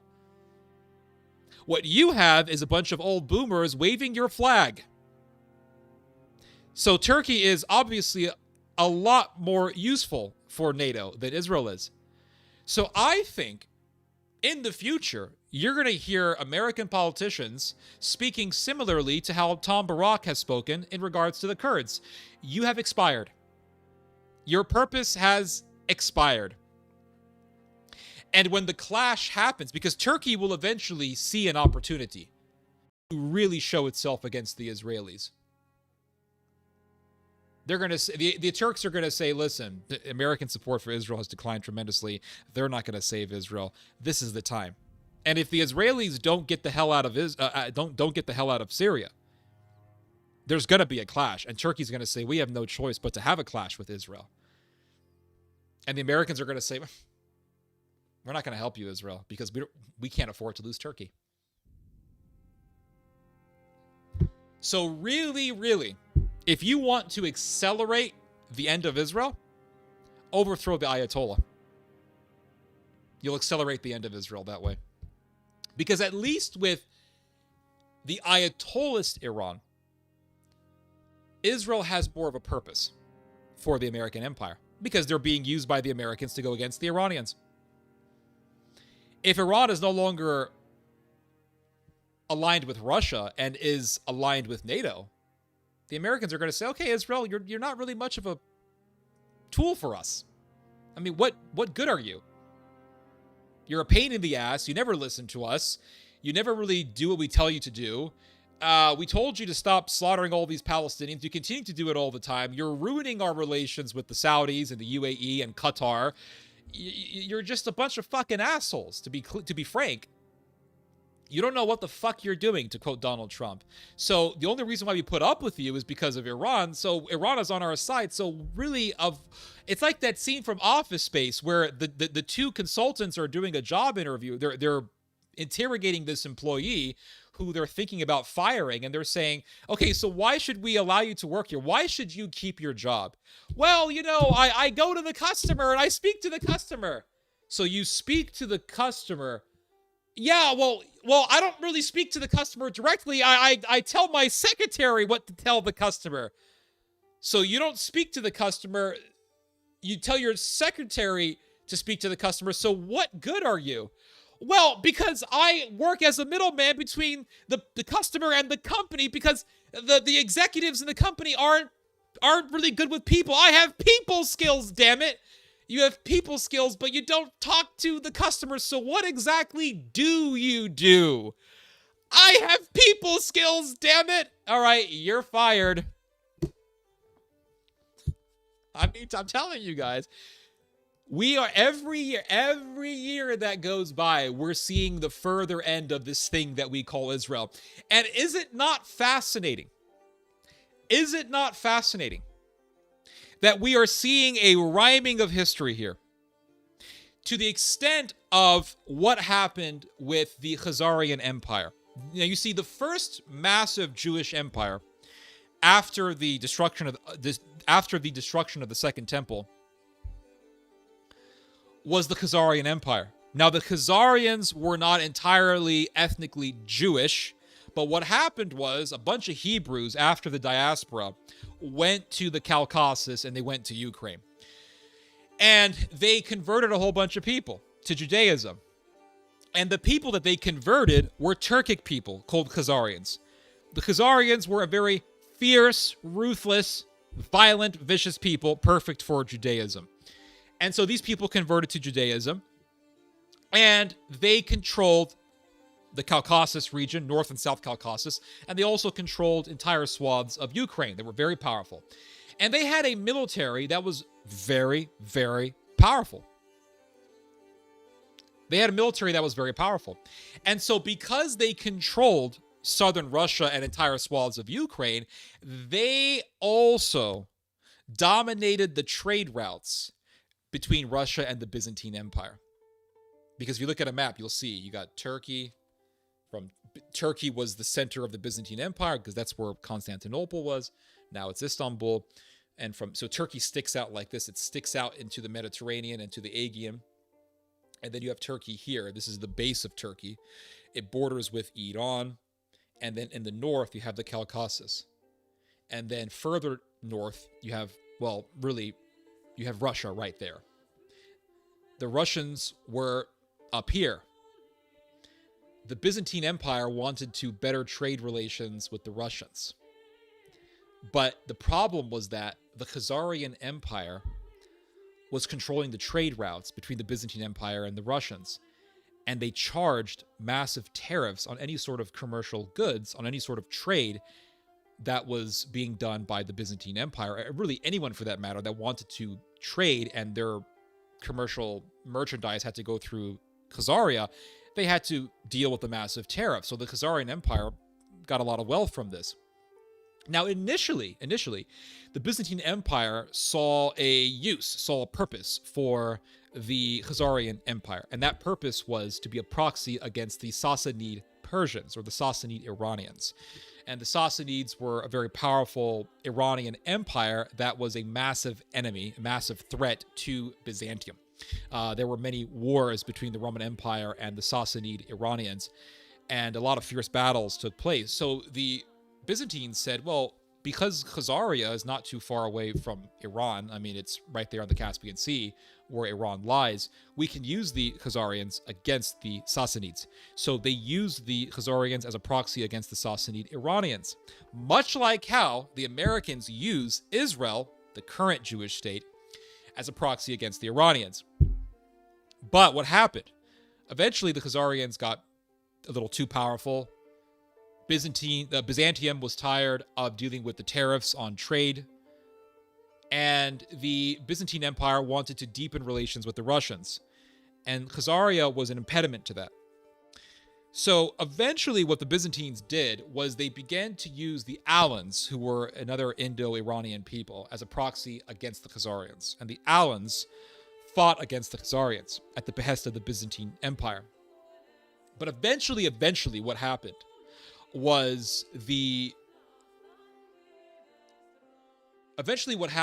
Russians rose up. And the Russians crushed the Khazarian Empire. And there was no more Khazaria. So, in other words, the Khazarians were no longer of any use to the Byzantine Empire. The Byzantines saw the use of the Khazarians as being expired. And eventually the Russians crushed Khazaria. So today we see what? The Americans are using the Israelis as a proxy against the Iranians.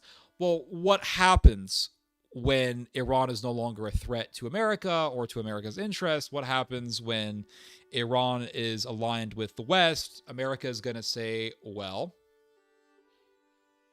Israel, you have now lost your purpose. You're no longer of any use to us. Goodbye. We need Turkey. And America's going to say, we want to deepen our relation with the Turks. We need the Turks, just like the Byzantines wanted to deepen their relations with the Russians. And so they'll say, well, we want to deepen our relation with the Turks. The Turks don't like you. We need to deepen our relation with the Iranians because the Iranians are now on our side. The Iranians don't like you. So goodbye. Now you're going to say, well, no, you're wrong, Ted, because, the Israelis helped the Iranians.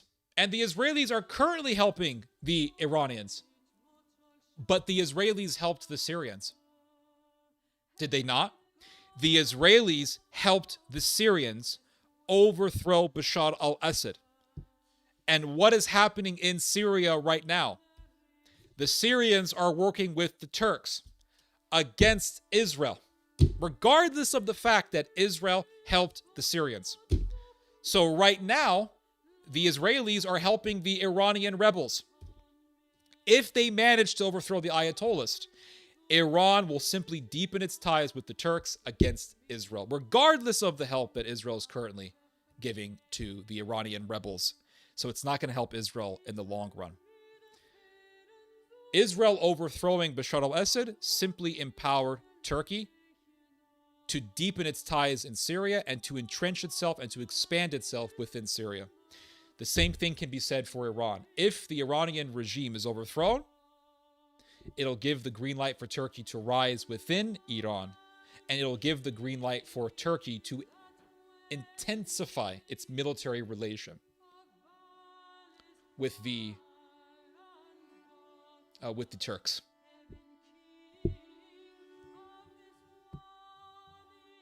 So Israel is simply, by working to overthrow the Iranian regime, Israel is simply accelerating its own demise. I mean, that's what's happening.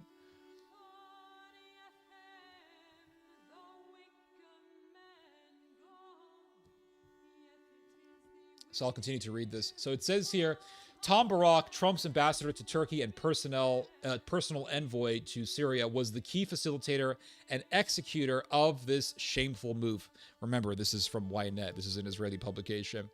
So it says here, the White House has decided to withdraw all U.S. forces from Syria in the very near future. Now, as far as this part of the article goes, I don't know if this is going to happen, right? I mean, Trump has talked about withdrawing from Syria before. He talked about this during his first term as president, but it didn't happen.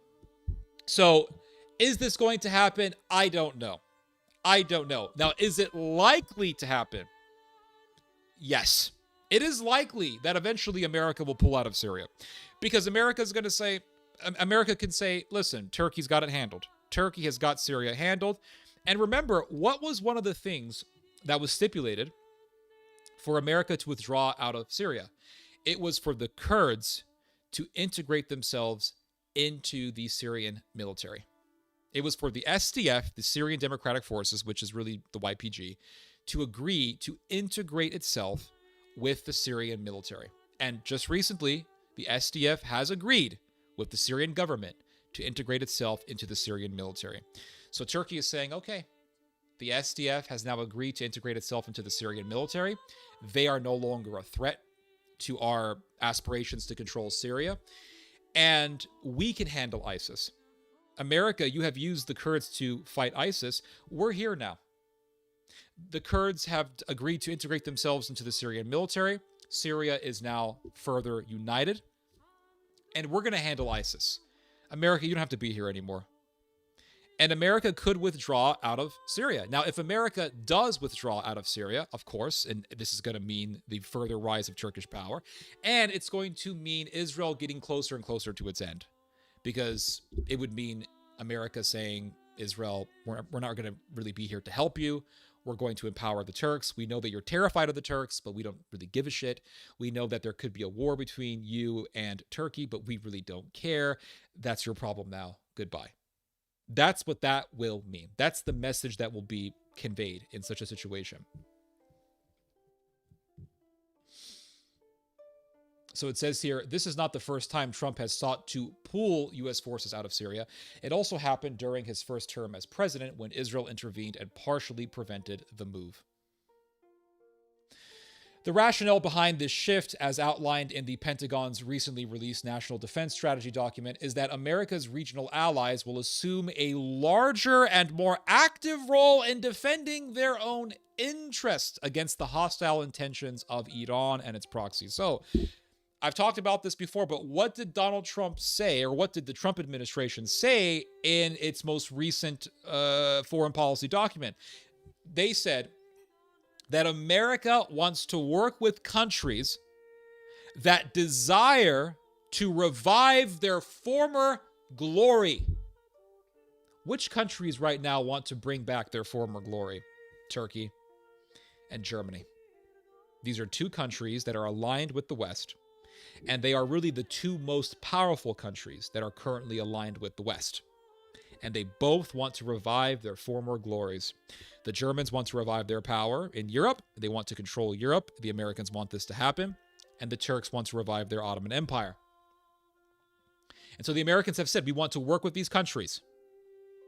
And they want to use these countries to control certain regions. For Turkey, they want to use the Turks to control the Middle East. For Germany, they want to use the Germans to control Europe.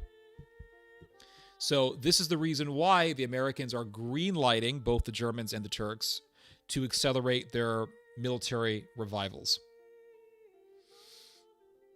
So it says here, the document highlights Israel as a model to follow, a country capable of defending itself with what it terms limited assistance from the United States. Hint, hint, the Americans are telling the Israelis, we want you to be under limited assistance, Israel. That is a sign. I think that's America's way of saying, Israel, you better get off our aid. You better stop being so dependent on us, because right now you're not popular. So it says here, the vacuum left by the U.S. withdrawal threatens regional stability. This in turn poses risks to the Jordanian regime and creates space for hostile actors from Turkey to the Shiite militias in Iraq to move closer to Israel's eastern and northern borders. Now, what have I said about Jordan? I think eventually the Hashemite kingdom will be overthrown. And if the Hashemite kingdom is overthrown, well, you'll have a Palestinian state, because the vast majority of people living in Jordan are Palestinians. And if you have a Palestinian state, that means you will have a state under really the influence of Ankara, because Turkey right now is very pro-Palestine. Turkey is very pro-Gaza. It's very pro-Hamas. Hamas really is headquartered in Turkey and Qatar. The Muslim Brotherhood is headquartered in Turkey.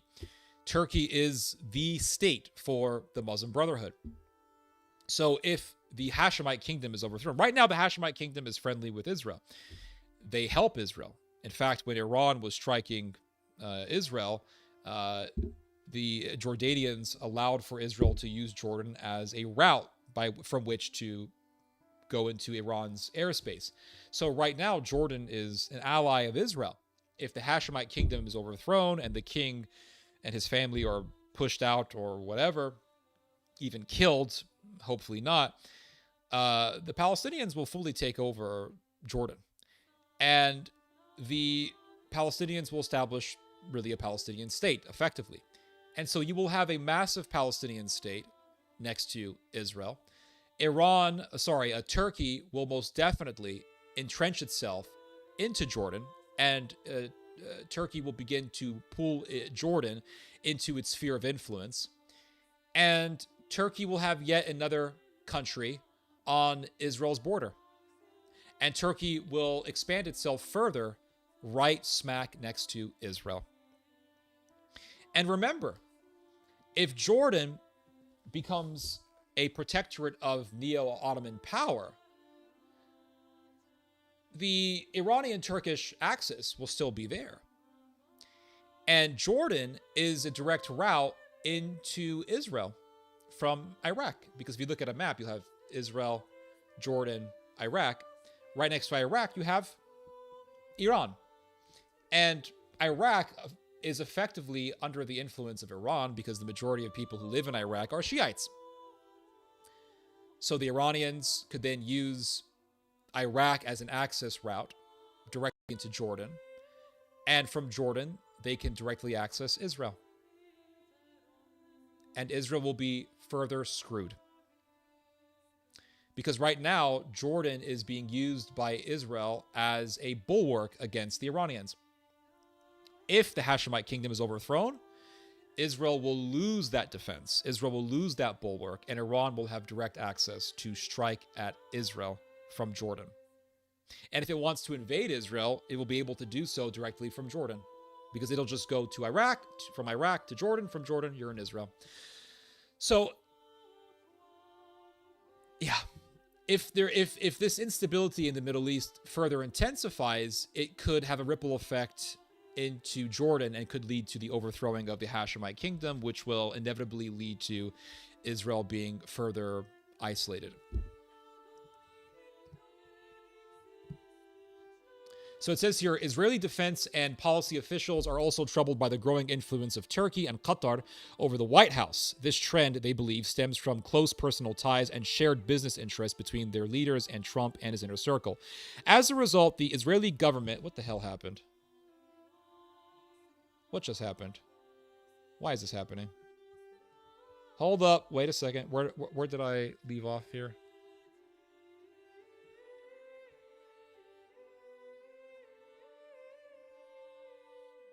Okay, it's right here. Okay, I already read this. Okay, so it says here, this trend, they believe, stems from close personal ties and shared business interests between their leaders and Trump and his inner circle. As a result, the Israeli government and military have had to swallow a number of unwelcome security-related concessions Trump has imposed, particularly concerning Syria and Gaza. So, let's read that last part again. I think that's pretty significant. The Israeli government and military have had to swallow a number of unwelcome security-related concessions Trump has imposed. On who? On Israel. Trump has imposed pressure on Israel. Pressure to not help the Kurds. Pressure to not impede Turkish expansion into Syria. I mean, don't you guys see it? Israel is losing its influence. Bottom line. Israeli intelligence officials note that while the Shiite axis has weakened, a new force is emerging opposite Israel. The Sunni axis. Ooh! The Sunni axis. So initially, the Israelis were complaining about the Shiite axis and the Shiite triangle and the Shiite axis of evil. You have Iran, the Houthis, and you have Hezbollah, and they're all there. Oh my God. That's the existential threat. And now they have weakened the Shiite axis. Now they have to deal with the Sunni axis. Now they're complaining about the Sunni axis. So now what they have left themselves with is something much more dangerous than the Shiite axis. Because at least with the Shiite axis, you have something that America is against. At least with Iran, America is on board with Israel to go against. Right? At least with the Iranians, Israel can rely on America to go against Iran, etc., etc. But the Shiite axis has been weakened. And now you have the Sunni axis. Well, who leads the Sunni axis? Turkey, Qatar, Saudi Arabia, UAE, all of which are allies of the American empire. All of which are essential for the American empire to have control over the Middle East, especially against Shiite Iran. Because which Sunni country is smack right next to Iran and is across from Iran on the Strait of Hormuz? Oh, that's right. It's the United Arab Emirates. It's the UAE. The UAE is America's foothold into the Strait of Hormuz. And this is another reason as to why America wants to overthrow the Ayatollah. Because if you overthrow the Ayatollah and you make Iran aligned with NATO, that would mean NATO fully entrenching itself on the Strait of Hormuz. It would mean NATO having full access, full control over the Strait of Hormuz. Because if you look at a map, you'll see. Let's see. I'll just show you guys real quick. Hold on. I'll show you guys a map real quick. Hold on one second. Strait of Hormuz map. This is another major reason as to why America wants to overthrow the Iranian government. Right here. Believe me, guys, it has nothing to do with freedom. It has nothing to do with democracy or any of that bullshit. America doesn't give a shit about the Iranian protesters being killed. None of that stuff. This is what it's about right here, guys. Right here. this little region right here. You see this? This is called the Strait of Hormuz. Here's the UAE. Here's Iran. The UAE is America's foothold into the Strait of Hormuz. If America loses the UAE, it loses that direct access into the Strait of Hormuz, and it loses its ability to use the UAE to counter Iran's presence on the Strait of Hormuz. The Strait of Hormuz is very important because a massive percentage of all of the oil that is exported in the world goes through the Strait of Hormuz because it comes from what? Iraq. The oil comes from where? Saudi Arabia, Iraq, Iran, UAE, big oil countries right here. So it goes through the Strait of Hormuz. We're talking like, I don't know, 40% or so, 40% of all the world's oil goes through this little maritime route. So if America loses the UAE, Saudi Arabia, Oman, bam, Iran, under Russia's influence, becomes more powerful. America loses its direct and total control, or it loses its partial control over the Strait of Hormuz. But if America in overthrowing the Ayatollah government, that would mean America solidifying its control completely over the Strait of Hormuz. Over the Strait of Hormuz. And America never having to worry about Iran impeding America's access and America's presence on the Strait of Hormuz. That's a major reason as to why. The other reason also has to do with the Caspian Sea. Iran is on the Caspian Sea, but another major reason is because of the Strait of Hormuz. So, if Iran becomes aligned with NATO, let's just hypothetically say that the Ayatollah is overthrown and Iran becomes aligned with NATO. That would mean America, the American empire, NATO, and Turkey having full access to the Strait of Hormuz and never having to worry about Iran hindering that access. That would mean the American empire / NATO having control over a massive percentage of the exportation of the world's oil. So if you have an Iran that is aligned with NATO and America has this massive control over the Strait of Hormuz, and Iran continues to deepen its security ties with Turkey against Israel, and Israel decides to complain about this, what is America going to tell Israel? They're going to say, Israel, what do you have to offer exactly? Through Iran and through Turkey, we have complete access through the Strait of Hormuz, through the Dardanelles, through the Bosphorus. We have direct access from the Black Sea into the Mediterranean. We have direct access into Central Asia and into the Caspian Sea. We have direct access into the South Caucasus. So in comparison to that, what the fuck is it that you exactly have to offer Israel? What do you have to offer that is better than this? The answer is nothing.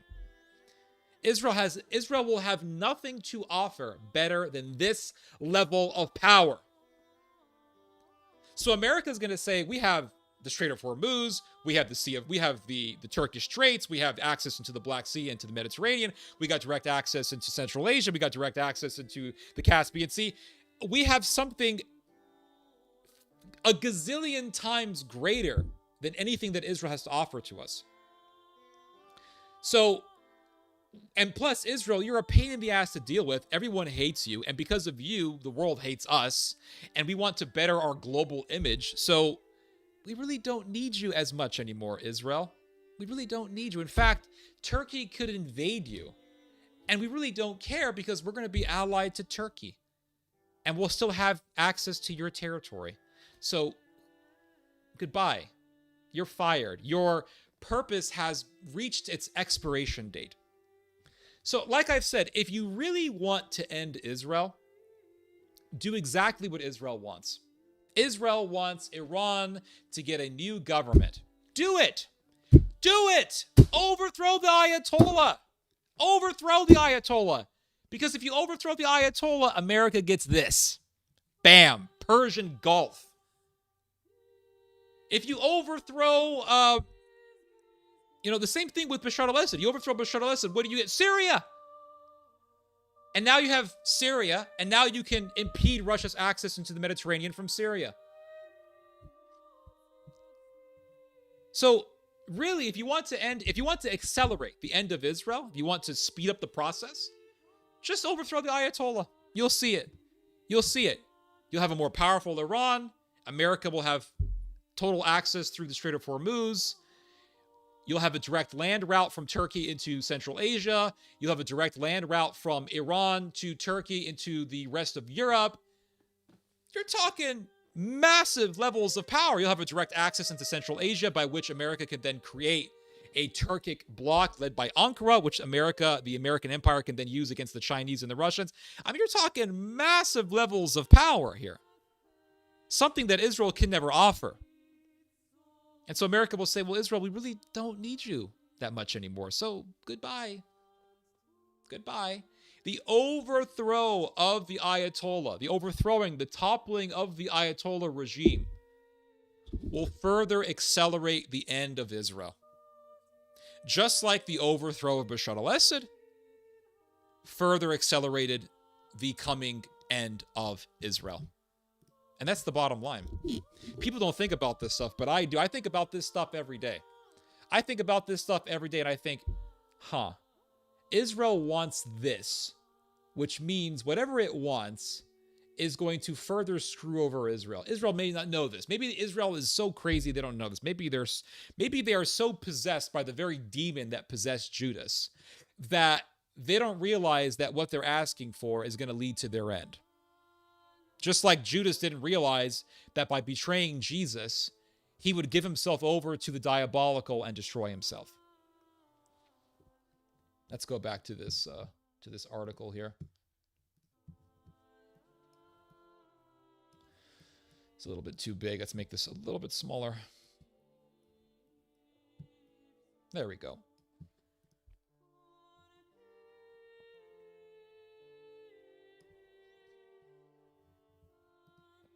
So we talked about Qatar. We talked about the Sunni access. So it says here, currently, there are about 3,000 American military personnel in Iraq, mostly specialists and advisors, spread across several bases, including in the Kurdish Autonomous Region in the north. Under an agreement with the Iraqi government, the U.S. is set to withdraw most of them by the end of September. Again, this may not happen. This may be rescinded. We don't know.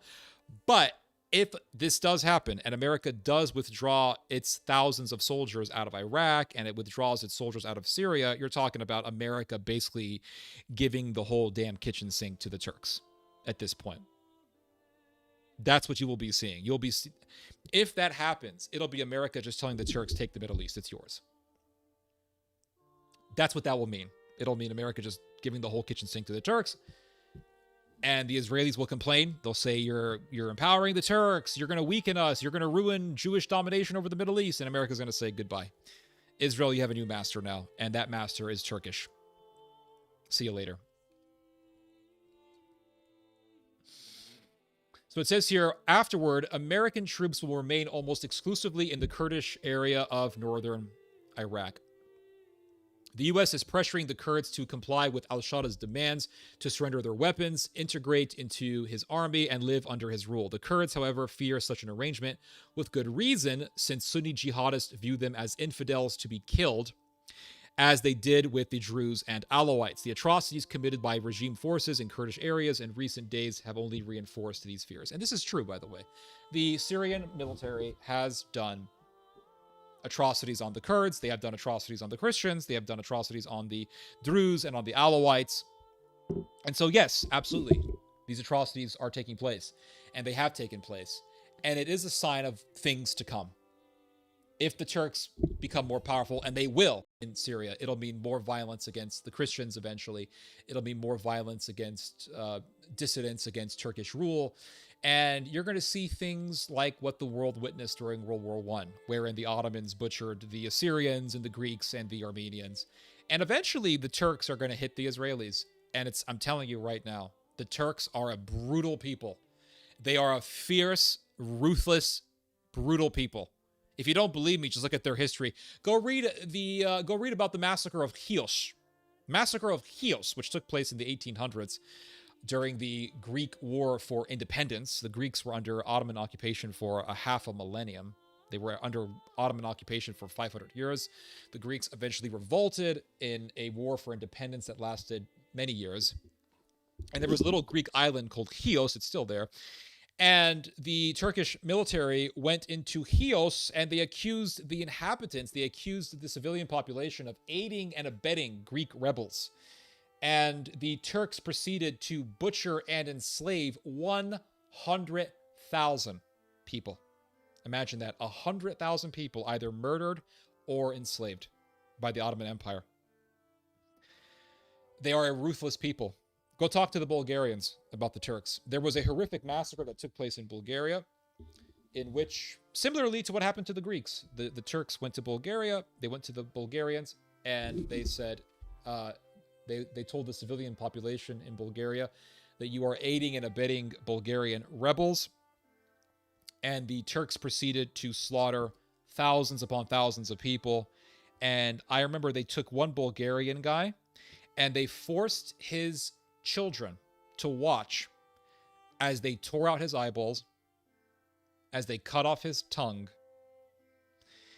and as they began to impale him alive, as they took a large, sharp stick and began to shove it into his anus, and they hammered it into his anus, and they hammered it into his body in a way where the sharp stake, the sharp end of the stake, did not hit any vital organs. And eventually the end of the spear, or the end of the stake, pierced the side of his body through his shoulder region. And they suspended him over some fire and slowly shish kebabbed him to death. And this all happened while he was alive. This is what the Turks did. I know the Israelis are evil and brutal and genocidal and murderous, but the Turks are worse. I'm just going to say it. They're worse. Some pro-Israel, some anti-Israel people would have issue with that, but it's true.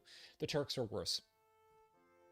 The Turks will not stop. They will kill by the millions. And they, like I said, they are a brutal, vicious people. Their icon is the wolf.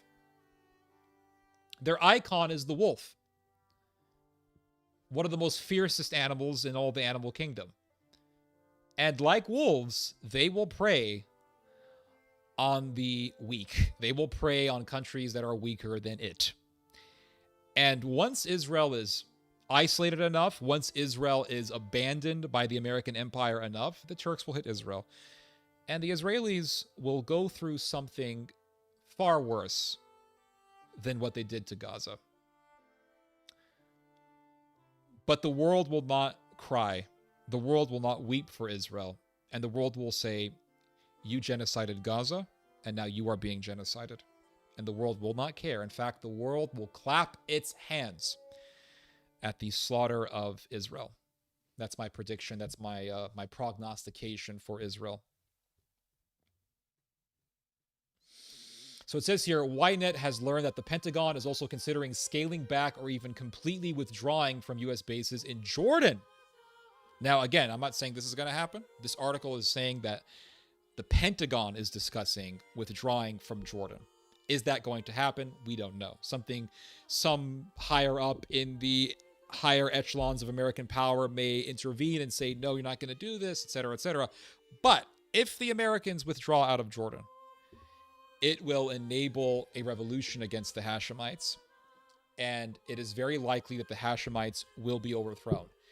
If the Hashemites lose their power, you will have effectively a Palestinian state on Israel's border.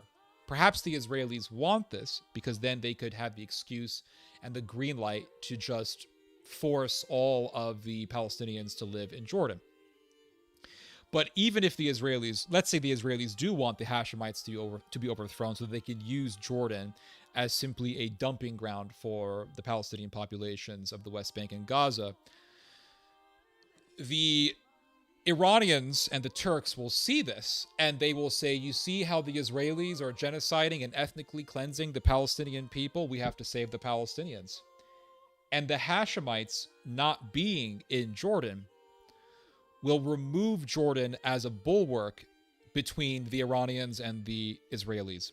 And like I said, the Iranians have already a dominating presence in Iraq.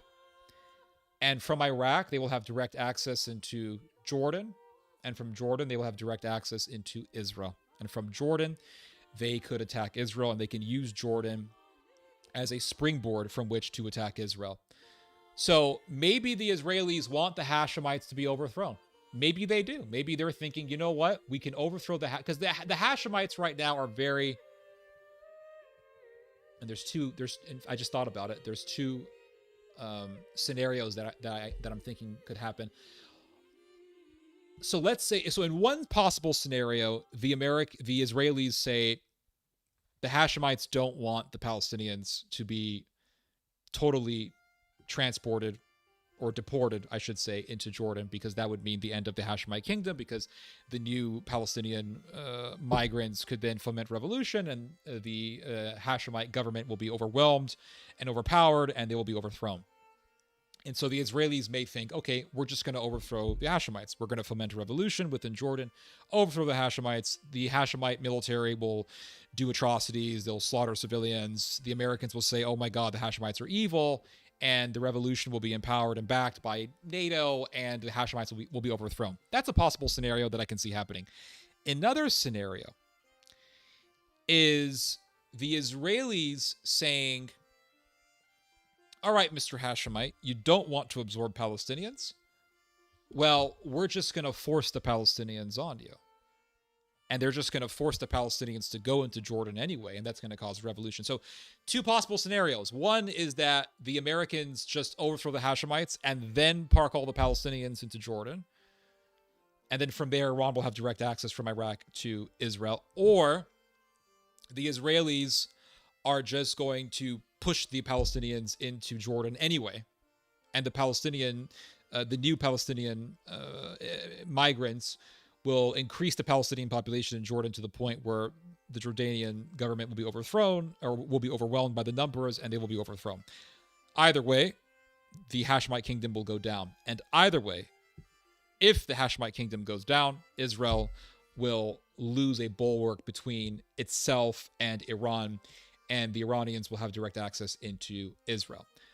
The fact that you have a deepening axis between the Turks and the Iranians forming as we speak means that with the overthrow of the Hashemites, the Turks could then use the Iranians as a weapon against the Israelis, and they could use the fact that Jordan will be a Palestinian state at this point to their advantage, and they could use then Jordan as a direct access route from which to attack the Israelis.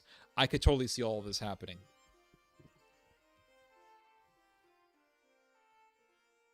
And if you guys don't know what I'm talking about, I'll show you guys. Okay, we'll do the map thing again. But I've talked about this many times. But we'll just show this just to refresh memories here. Maybe I should change the music, because I know this. We'll change the music a little bit. We're going back to the lands between. We're going back to Elden Ring.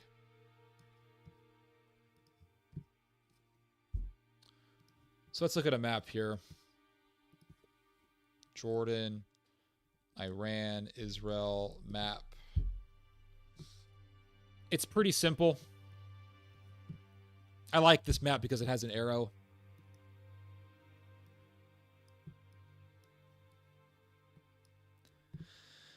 I'll make this a little bit bigger.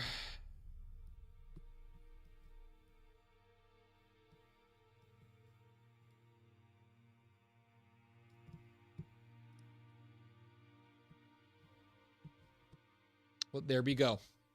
Here's Iran, Iraq, Jordan, Israel. Iran already has a lot of influence in Iraq, just given the fact that it shares a massive border with Iran and the fact that the majority of Iraqis are Shiites.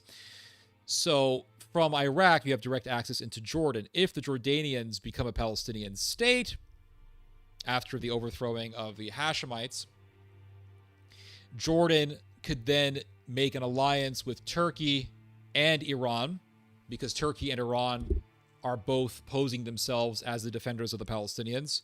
So the Jordanians, or sorry, in this case, this new Palestinian state, once Jordan, could then form an alliance with Turkey and Iran against Israel. Israel has no control over Iraq. Iran has tremendous influence in Iraq because of the fact that it's Shiite.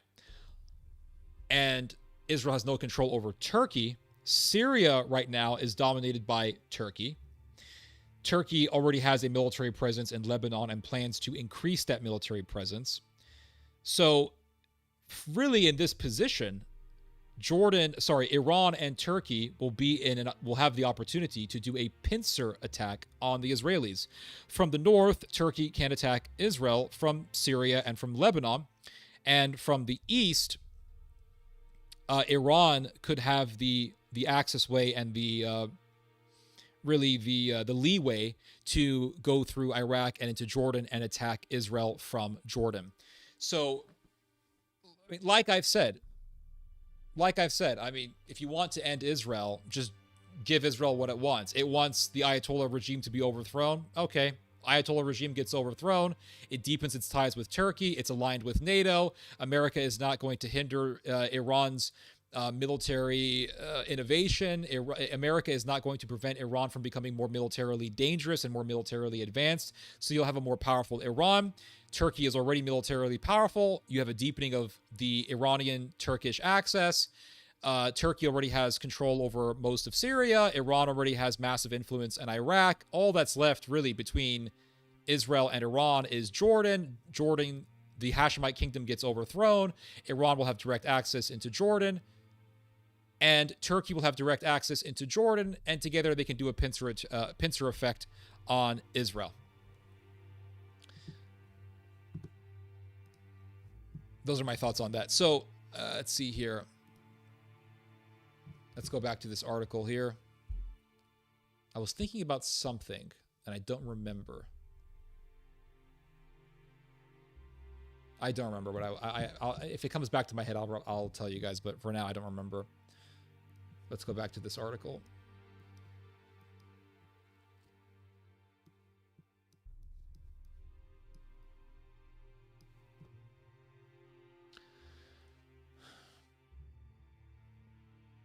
So it says here that this prospect, the prospect of America withdrawing its troops out of Jordan, is causing significant concern in both Amman and Jerusalem, as it would leave the kingdom vulnerable to Iraqi Shiite militias entrenched along its borders, and increase the threat to the monarchy from jihadist and Muslim Brotherhood elements operating inside Jordan and in southern Syria.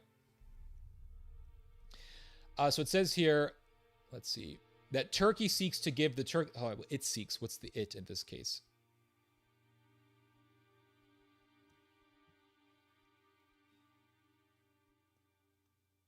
The neo-imperialist push. So Turkey's neo-imperialist push. Oh, I'll say that again. I say that in a weird way. Turkey's neo-imperialist push seeks to give the Turkish military the ability to deploy radar systems, air defense batteries, and forward bases near Israel. So Turkey is going to increase its military presence in Syria. It's going to build more military bases in Syria, and these military bases are going to be right next to Israel. Right next to Israel. Israel is going to be further isolated. So it says here, thus severely limiting its aerial freedom of action over Syria and Iraq. So if the Turks start building all these military bases in Syria and they have these radar systems, they will be able to control the airspace of Syria, and thereby they will be able to hinder Israel's access into Syria's airspace. And so if Israel tries to attack Iran by going through Syria first, Turkey can say, nope, you're not going to do that. We're not going to allow you to attack Iran. So we're seeing the beginning of the further isolation of Israel, or really the beginning of the isolation of Israel in the Middle East. Faced with this reality, Israel could soon confront a strategic dilemma, whether to act forcefully against Turkish entrenchment, even at the risk of direct military friction with a NATO member closely tied to Washington. So Israel is now thinking, do we or do we not go to war against Turkey? If they go to war against Turkey, they cannot expect to receive help from the Americans, because the Americans will not help Israel in this case. So it's a lose-lose situation. If Israel does nothing about this, Turkey is going to continue to expand, and Israel will be further isolated. If Israel decides to intervene militarily and actually go into direct conflict with Turkey, Israel will be facing Turkey, Iran, the Muslim world, really. And America's going to say, are we going to lose the entire Muslim world over Israel? No, we're not. Are we going to lose Central Asia over Israel? Are we going to lose the appeal from the Islamic world? Are we going to lose a positive perspective on the American empire from the Muslim world just to save Israel? Are we going to lose Central Asia? Are we going to lose Indonesia? Are we going to lose Malaysia? Are we going to lose Turkey? Are we going to lose possibly the Iranian people over support for Israel? The answer is no. And Israel is screwed. So, I mean, guys, it's just every year the future end of Israel becomes more and more obvious.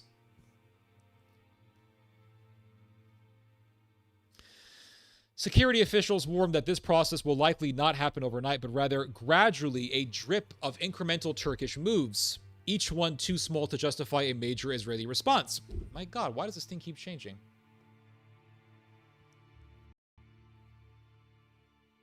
But together, forming a new reality within months or years in which Israeli aircraft no longer enjoy freedom of movement over Syria and Iraq. So Turkey is going to continue to expand into Syria, expand within Syria, expand into Iraq more and more and more, to the point where they're going to control Syrian airspace, Iraqi airspace, possibly Jordanian airspace. And in such a situation, Israel will be completely isolated in the Middle East. Israel will be the weaker faction in the Middle East and will no longer dominate the region. Compounding this is the fact that under the Trump administration, Washington has shown far less willingness to engage militarily in the Middle East, focusing instead on China, Ukraine, and domestic concerns. In such a scenario, Israel could find itself largely alone in defending its northern airspace autonomy. If necessary, military action may also be required to establish clear red lines for Turkey and prevent it from turning Syria into a direct military sphere of influence. So, I can totally see this happening, by the way, because, and let's just look at a map here. My God, this mouse is a pain in the ass. Turkish, let's see here. Turkey, Central Asia map.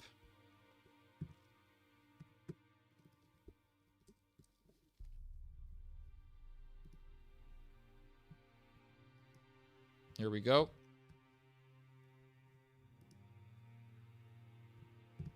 Please leave me alone. Freaking pop-ups. So let's look at a map here, and this really will show you the scale of power that Turkey is looking at here, that Turkey is aiming for. And if the Turks can succeed in grasping this level of power, or at least get close to it, the Americans will say, we prefer this over just supporting Israel, sorry. So right now, so here's Turkey, here's Israel. It doesn't say Israel, but Israel's right there. So Turkey is in enmity with Israel and vice versa. They're enemies, and they are vying over who's going to control Syria, which is this region right here. Here's Syria. So America wants Turkey to control Syria because America wants to prevent Russia from having access into the Mediterranean from Syria. They also, of course, want all the oil fields, all the other resources that lie within Syria. So in order to do this, America has to empower the Turks to control Syria. Now, Israel is over here, and Israel is saying, well, we don't want the Turks to control Syria. America is saying, too bad, we need this to counter the Russians in the Middle East. Now, Turkey borders with the South Caucasus. Here is Armenia. So here is, Armenia is right over here. Azerbaijan. Georgia is over here. And these countries all border with Turkey. They all do. Even Azerbaijan borders with Turkey because Azerbaijan has a little enclave around here that borders with Turkey, and it's really just a continuation of Azerbaijan. So all of the South Caucasus countries border with Turkey. From here, Turkey has direct access into the Caspian Sea, and from there into Central Asia. And this is a massive swath of territory that NATO wants to fully control without any sort of Russian hindrance, Russian or Chinese hindrance. Now, the Chinese are very, very focused on this because this region right here, Central Asia, borders with China, especially when you go into Kazakhstan up here. It borders with China. So China's over here, Kazakhstan up here, Russia's up here in the north. So if Turkey can establish power over Central Asia, it already has power over Azerbaijan. If Turkey can establish power completely over Central Asia, that would mean NATO having direct access from Europe through Turkey, through the South Caucasus, into the Caspian Sea, and then into all of Central Asia. That means America, Europe, NATO, having complete unfettered access to tap into the almost endless resources in Central Asia. We're talking oil, natural gas, uranium. This is something that Israel cannot offer. It cannot offer this. Yes, Israel has access into the Mediterranean Sea and also into the Red Sea. That is true. But if Turkey can take control over Israel, NATO will still have that access way. So it wouldn't matter at all. But with Turkey, you have access into the Caspian, the Black Sea, the Aegean Sea, the Mediterranean Sea. You have access into Iran. You have access into Central Asia. You have access into the South Caucasus and also into Russia. This is a massive geopolitical leverage point that America cannot afford to lose. So with the rise of Turkey comes the further insignificance or the further making of Israel into an insignificant region. And if Russia loses Iran, let's say Russia loses Iran. So here's Iran, Central Asia. If Iran becomes pro-America, that means Turkey having direct access into Iran and from there into Central Asia. That means NATO having direct access into Central Asia. So if you have a Turco-Iranian axis, that is a massive level of power that Israel can never offer. You're talking direct access into Caspian Sea, Central Asia, direct access into the South Caucasus. You're talking NATO controlling Russia's underbelly. You're talking about a Turco-Iranian, Central Asian Turkic block of power that the Americans can then use against the Chinese and the Russians. And so at this point, Israel becomes insignificant. And that's just the reality. At this point, Israel becomes insignificant. And America is going to say, okay, Israel, we know that you hate all this stuff. We know that you hate the fact that Turkey is very powerful, but we don't really give a shit because we got all this power here. We got all this territory. We got unfettered access to tap into the resources of Central Asia. We have direct access into Iran, direct access into Central Asia from Iran. We have a complete pipeline from Central Asia through Iran into Turkey, from Turkey into the rest of Europe, bypassing the Russians and further isolating the Russians and the Chinese. We have complete control over all of the trade routes within Iran and thus blocking the Chinese, isolating the Chinese from having access into the Iranian trade routes and thus into the Silk Road. This is a level of power that Israel can never offer. So at this point, Israel becomes insignificant. And it'll be much easier for America to abandon the Israelis. This is a possible scenario that I see happening. This is a possible scenario wherein Israel gets thrown under the bus.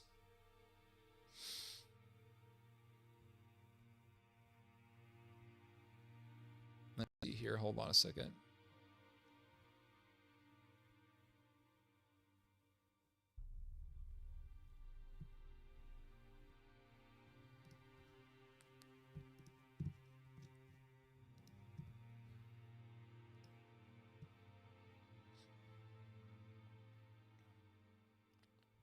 So let's see here.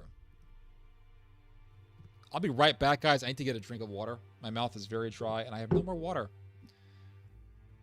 So, right back. Let me get some water and hydrate myself, and I'll be right back. Give me 1 second. I'll turn the music on for you guys.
guys, I'm back. I got some. I got a little snack and I got some coffee. So sorry for the wait. That was a just a slight intermission, is all, and I'm back.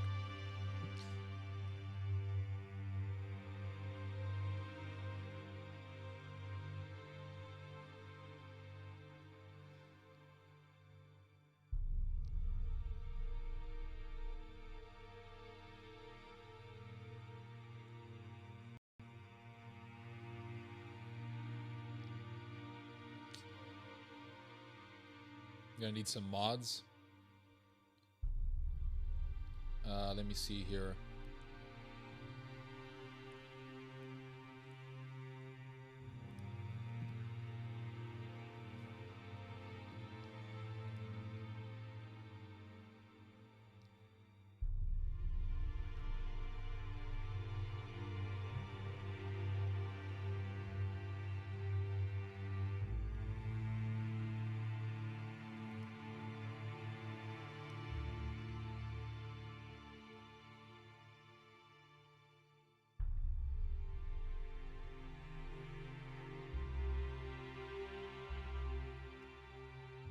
Alright, guys. I'm going to enjoy a smoke.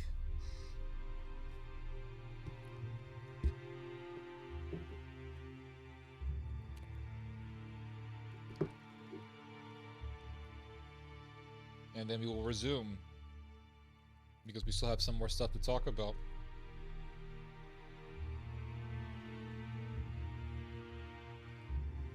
I'll be enjoying some Christmas blend tobacco.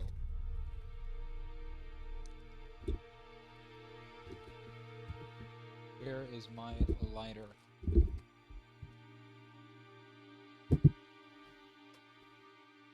had it here. Where did it go?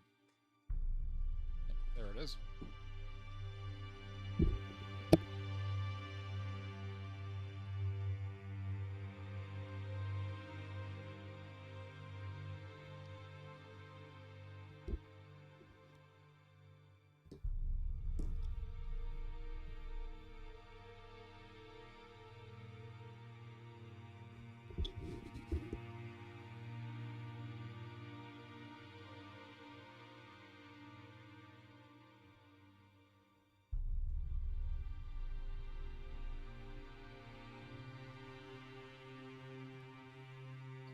Seaside. Okay, whatever.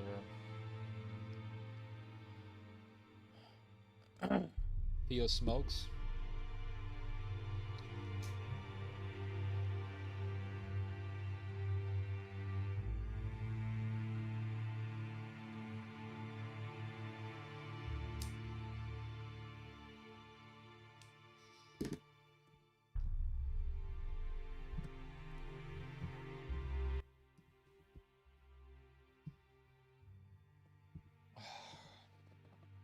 That's good stuff.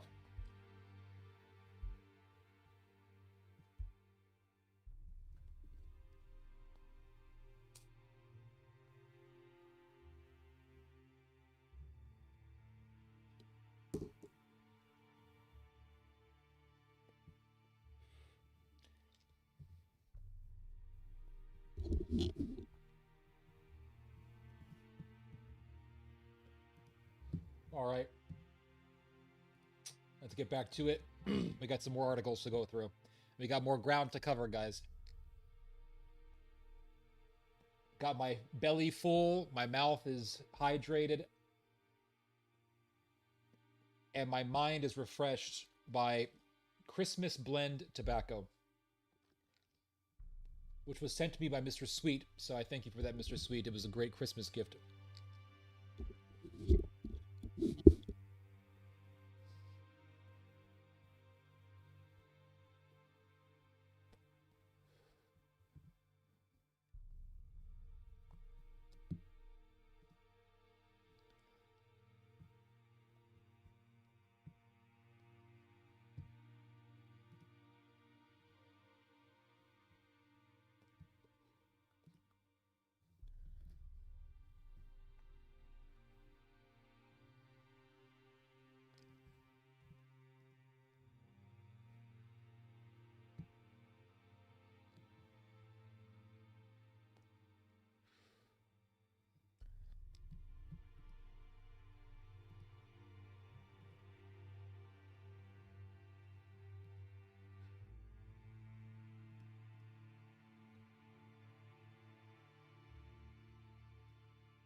1 second.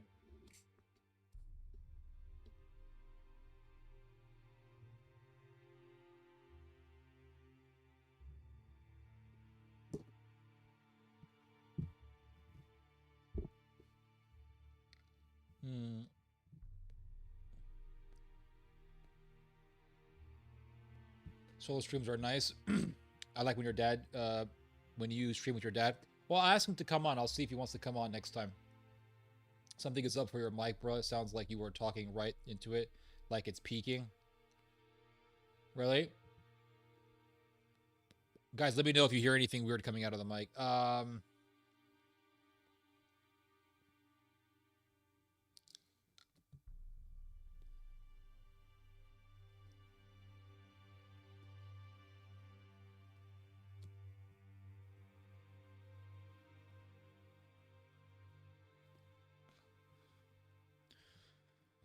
All right. Let's see.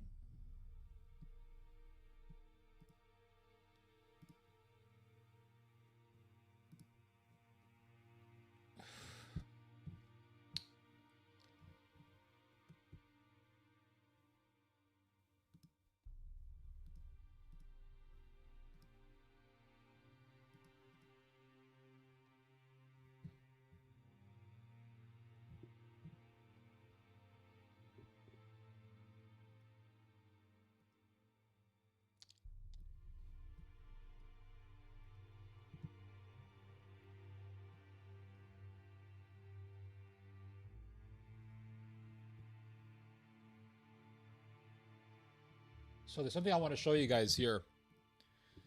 Put some music in the background. I did. It's playing in the back.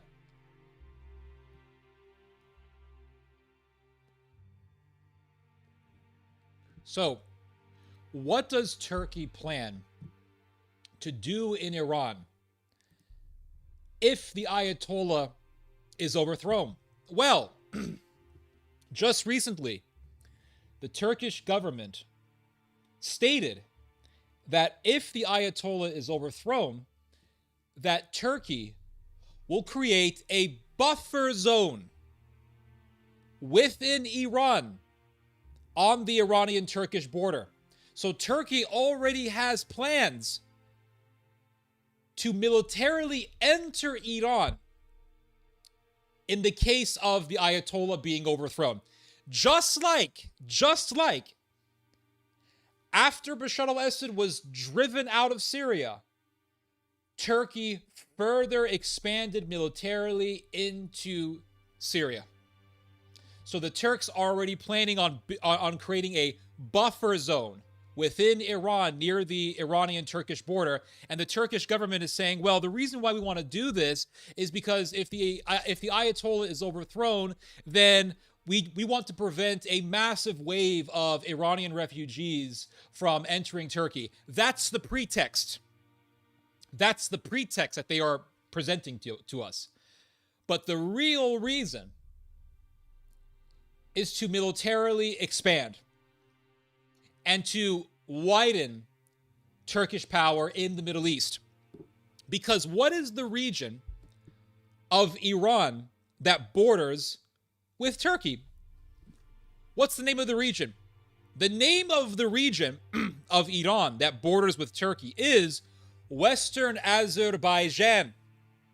And, as the title explains, the majority of the people living in the Western Azerbaijan region of Iran are Azeris. And the Azeris speak Turkish, and they are Turkic, and they're right next to, you guessed it, Azerbaijan, which is an extension of Turkish power. So Turkey wants to expand its power. Turkey already controls Azerbaijan. If the Ayatollah is overthrown, the Turks will capitalize on that situation. They will capitalize on the power vacuum in Iran to then deploy troops into the Western Azerbaijan region of Iran, which borders right with Turkey, to then connect that Western Azerbaijan region of Iran with mainland Azerbaijan and thus expand Turkish power in the Middle East. This is the plan, and this is what the Turks are planning to do if the Ayatollah is overthrown.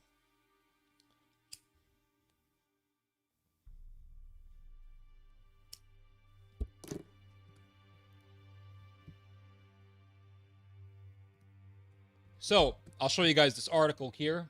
This article came out recently. And this is from Middle East Eye.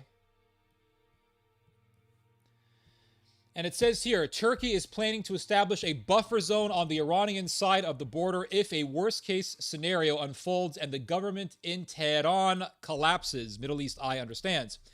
Top Turkish foreign ministry officials on Thursday briefed lawmakers in a closed-door meeting at parliament, telling them that Ankara is preparing for several potential scenarios regarding Iran, according to two participants who spoke to Middle East Eye. One participant in the briefing said Turkish officials used the term buffer zone to describe Ankara's intention to do everything possible to prevent another wave of refugees entering the country. Again, this is the pretext. The pretext is, oh, well, we don't want an entire wave of refugees entering Turkey like what happened in Syria, when you had all these Syrian refugees running into Turkey. So we don't want a wave of Iranian refugees running into Turkey. That's the pretext. Because what is the region that borders with Turkey? What is the region of Iran that borders with Turkey? Let's look at a map. Let's look at a map. Something else here that I have.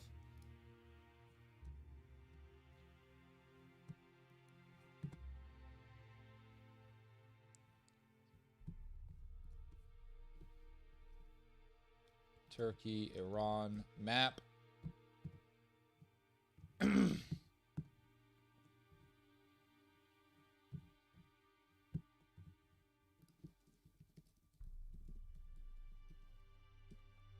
One second. Right here.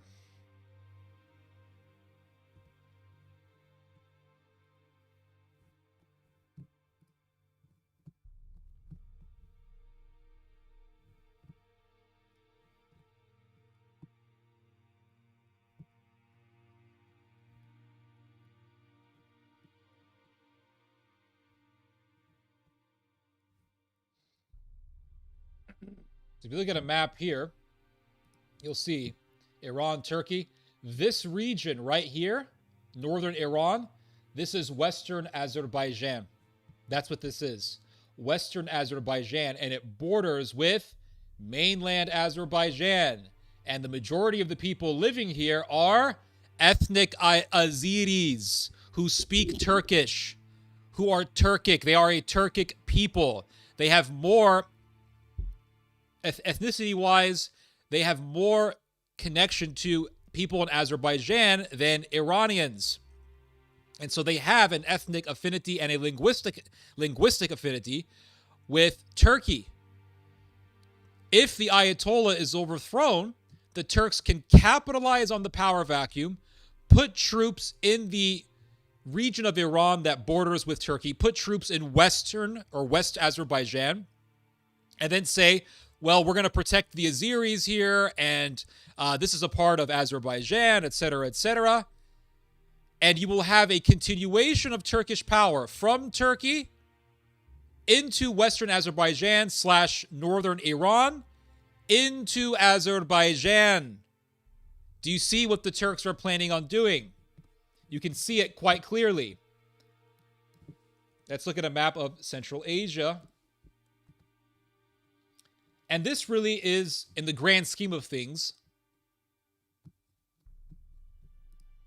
a part of Turkey's aspiration for power.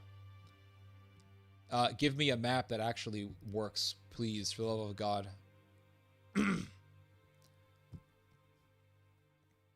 So if you look at this map here, let's just look at this map.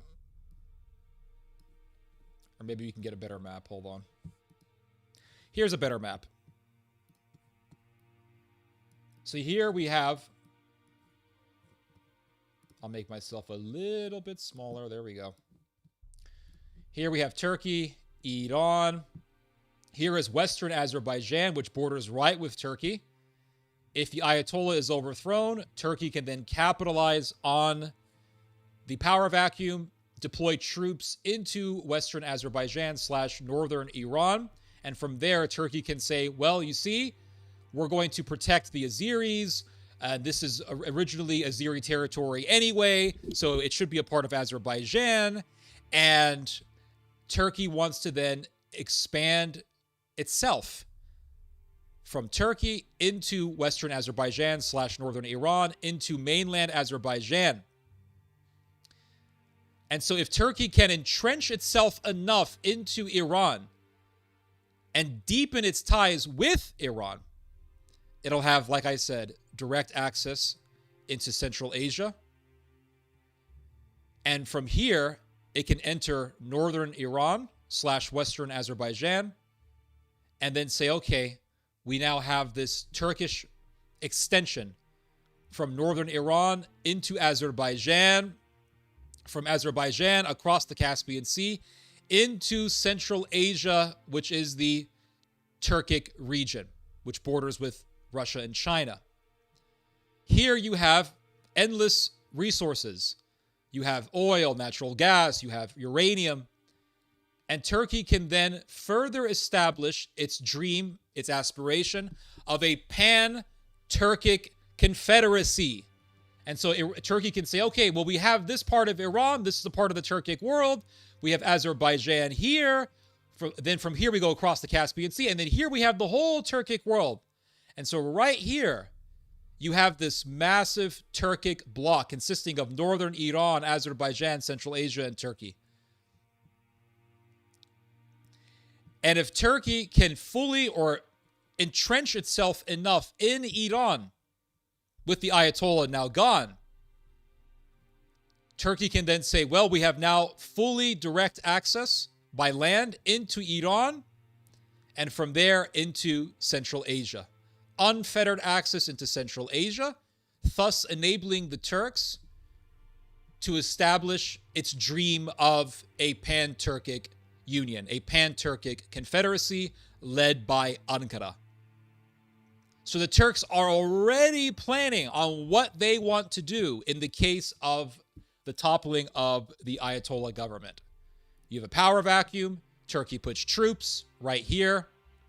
Turkey can then say, well, you know, it's for our security. It's to prevent mass migration of Iranian refugees into Turkey, et cetera, et cetera. That'll be the pretext. They will increase the number of troops gradually in this region, and then they will begin to control it, just like they did the Idlib province in Syria. Look at what the Turks did in the Idlib province in Syria. Many years before Assad was overthrown, there was already a massive Turkish military presence in northern Syria, in the Idlib province. And the Turks said, well, you know, it's for our national security, national security. And then now look at what's happening. The Turks are controlling Damascus. The Turks now have control over the vast majority of Syria, thus expanding Turkish power and thus further reviving the Turkish Empire or the Ottoman Empire. So the Turks are now eyeing Iran. They're saying, okay, it looks like the Ayatollah could be overthrown. If he is overthrown, they will deploy troops into northern Iran. Eventually, they will further entrench themselves in that region. And from there, they will say, okay, well, we have to deploy more troops here. And this is now really a part of Turkey. That's exactly, by the way, what they did in the Idlib province in Syria.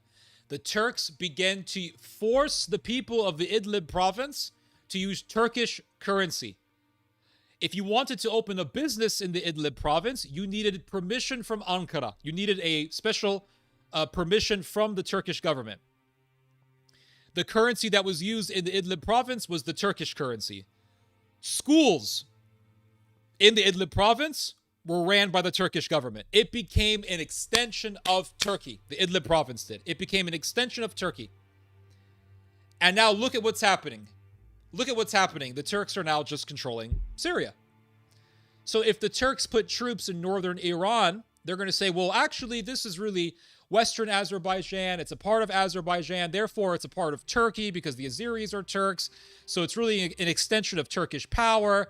And pretty soon you're going to have to use Turkish currency in this region. You're going to have to speak Turkish, or they already speak Turkish there. All educational institutions have to be passed under the Turkish government. All businesses must only be opened if allowed by the Turkish government. Currency will be Turkish, etc., etc. And they'll begin to expand. They will begin to expand. And the Turks are going to say, okay, Iran is our sphere of influence. This is now our sphere of influence. This is now a part of the Turkish Empire. And with Iran, Turkey will have a direct route, a direct access way by land into Central Asia. Because remember what Turkey wants to do. Turkey wants to establish a Turkic NATO. It wants to establish a pan-Turkic bloc consisting of Azerbaijan and the Central Asian Turkic countries, Turkmenistan, Uzbekistan, Kyrgyzstan. These are the Turkic countries. So if it's going to do this, if Turkey is going to establish this pan-Turkic bloc, it needs a direct land route into the Turkic world. It needs that land route. Now, right now, Turkey has access into Central Asia through the Caspian Sea, but that's not enough if you want to be an empire. If you want to be an empire, you need direct land routes if they are indeed direct land routes. You need to control those land routes. And so there is a direct land route from Turkey into Central Asia. It's called Iran. So Turkey needs to have effectively control over this region, or at least enough influence in this region to have unfettered access into Iran and from there into Central Asia. If Iran loses its government and there's a power vacuum and Iran becomes a chess piece for NATO power, because Turkey is the second largest member of NATO, Turkey will say, well, Iran is under our influence, us being the second largest member of NATO. Iran is now under our umbrella. It's now under our security umbrella.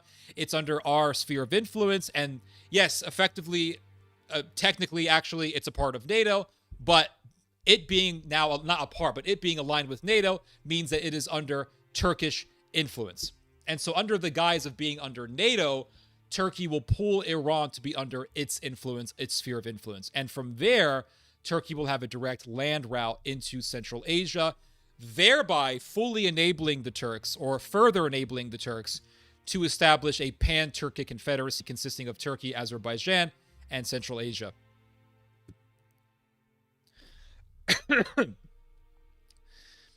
And so here is Western Azerbaijan. This is where the Turks want to deploy troops to. So, I mean, I have to go back to this. I have to keep repeating this. Israel is saying, overthrow the Ayatollah. Overthrow them. Get rid of them. Overthrow them. All right?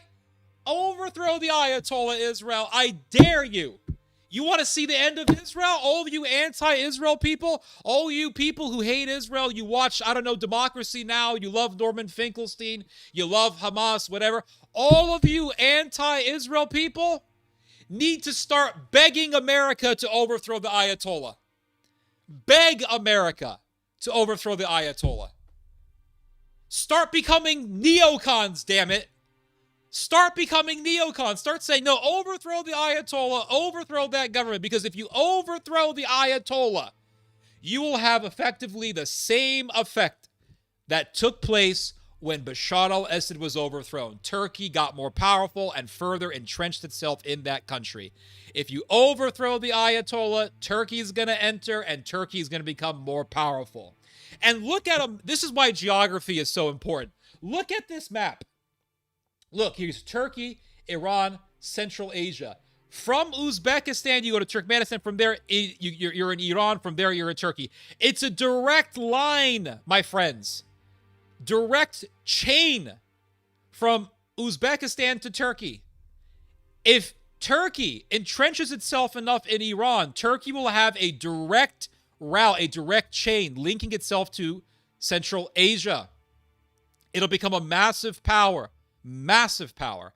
And in this situation, in this sort of state, in this sort of condition, if Turkey goes to war with Israel, and it eventually will go to war with Israel, Turkey can amass troops, not just from itself. It can amass troops from Uzbekistan, Turkmenistan, Iran, Afghanistan, Pakistan, Tajikistan, Kyrgyzstan. All these countries are against Israel, by the way. Azerbaijan. All these countries, by and large, are against Israel.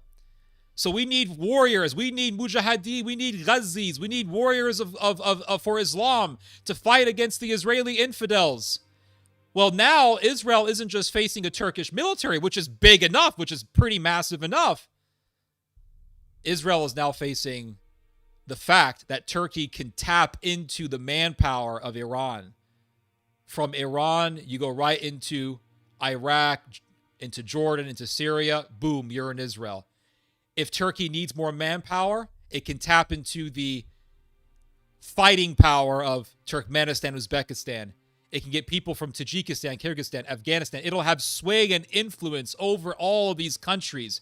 You're talking about a massive Islamic military confederacy under Turkish sway. So all of you people who say, well, Israel, look what they're doing to Iran, beg America to overthrow Iran. Just beg it. Because if you overthrow Iran, guess what? Iran now has access to Turkish military technology. Iran can buy NATO military technology. Iran has access to Western markets. Iran gets stronger militarily, economically. Iran can then say, okay, well, we're aligned with NATO. That means we're more aligned with Turkey. We can deepen our ties with Turkey. And the Turco-Iranian axis gets stronger. And on top of that, you have Azerbaijan. On top of that, you have Central Asia. And you have this unfettered link between Turkey and Azerbaijan. Unfettered link. And you have a massive power, a massive continual block against Israel. So if you want to accelerate the end of Israel, become a neocon and overthrow the Ayatollah. Overthrow the Ayatollah. And look at what's happening. Look at this. Look at what is happening, everyone. Turkey's progress on railway to Nakhchivan alarms Moscow. Now let's go back to the map here. And I've talked about this before, but I'll talk about it again. Let's look at a map real quick. Let's look at something. Let's look at a different map here. Hold on one second. I was born in Pakistan. Turkish have strong influence in that country. Some people think they are descendants of Turks. Yeah, so that's a great point. I'm glad that you made this comment, Mr. Crowban. Because from Turkey to Pakistan, you have an unfettered chain. Turkey, Iran, boom, you're in Pakistan. Guys, the world is a lot smaller than you think. We're a lot closer to each other than we like to think. It's the truth.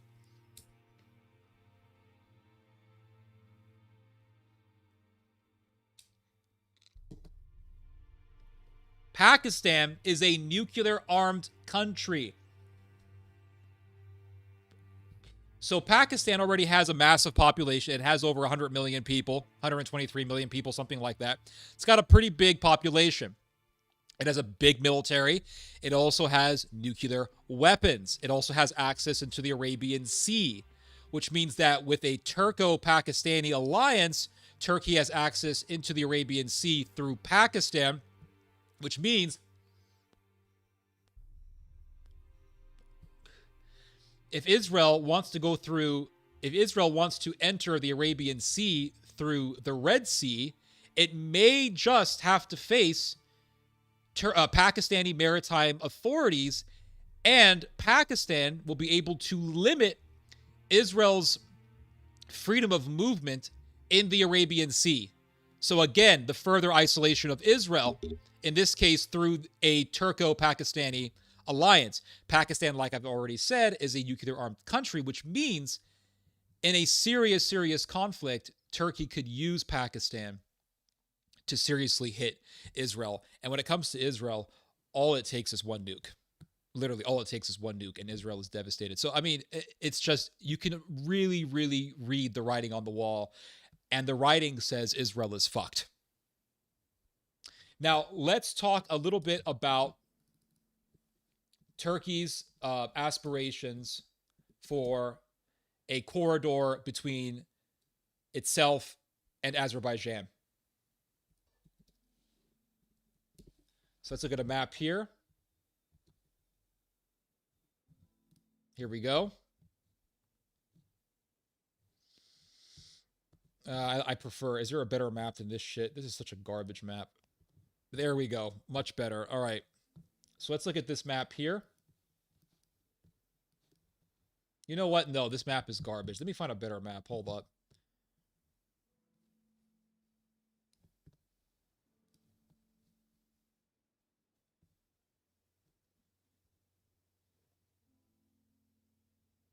Let me find a better map here. Man, these maps suck. I'm going to go to Yandex. Google sucks so bad. It used to be so easy to find maps on Google. Now it's just like, oh, here's a little map of Azerbaijan and Turkey and nothing else. All right, here you go. There's no cities named on the map or anything like that. Let's look at here. Yandex. Image. 1 second. And my freaking mouse decided to die on me. Oh my god. So annoying. I'll just wait here for a bit. I can't look at chat right now. I don't know how to access chat. I'll just light a pipe up.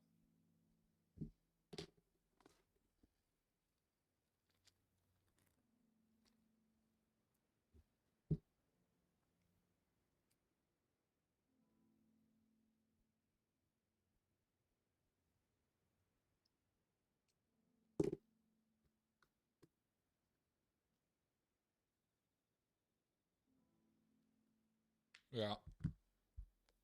It's pretty crazy how all this stuff is working. The whole geopolitics of it is really fascinating.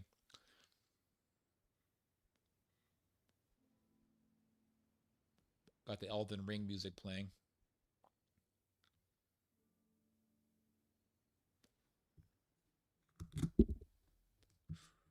Let me just let this thing. All right, I'm gonna access my chat, and I'm gonna replug the mouse, and I'll read your guys' chat. Hold on.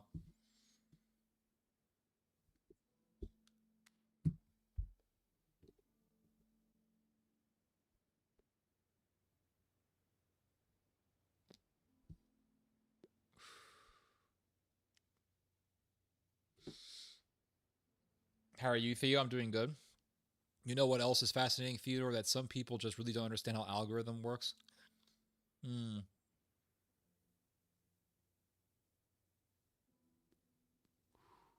Wow. That's crazy.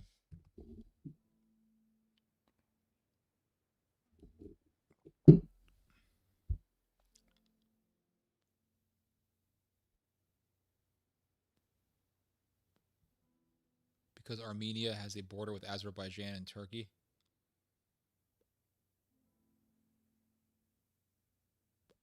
Okay.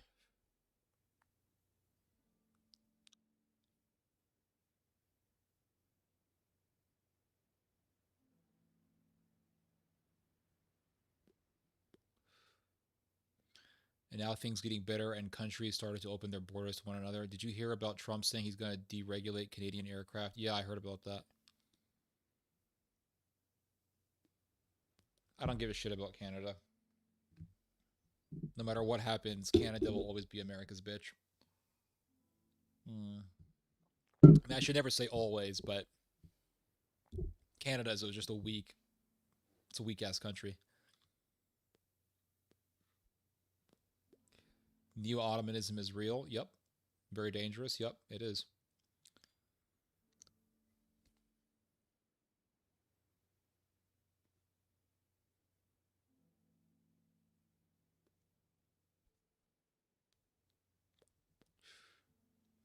6 to 7 hours of Theo stream files flies by so quick. We're already 5 hours in. Yep.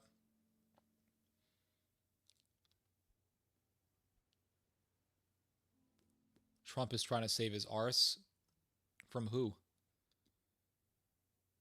I'm curious. I'm not denying what you're saying. I'm just wondering from who.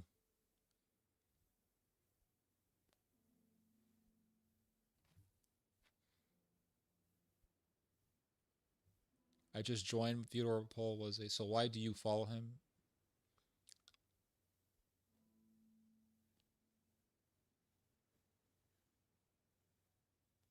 Paul was a what? Dot dot dot. What was Paul? Can you please explain?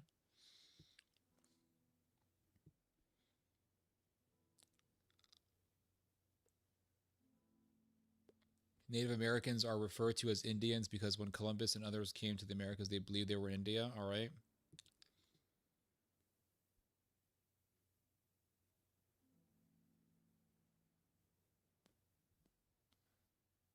Great. Paul was Jewish, so why do you follow him? That's anti Semitic.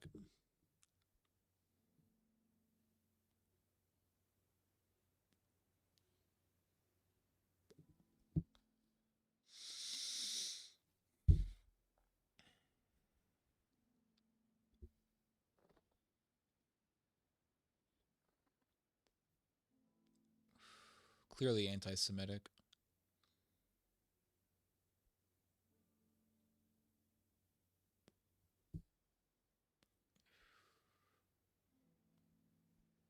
Is Jared Kushner a master manipulator? I mean, Jared is definitely behind the scenes. Yeah, he's interested in getting into Gaza and getting a lot of money there through investments.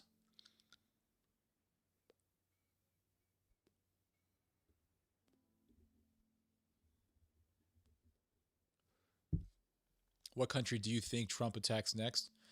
Probably some other Latin American country. Do you think, or Iran? Do you think the Turks will face hellfire for their empire the same way Israel will for what they have done? Yes, I do. Yeah, I do. Because the Turks are, people think, oh, the Turks are going to be, the hero against Israel. The Turks are going to be monsters. I mean, that's a fact.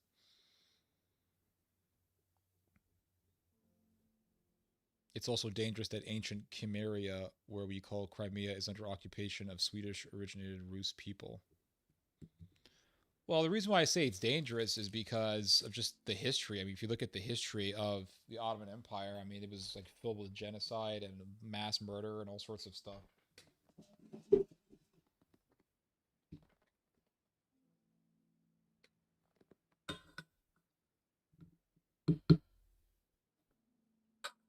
You know,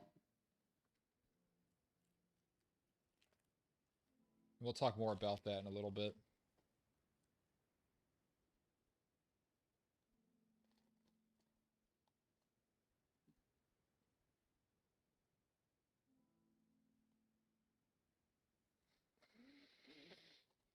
I think Canada is showing some mental strength right now. Yeah, yeah. I don't know. Canada is just so. Canada is America. It's an extension of American power. That's what it is.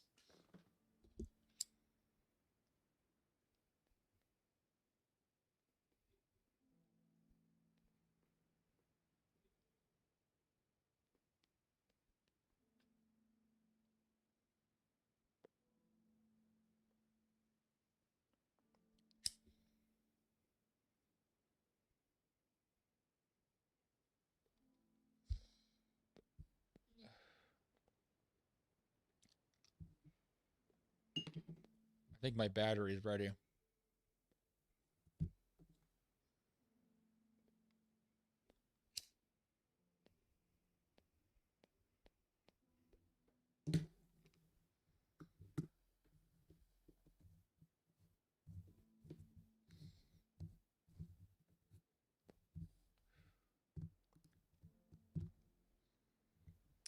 Oh my God, come on, man.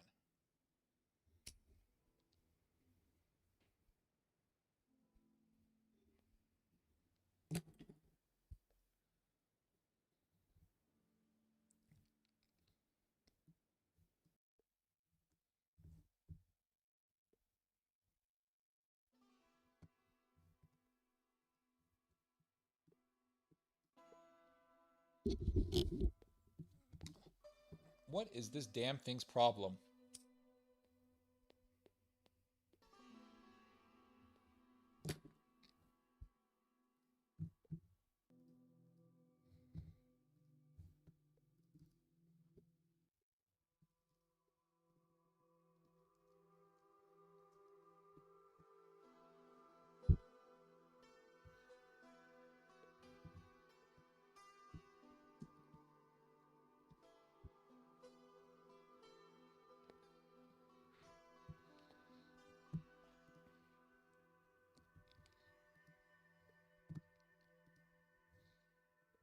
So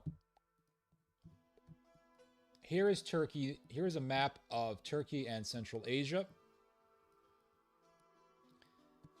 And on this map, you get an idea as to what Turkey's plans are. So, right here, you have Turkey.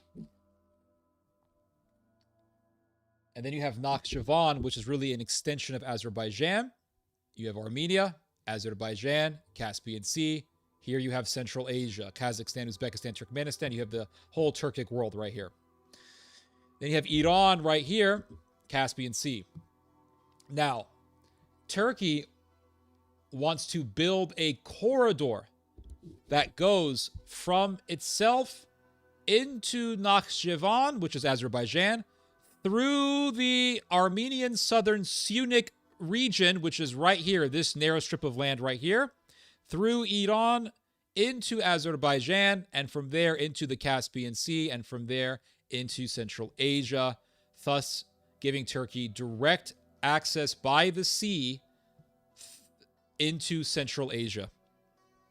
Hence why Turkey wants to control Iran, or at least have enough influence in Iran to have a direct land route into Central Asia.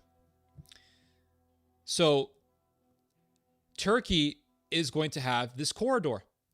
Once the corridor is completed, Turkey will then be a direct access route by which to transport oil and natural gas from Central Asia into the rest of Europe. Now, the map doesn't have this, but if you look at a map, you'll see Turkey is here, and then from here, you're in Bulgaria, and you're in Greece, you're in Europe. You're in Europe. So the Western world, NATO, the European Union, Germany, Scandinavia, these countries, they want to be able to import natural gas and oil from Central Asia without going through Russia. So they want to isolate the Russians. And they want to isolate the Russians by creating a direct transit route from Central Asia through the Caspian Sea, through Azerbaijan, through Armenia, into Nakhchivan right here, and from Nakhchivan into Turkey, and from Turkey into the rest of Europe, thereby isolating the Iranians, but more specifically, the Russians, taking the resources from Central Asia, bypassing the Russians, and transporting those goods into Europe, thus making Turkey a direct land route by which to transport energy resources from Central Asia into the rest of Europe, making Turkey absolutely essential for NATO, for the Germans, for Turkey, for the Europeans. And so once this happens, once you have this corridor established and Turkey then becomes a part of this direct route by which to transport energy resources from Central Asia into the rest of Europe, Turkey will become even more powerful, because Turkey can then say, well, we are your direct access route to get the energy into Europe and to bypass the Russians. Without us, you have to go through Russia. So you need us to bypass the Russians. So the Israelis are coming along and they're saying, oh, you're making Turkey more powerful. You're not helping us, America. And America is saying, yeah, we don't give a shit. We don't care about your plight or about your problems or about your consternation, about your worries, about your fears of Turkey. Because we need the Turks to bypass the Russians. This is how geopolitically significant Turkey is. Without Turkey, you can't have this unification of Central Asia or of the Turkic countries under NATO's influence. Without Turkey, you don't have this direct access route by which to go through the Caspian Sea and bypass the Russians. Without Turkey, you don't have a direct land route from Europe into Iran and then from there into Central Asia.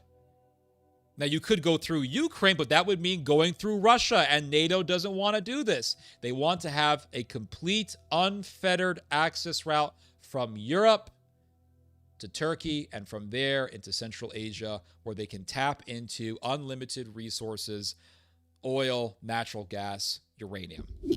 So you see how and why the Americans will throw Israel under the bus for Turkey, because Turkey, geopolitically speaking, is just that significant, just that important. And in fact, everyone, the Turks, as we speak, are creating this corridor. It's happening as we speak. It's happening in real time. This article came out recently. Turkey's progress on railway to Nakhchivan alarms Moscow. And look at what it says here.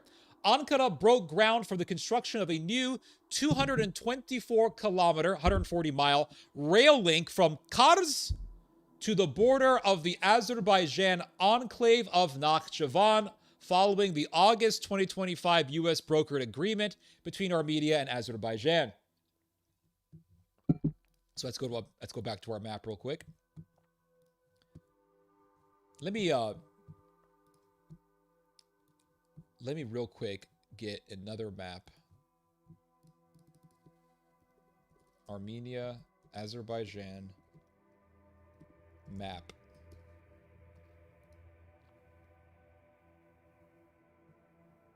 Is there a detailed map? Can I get a detailed map, guys? Please. I mean, seriously.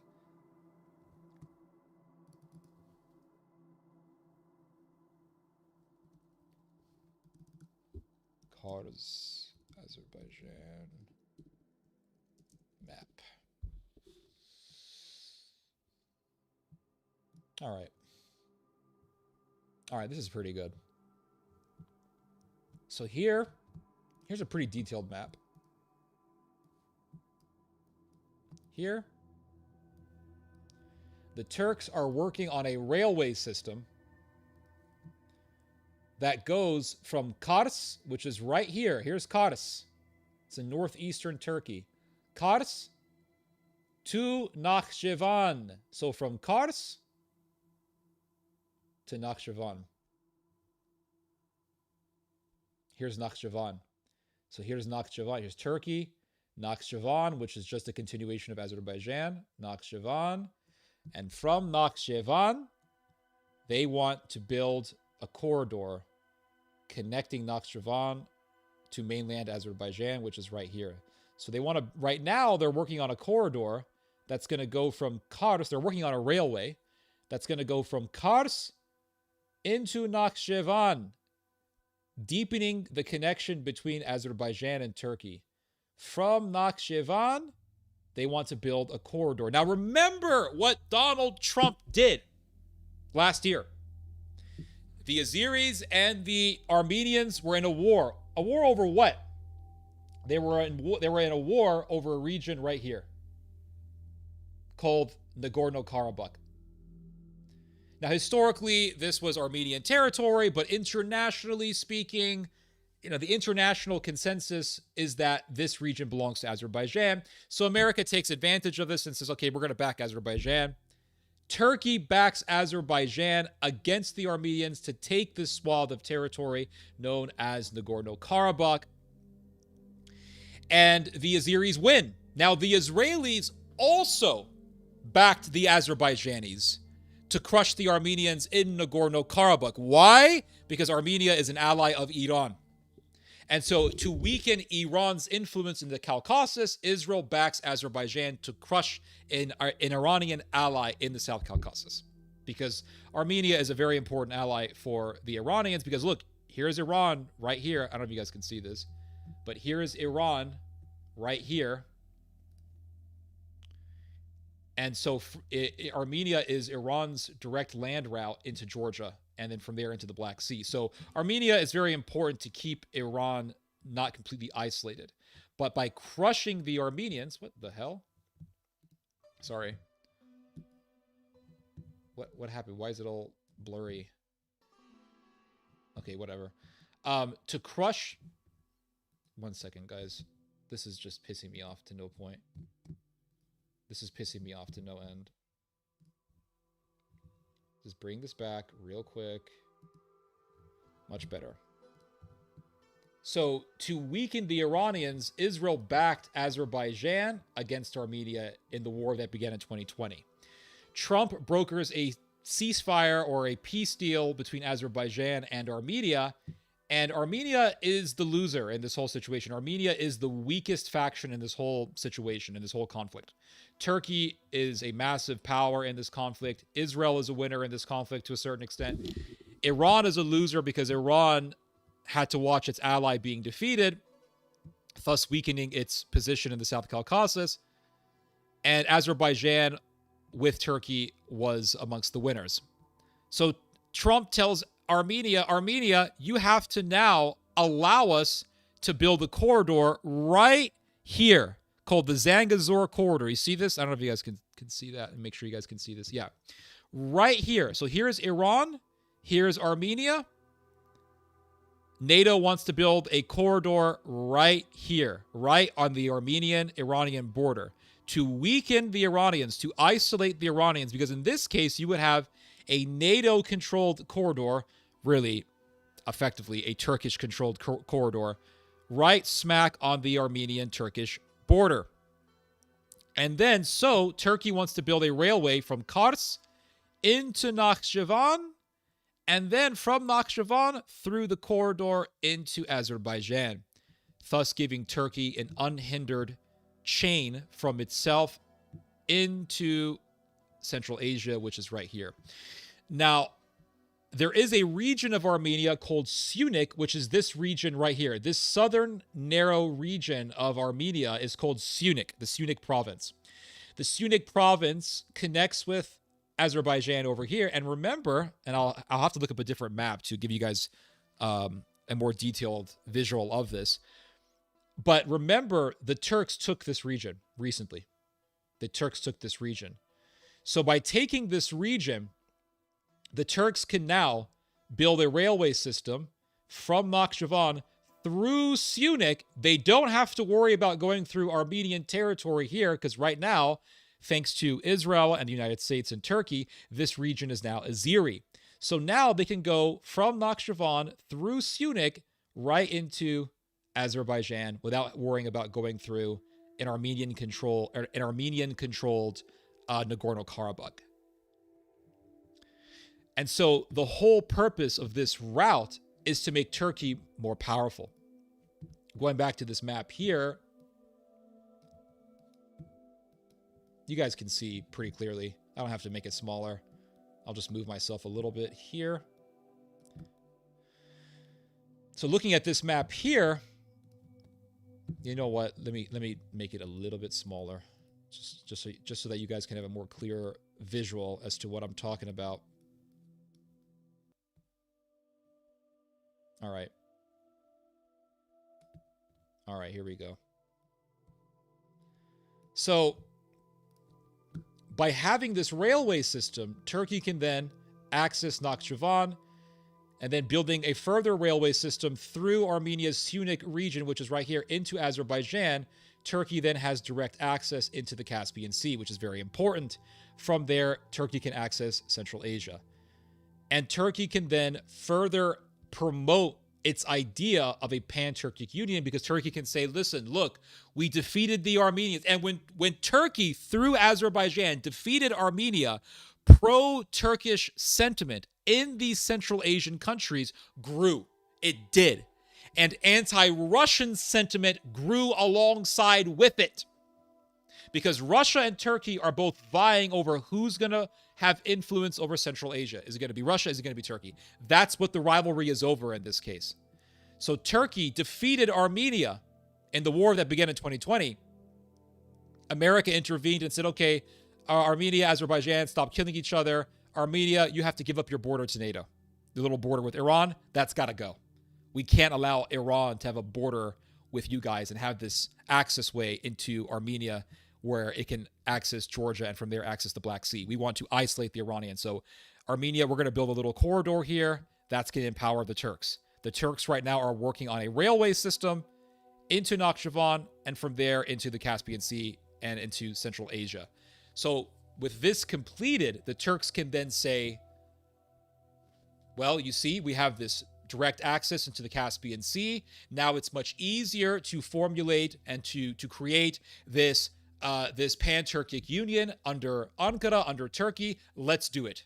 And there is already a pan-Turkic organization. There is already something, there is already an organization of Turkic states, and it's led by Turkey. So Turkey has been working on this project.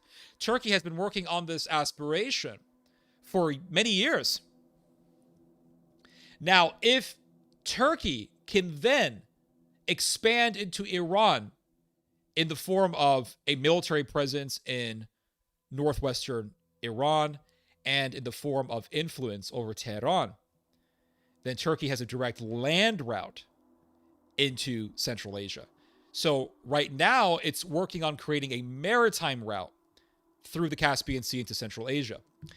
If Iran becomes under the sway of Turkey, Turkey can then use Iran as a direct access route into Central Asia.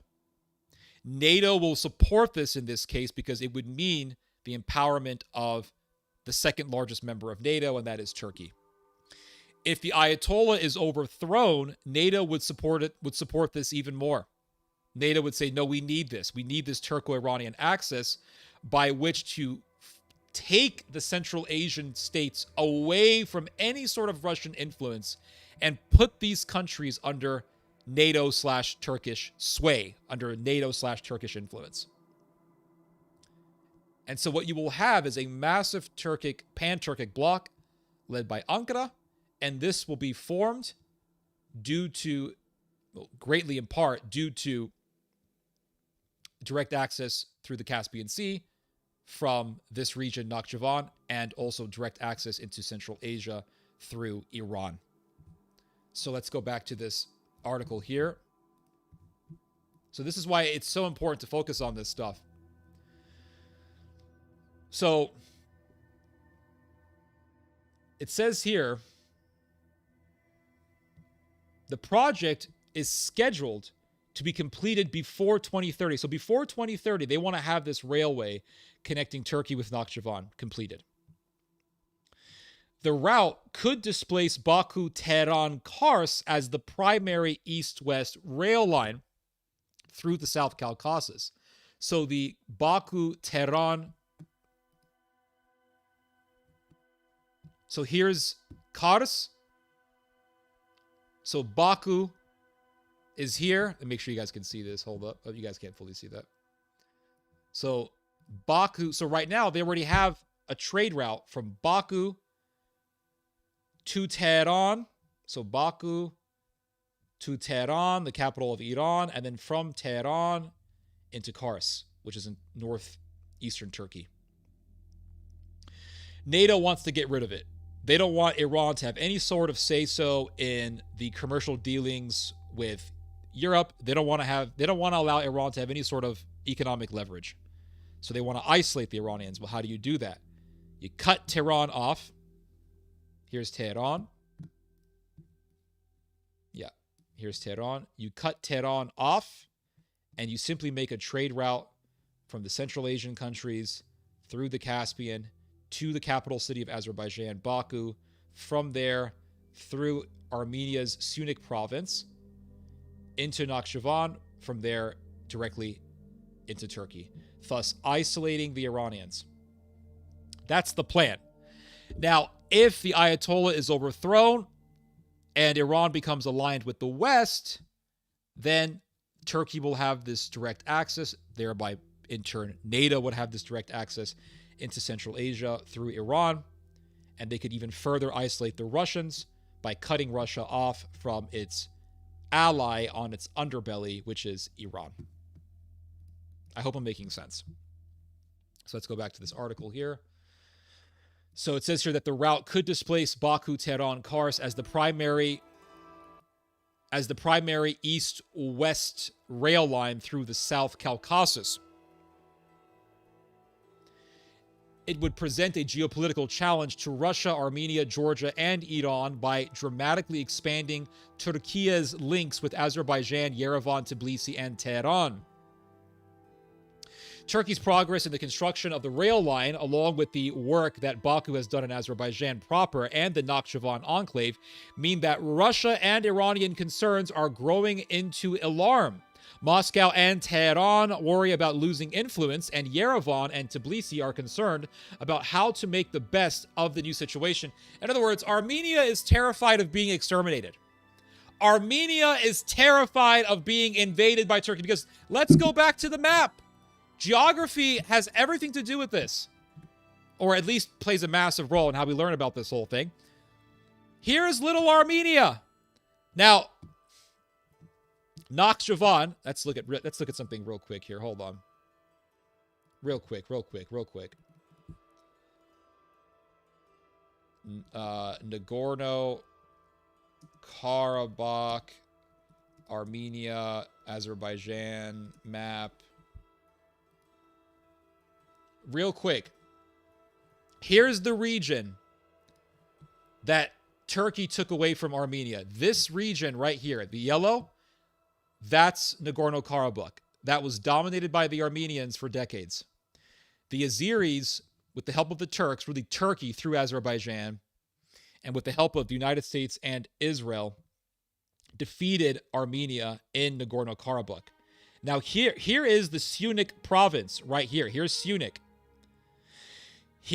Now this right here is now Azerbaijan. This is no longer Armenia. This yellow area is no longer Armenia. This little Artsakh province was a thorn on the flesh of Turkey. And so now Turkey is building a railway system into this region. Nakhchivan, right here. From Nakhchivan, it can then access Syunik. It goes through Armenia's southern region of Syunik, from here into this region. Do you see why it was important geopolitically for Turkey to take this region? Because now it doesn't have to go around Armenian territory. It doesn't have to go deal with the Armenians. It can just go right through here, because this is all now Azerbaijan. So they took Nagorno-Karabakh away from the Armenians. Now they can access southern Armenia from there directly into Azerbaijan. From here into the Caspian Sea, into Central Asia.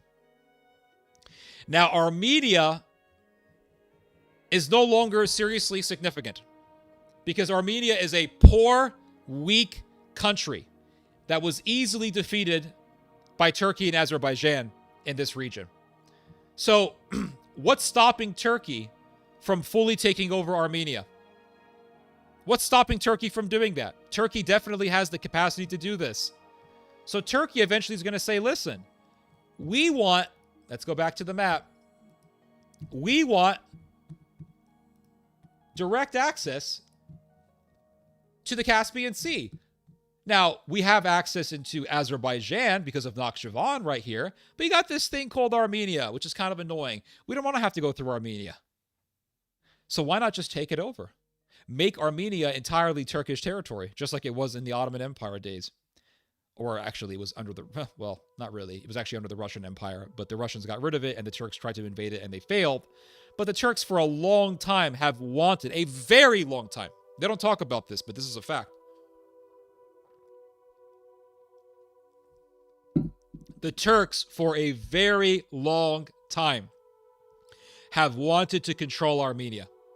They have wanted to invade, dominate, and take over Armenia completely. They tried to do this in, I want to say the years 1918 or 1919. They lost. The Turks invaded Armenia with tens of thousands of troops. And the Turks were heading towards the holiest site in Armenia. The area of Ekchivat. I can't say it. I can't remember. What's the name of this? I don't remember it. But the Turks invaded Armenia with tens of thousands of soldiers. The Armenians had 15,000 soldiers, around 15,000 soldiers, versus tens of thousands of Turkish soldiers. And the Turks lost. They did. The Turks lost. But the Turks have always seen Armenia as a hindrance to Turkey's aspiration to expand its power into the Caspian Sea and in turn into Central Asia. So you can go back to the latter days of the Ottoman Empire. You can go back to the advent of the Turkish Republic when it was under Kemal Ataturk. The Turks have wanted to take over this area. Because by taking over this area, Turkey then has a lot more land, a lot more territory, and Turkey has a direct access route, unfettered direct access into Azerbaijan, and also and from there into the Caspian Sea. That's why they want to take it over. They want to remove this speed bump. Armenia is a speed bump for Turkey's expansion into the Caspian Sea basin. So I think eventually Turkey will invade Armenia and will take it over. Now, going back to this article here, by the way, the holiest area of Armenia is called Echmiadzin. I just remembered it. Echmiadzin. The Turks were on their way to taking over Echmiadzin, and then the Armenians defeated the Turks. I did a video about this last year. Let's see here.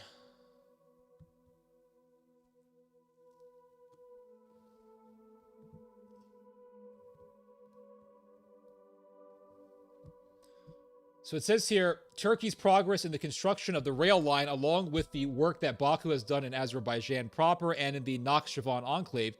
Okay, I already read this. I already read this part. Turkey has long indicated a desire to expand links with Nakhchivan to strengthen its alliance with Azerbaijan and bolster ties with the Turkic states of Central Asia and the People's Republic of China. They want to have that direct link to Central Asia because by that link, through that link, Turkey can establish a pan-Turkic union and create a massive pan-Turkic bloc of power. Because with that bloc, Turkey will have unlimited access to tap into all of the oil, all of the natural gas, all of the uranium, all of the other resources, natural resources that are very abundant in Central Asia. Central Asia is, when it comes to resources, Central Asia is absolutely abundant. There is virtually an endless supply of oil and natural gas in Central Asia. If you can take over Central Asia, Europe can just get oil and natural gas directly from Central Asia. Now, they're already doing that, but they have to go through Russia, or they have to go through Iran. They don't want to have to go through enemy countries. They want to go through NATO. They want to go through Turkey, which is a huge ally of Germany. So the Germans want to have that ability to directly import natural gas through an ally and not through an enemy. So by enabling Turkey, by empowering Turkey, Turkey can then control Central Asia. And by that control, through that control, the European Union, Germany, can import natural gas and oil directly from Central Asia into Turkey without going through Russia, thereby cutting Russia off from that political leverage, from that commercial leverage. So it says here, Turkey, however, has shown itself committed to meeting its goals. Okay, hold on. I read that in a weird way. Turkey, however, has shown itself committed to meeting its goals, views the construction of a rail line as essential to promoting its Turkic world agenda and opposing Iran, and enjoys the support of the PRC, People's Republic, they're China, that PRC is China, which would benefit from the reduced time for cargo passing through the region by a week or more. So Turkey is in a rivalry with Iran. And so by creating this transit line, or by creating this trade route from Central Asia into Turkey, directly into Turkey, Turkey can then outrival or further outrival its neighbor Iran when it comes to trade and commerce. But just imagine to yourself for one moment, the Ayatollah government being overthrown. The Ayatollah government gets overthrown. You then have a puppet government of NATO. Iran becomes aligned with the West. Turkey can then say, okay, we're no longer rivals. You're no longer a threat to me. Let's deepen relations. I use you as a direct land route into Central Asia, thereby enabling me to establish this pan-Turkic bloc led by me, Turkey, led by Ankara. And we can establish a massive Turco-Persian Central Asian axis. America is very happy because America can then say, okay, we have Iran. We have this massive block of power, Turkey, Iran, Central Asia. We can use this to go against the Chinese, to go against the Russians. Israel's not happy, but America will not give a damn. Because at that point, what Turkey and what Iran would be offering would be much greater. And so the Israelis will become insignificant. Israel will become utterly insignificant. And America can say, well, Israel, you don't have something like this. You can't offer something as big as this. You can't offer something as big as direct access into Central Asia through Iran, direct access into Central Asia through the Caspian Sea, direct access into the Black Sea from the Mediterranean, direct access into the Mediterranean and the Aegean Sea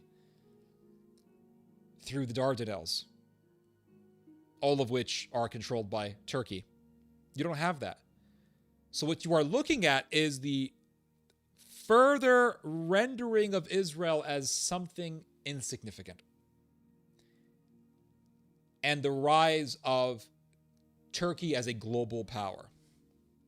Because if you can control the access ways into Central Asia, if you can control Central Asia, you are a global superpower at that point. You're not just a regional power, you are now a global superpower.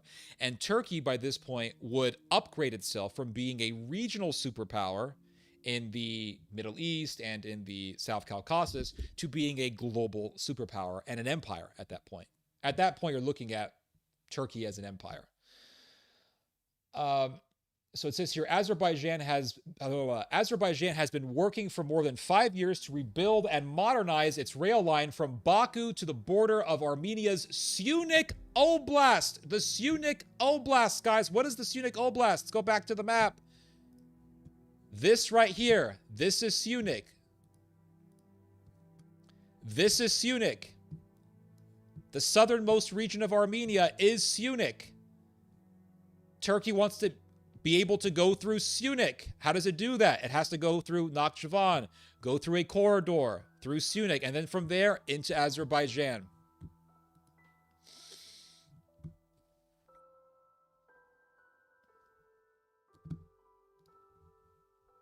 So then it says here, Armenia and Iran are more troubled by what they see as an expansion in Turkish and thus Western influence in the region. Armenia fears that the rail line represents yet another step toward Baku's seizure of the Zangezur corridor. Let's go back to the map. What is the Zangezur corridor?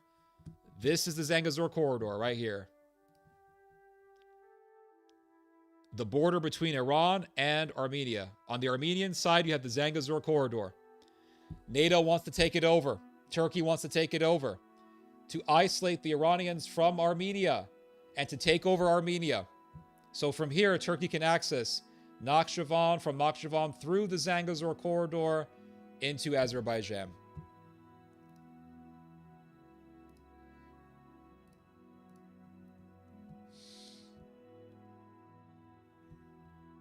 So it says here, let me see here. Hold on.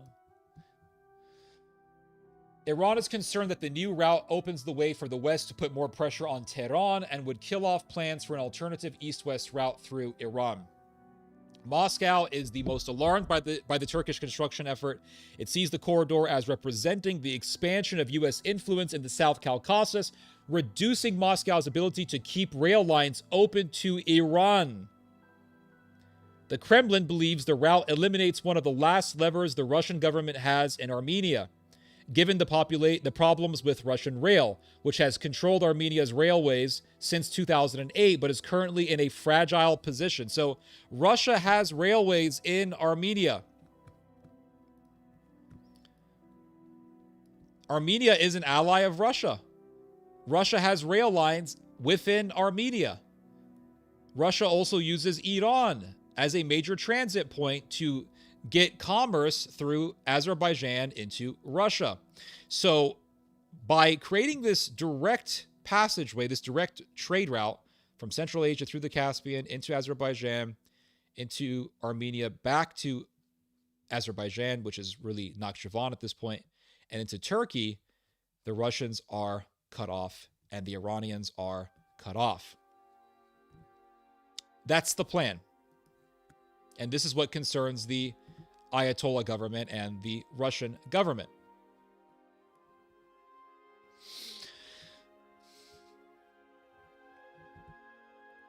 So it says here, Moscow would come closer to losing its influence across the South Caucasus if it loses control over trade routes, something it would be hard-pressed to recover except by the use of force or threat of using force. So eventually Russia's going to have to go to war in the South to preserve its access into the South Caucasus.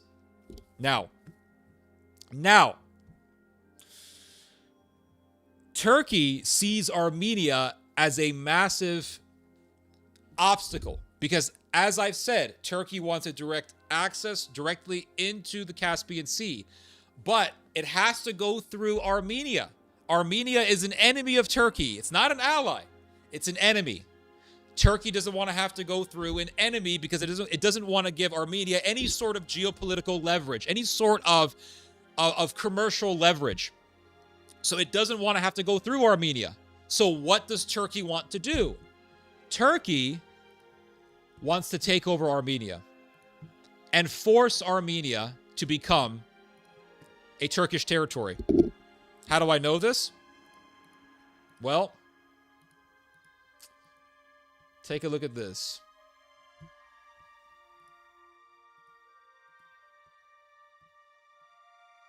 One second. Where is it?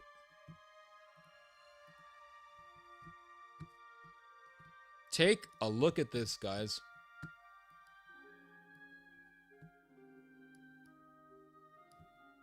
Secret 1920 document reveals Turkey's plans, just as today, to eliminate Armenia.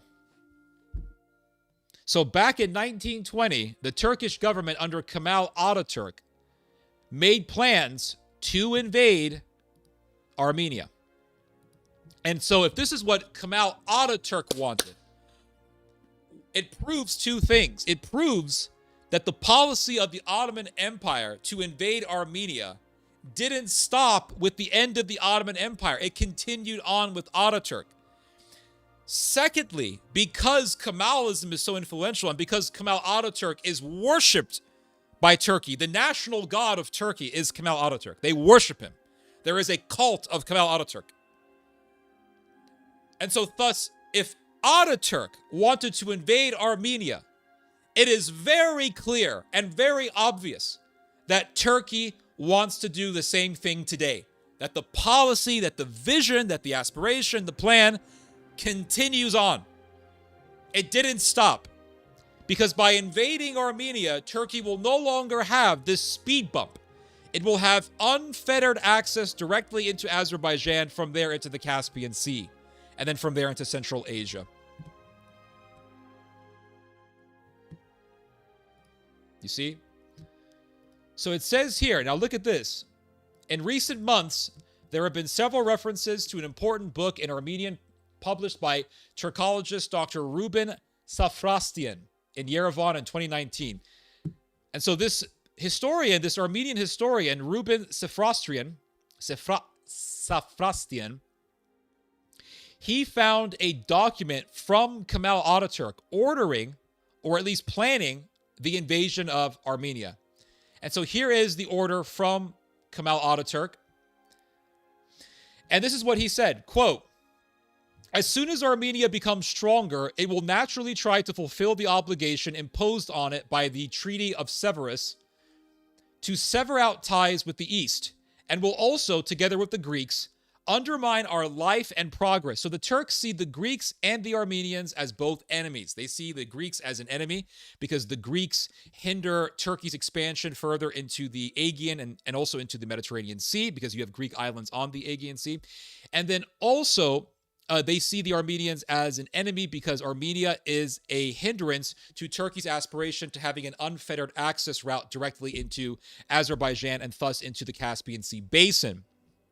And so it says here, it is impossible that Armenia, which is located at the center of the great Muslim periphery, should with conviction of heart renounce that cruel gendarmerie duty and decide to completely link its fate with Turkey and Islamism. So Turkey wants to have this unfettered access. Imagine you're Turkey. You want to create this pan-Islamic, pan-Turkic empire. You're the most powerful Islamic country in the world. You want to make an empire. So you want to create this unfettered route from yourself to Azerbaijan, from there into Central Asia. But in the middle of all that, you have this one Christian country called Armenia.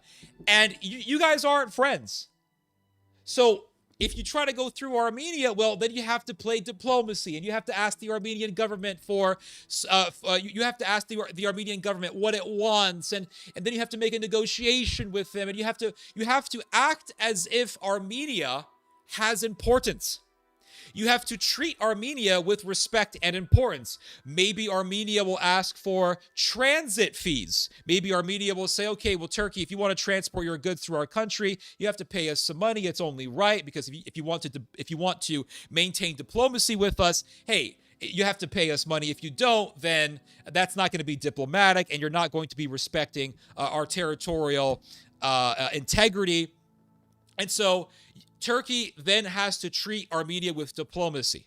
Turkey doesn't want to do that. Turkey just wants to have the ability to nonchalantly, willy-nilly, without any sort of interference, just ride into Armenia, right through it, into the rest of its territories. That's what Turkey wants to do.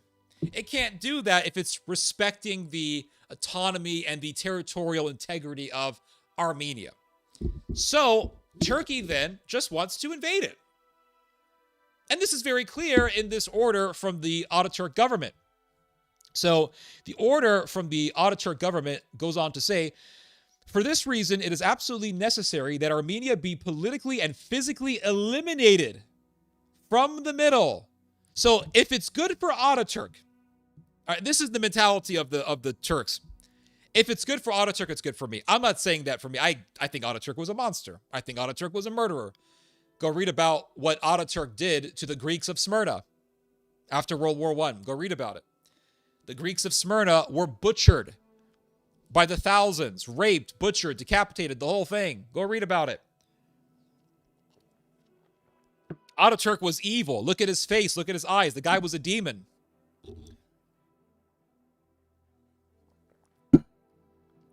But the national god of Turkey is Ataturk. They worship this guy. So in the paradigm of Turkish politics, what is good for Ataturk is good for the rest of the Turks. If Ataturk said, we need to eliminate Armenia, guess what the Turks today are thinking? They're thinking they need to eliminate Armenia. They want to get rid of it. They want to get rid of it. The Israelis don't give a shit. Because eliminating Armenia would mean, well, removing an ally of Iran and further weakening Iran. So the Israelis wouldn't mind if another Armenian genocide were to occur. They wouldn't care. They would not give a damn. All the pro-Israel people think Israel is this beacon of civilization and compassion, and it's a civilizational war. The Israelis wouldn't mind watching. Listen, the Israelis would watch the Armenians being butchered and cut to pieces, and they would go have their lunch, and they would go party in their discotheques over there in Tel Aviv. They don't give a damn, these people. So it says here, the fundamental clauses of the ceasefire. So there was a ceasefire between Turkey and Armenia.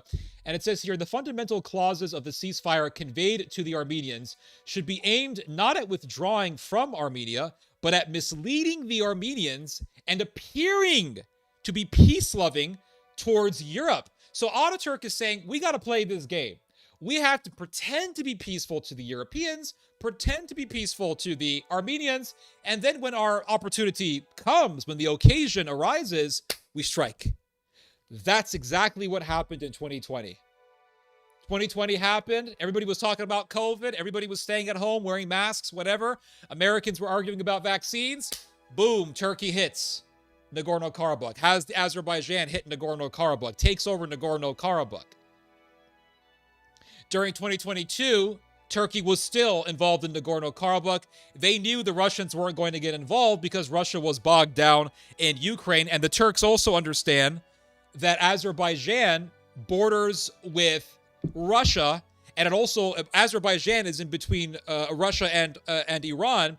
And so if the Russians want to transport goods to Iran through Azerbaijan, it needs to maintain diplomatic ties with the Azeris, which meant Russia really not getting involved or intervening to stop Azerbaijan's ethnic cleansing of the Armenians. So the Russians did not help the Armenians. I mean, listen, I'm sympathetic to the Russians, but it is a fact that the Russians did not help their ally. And Armenia was signatory to Russia's security pact. Armenia and Russia made a deal that Russia would watch over Armenia's security. And the world was watching as Azeri soldiers were beheading Armenian civilians, mass executing Armenian civilians, ethnically cleansing Armenians out of Nagorno-Karabakh. And Russia didn't do anything to stop it, because Russia thought if we intervene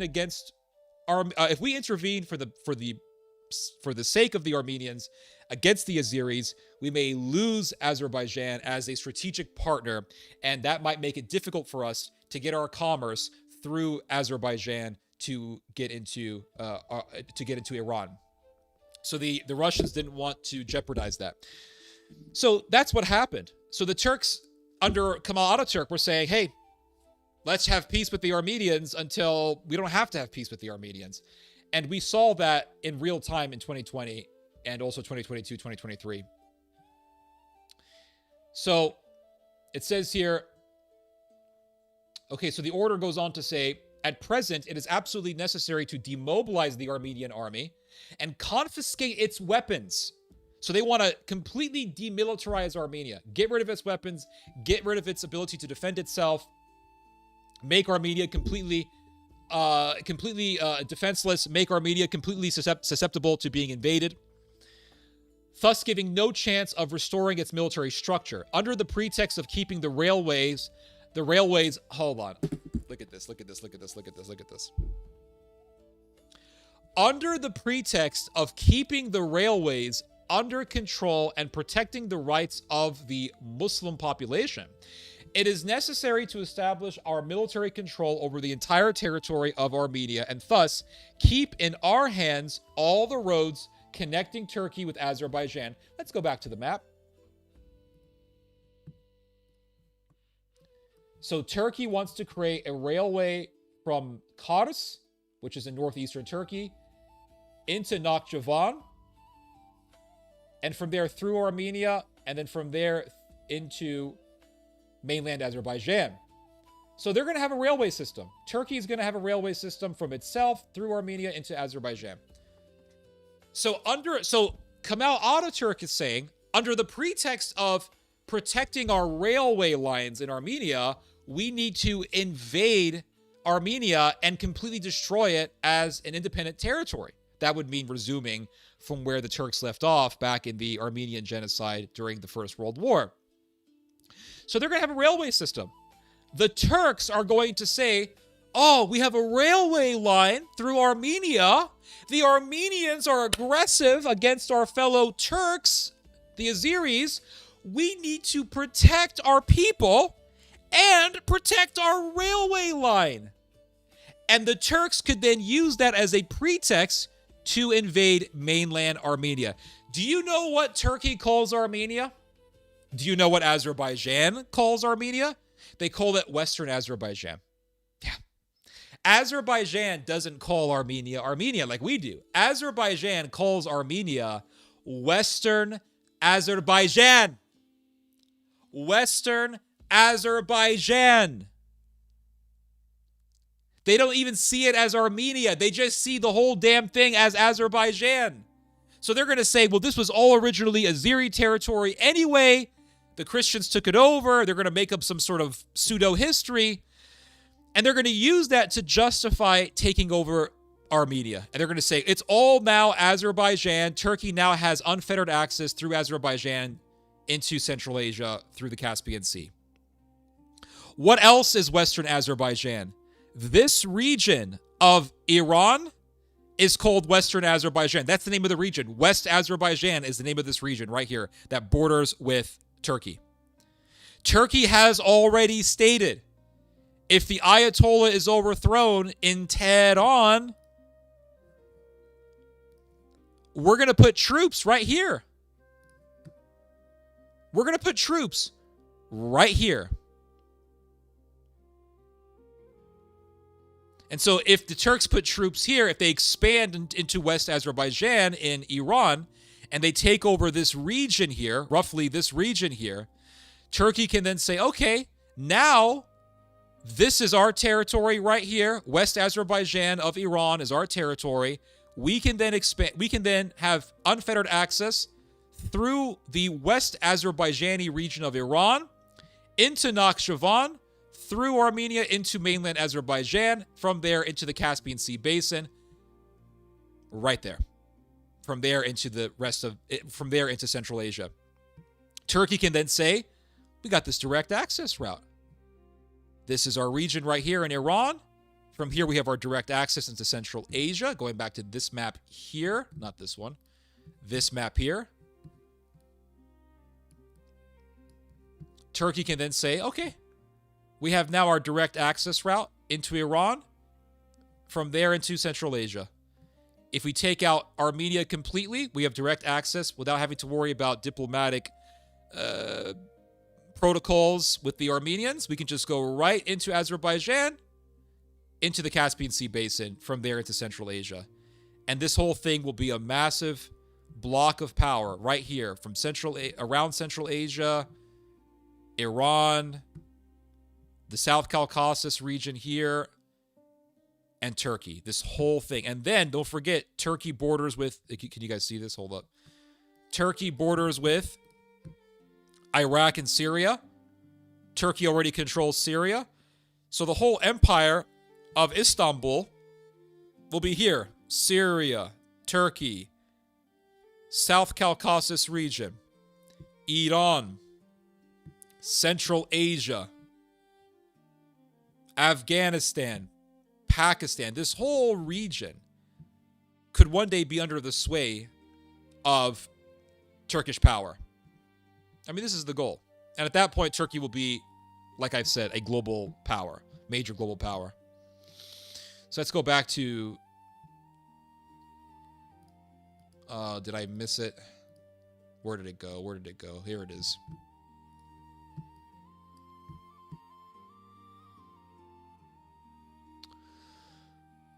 So it says here, the above-mentioned goal must be achieved in a covert and soft way, both in the text of the peace treaty and in the actions arising from it, on the condition of always appearing peaceful in the eyes of the Armenians. So the Turks are very deceptive. They're playing a very deceptive game. They've said, well, we had to take over Nagorno-Karabakh because that region is originally Azeri, and internationally it is recognized as a part of Azerbaijan, so we had to take it. Right, the Turks are playing a game. They're using the rules to their own advantage. They're finding loopholes, etc. They're playing the game. And they're going to play the game until they no longer have to play the game. And then eventually they're going to pull out the mask. It's going to be mask off, and then we're going to see it.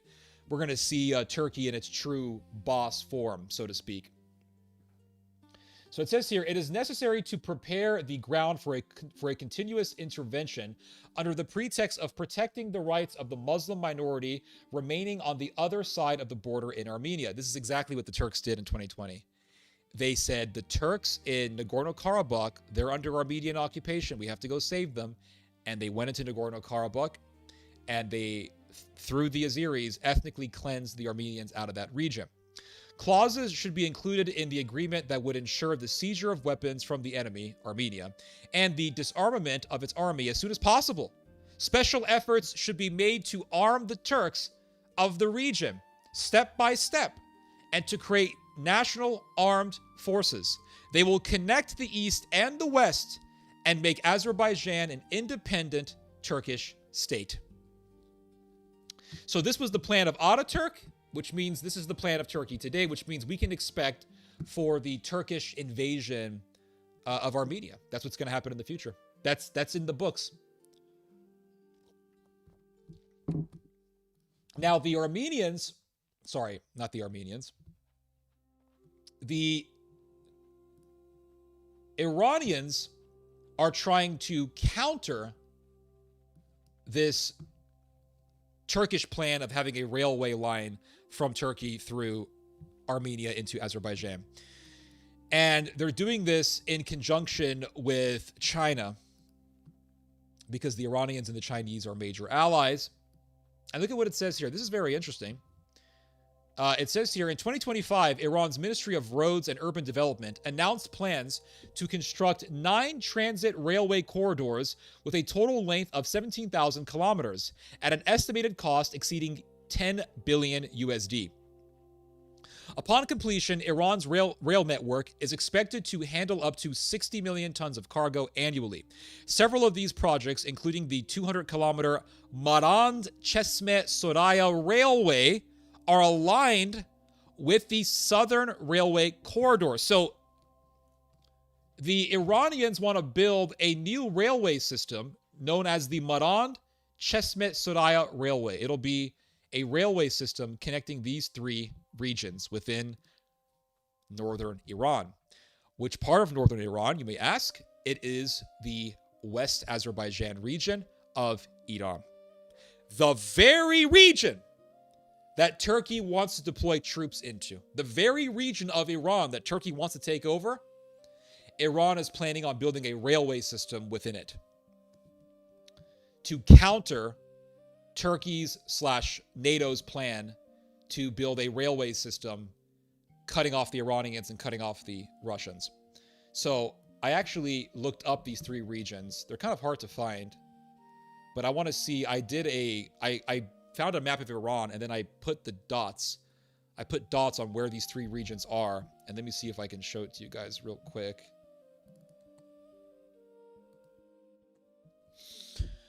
Let's see here. Yep, here it is. So here is the map. All right.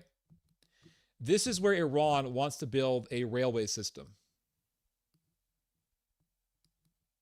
The Marand-Chesme-Soraya railway system. Here is northern Iran, or I guess you could say northwestern Iran. Here's Azerbaijan. Let me see. Hold on. Oh, God. Where is it? Here we go. So here is... Can you guys see my mouse, by the way? Can you guys see my mouse? Is my mouse visible here or no?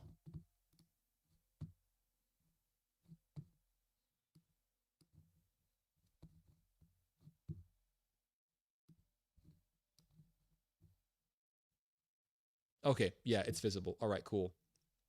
So if you look at a map here, here is Marand, which is in West Azerbaijan. Marand. Here is Chesme, which really is right on the border with Turkey. And then here is Soraya. Soraya is the northernmost area or northernmost region of Iran. It's right there on Mount Ararat where Noah's Ark crashed. So here you have Marand, Chesme, from Chesme to Soraya. And then from Soraya, Iran can export its goods. Now, it's very interesting. This is obviously a major transit route for the Iranians. Obviously, this area is very important for Iran geopolitically because it's Iran's border region with the Caucasus. Turkey is right here. Turkey wants to deploy troops in this region. And again, this region is known as West Azerbaijan. You can see the name there. It says Azerbaijan here. Here it says Azerbaijan-e Kavari. This is known as Western Azerbaijan. It borders with Azerbaijan. And the dominating demographic in this region of Iran are not Iranians. They are Azeris. They speak Azeri. They're ethnically the same people who live in Azerbaijan. They are related linguistically to people in Turkey. And so Turkey is saying, hey, if the Ayatollah is overthrown, we're going to put troops here. We're going to put troops in an area of Iran that borders with us and that is called West Azerbaijan. They see this area as just a continuation of Azerbaijan up here. So they want to expand into northern Iran, take over Western Azerbaijan, and from there, Turkey can say, okay, we got direct access into the Caspian Sea from Iran. And if the Ayatollah is overthrown over here in Tehran, the capital, that would mean an Iran allied with NATO. And so Turkey could then say, okay, we're best friends now, Iran. We're now going to use your country as an access route into Turkmenistan, the motherland of the Turks. Have you guys ever read about how the Seljuks invaded the Roman Empire? You see, Turkey as we know it wasn't always Turkey. It was a part of the Greek world. It was part of the Hellenic world at one point in time. Turkey, or really as it was known historically, Anatolia, was the headquarters for the Byzantine Empire, for the Eastern Roman Empire, and for much of its history, for the Roman Empire.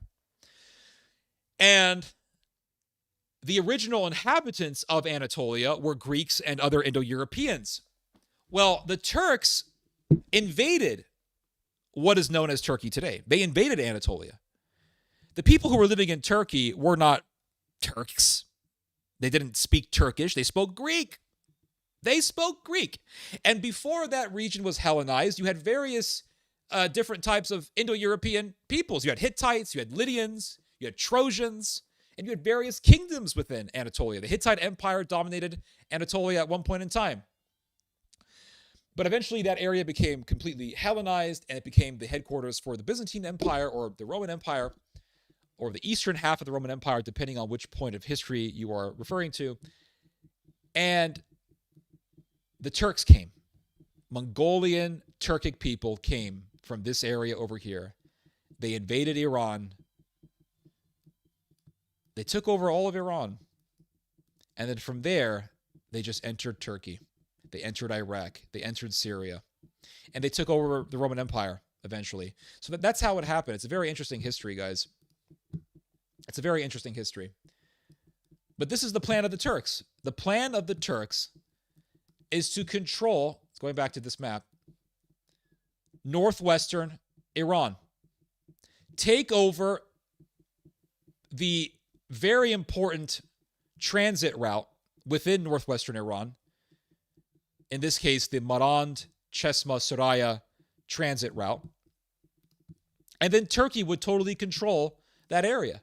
Turkey would then have unfettered access to tap into the oil and the natural gas of Iran.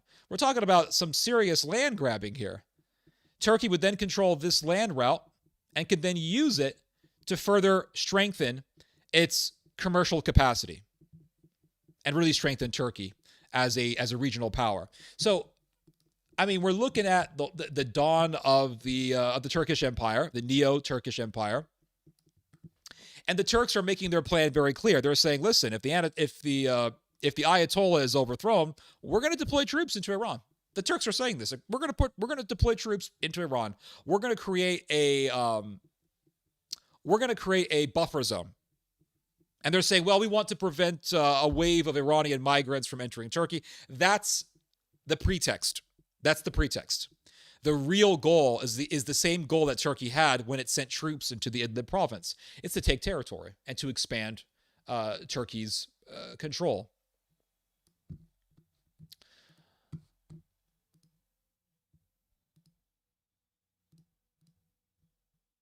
And that's really what this is. And you see, oh man, let me get a glass of water here, guys. Hold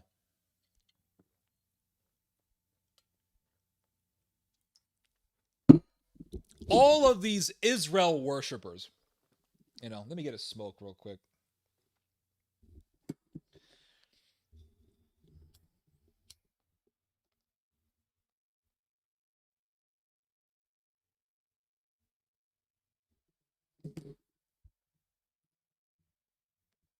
I'll read your guys' comments here. Pretext equals bullshit. Exactly. We believe our national symbol is the wolf. Yep, that's correct. Related with Sirius, Wolfstar Group.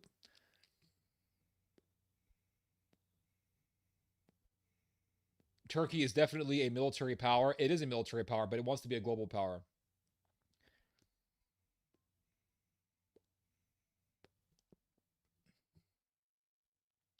The Mongols wouldn't have reached Afghanistan if they didn't pass through or in between India. Okay.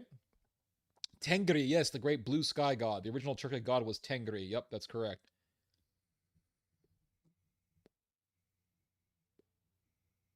It was Rome. There was nothing like Byzantine.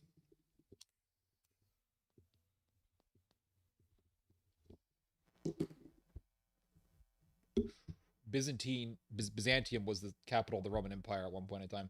The Roman Empire shifted locations from Italy to Anatolia. Turkic people appreciated Persian culture much. They spread Persian language. Yeah, that's correct. Persian culture went all the way to Mongolia. That's why the Mongolians today, I think, still use Iranian script, if I'm not mistaken. Never underestimate Iran. I agree. Timur Lane caused massive chaos. Oh, he was horrible. He was a mass murderer. India and Africa traded in the older times. That's why they were West had them there. I don't know what you're talking about, buddy. We're not talking about Africa here.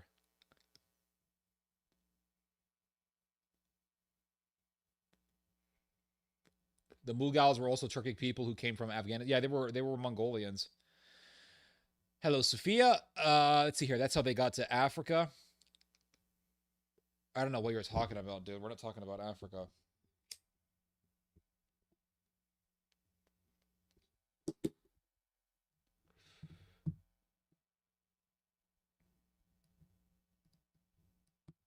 Hold on a second.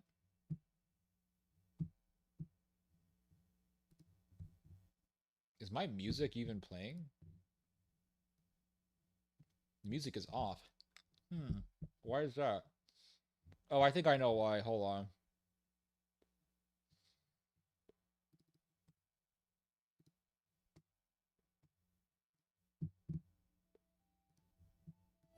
There we go.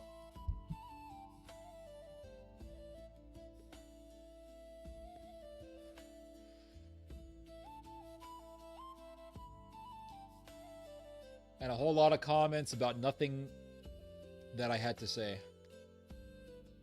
A whole lot of comments, but nothing that I talked about.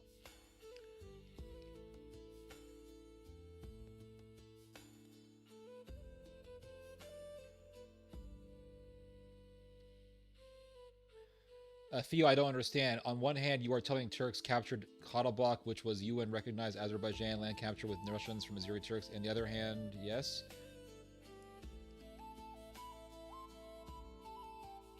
I don't understand what you're trying to say. I'm not really understanding you. It's not that simple. What's not that simple?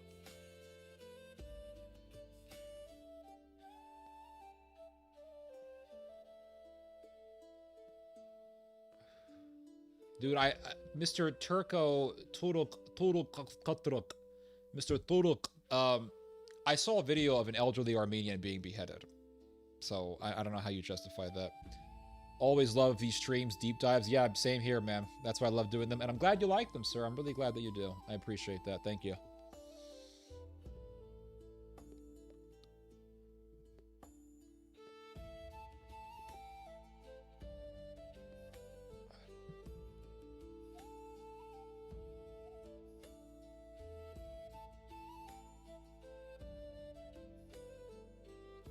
Yeah.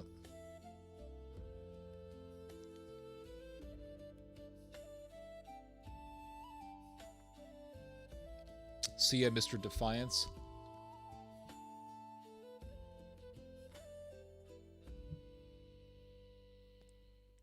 Turkey will argue that they are freeing their Azeri Turkic brothers. Yep, that's correct.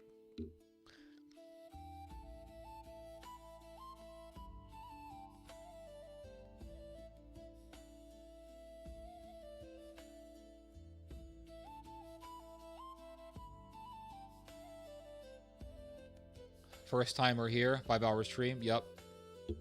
This is pretty common here. Man, why is this thing going off?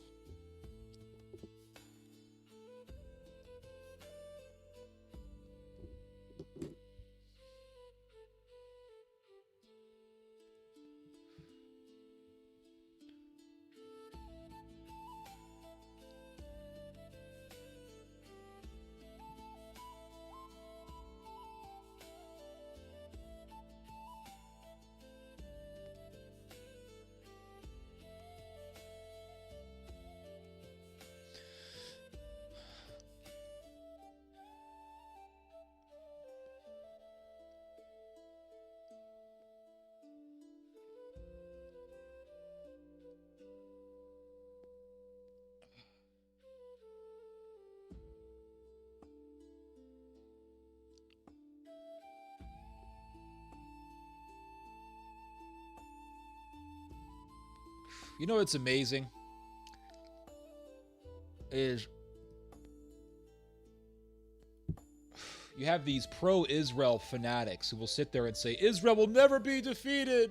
Israel will never be defeated. And these people, these Zio psychopaths, want to make Israel into your religion. They want to get you to worship Israel and to make Israel as an essential part of your salvation. Now, these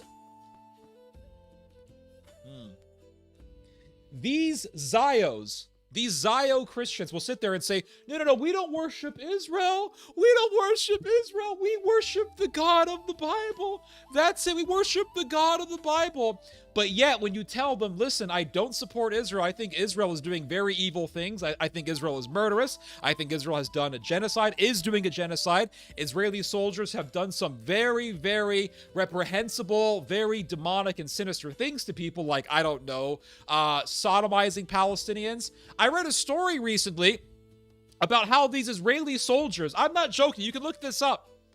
In fact, I'll look this up. IDF soldiers took turns raping a Palestinian man with their M16s. Here, I'll see if I can find it. Hold on.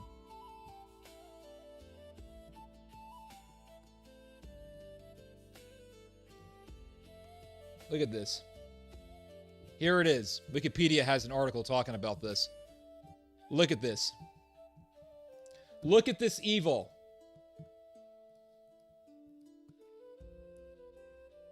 I gotta make this window a little bit smaller. Hold up.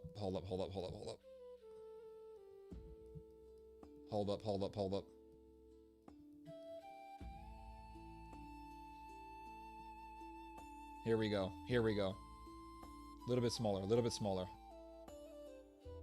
There we go. Perfect. Here we go. All right. Look at this. So it talks about this guy named Khalil or Halili, and it says Israeli forces transferred Khalili to a detention facility he identified as Al-Naqab prison. During the transfer, he was cuffed, blindfolded, and said that soldiers threatened him with rape. At Naqab, Khalili encountered other sick and wounded detainees, including a man who was visibly bleeding from his bottom, meaning his anus. The man confided in Khalili, stating that before his detention, 3 soldiers took turns raping him with an M16 assault rifle. So, Israel is evil. And you have these, oh my God, you have these sycophants for Israel that will sit there and say things like, yeah, but nobody's perfect, and no one's perfect, and this is not all Israelis, it's not the Israeli government, it's not Netanyahu. Bullshit. That is bullshit. Sure, of course, not all Israelis support this. There are Israelis who are against this, and we should support those Israelis who are against this evil. But really, this is a part of policy, and this is also a part of Israeli society. This is the sickness of Israeli society that is being backed by the Israeli government. How do I know this? Go look up the Sde Timon prison camp in Israel, where Palestinians have been raped. They rape Palestinian men in the Sde Timon prison. And the Israeli government was trying to hide this truth from the world. And what happened? One Israeli woman who worked within the Israeli government took a video, a security camera tape. She took footage from a security camera tape from the Sde Timan prison camp. And the footage shows Israelis putting a Palestinian detainee behind shields where they proceed to rape him. She leaked this footage out to the public. And who do the hardliners hate? Who did the hardliners of Israel go against? They went against that woman. And you have people in Israel saying that they want her to be punished. They want to kill her. They see her as the enemy. They're not angry at the Israeli soldiers who raped this Palestinian guy. No. They're angry at the woman who leaked the footage out. They're angry at the woman who leaked out evidence proving male-on-male rape being done by IDF soldiers at the Sde Timan prison camp. And a number of years ago, when it was known that these IDF soldiers had raped a man, Israeli officers went to the Sde Timan prison camp to arrest the rapist. And what happened? A massive crowd of fanatics went into the prison camp to defend the rapist, not to help the police arrest the rapist and bring them to justice. No. And like something out of the Bible, like something out of the story of Sodom and Gomorrah, a crowd of Jewish fanatics went into the Sde Timan prison camp to defend the rapist. And then they took the rapist, the sodomizers, to another prison camp, and the crowd of fanatics followed them there, went to that prison camp to try to break free the rapist. This is a very, very sick society. And when you talk about this reality to these Christian Zionists, these pro-Israel fanatics, they'll always say, no, you have to support Israel no matter what. So I have to support Israel no matter what evils Israel does. That's what you're saying. That is what you're saying. I have to support Israel no matter what, because if I don't, according to you, I will not receive the blessings of God. So really, what you have done is made Israel into a sacrament. You have made Israel as an essential part for one salvation. Now, all of these evangelical Christians love sitting there saying things like, oh no, our salvation doesn't come from man. Our salvation doesn't come from anything of this world. Our salvation doesn't come from governments. Our salvation only comes from Jesus. But you better support Israel. You better support Israel. If you don't, you're going to go to hell. Oh, our salvation comes from no one else but Christ. Jesus plus nothing. Oh, you better not get angry at Israel for backing rapists. You better not get angry at Israel for raping Palestinians. You better not get angry at Israel for genociding Gazans. You better not get angry at Israel for allowing IDF soldiers to get a dog in heat to sodomize a Palestinian detainee. Yes, you can look this up. I did a video talking about this before, but I'll bring this up again. There was a story, and you can read about this, and you can watch a video of the Palestinian victim recounting the horror that he went through. He said, I was in this prison camp. The officers took me to a bathroom. He says they handcuffed me to this. They put me against the toilet seat. They put my head on the toilet seat. And then an IDF soldier, I believe, put his foot on his head to keep his head down on the toilet seat. Then they pulled his pants down, they exposed his anus, and they had a male dog come and sodomize him. And he said this lasted not for seconds, it lasted for minutes. Minutes! And this is allowed, green-lighted, and okayed by the Israeli government. But if I don't support Israel, I'm going to hell. You see, this is the evil of Christian Zionism. You have to support all of the evils of Israel, or you have to at least turn away and not focus on it, and you have to support Israel no matter what. Israel to these people becomes God and becomes a sacrament. If you don't believe me, that there is indeed a cult wherein Israel is worshipped as literally God, let me show you guys something. Let me show you guys a video that I found recently. All right, I'm going to show you guys a video of a fanatic in a synagogue saying that Israel is God. One second. I'm going to show you guys two separate clips here.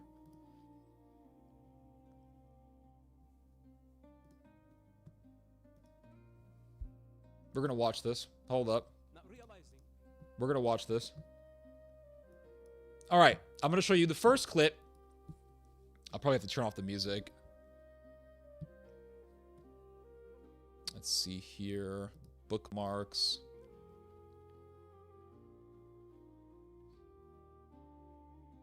Here it is.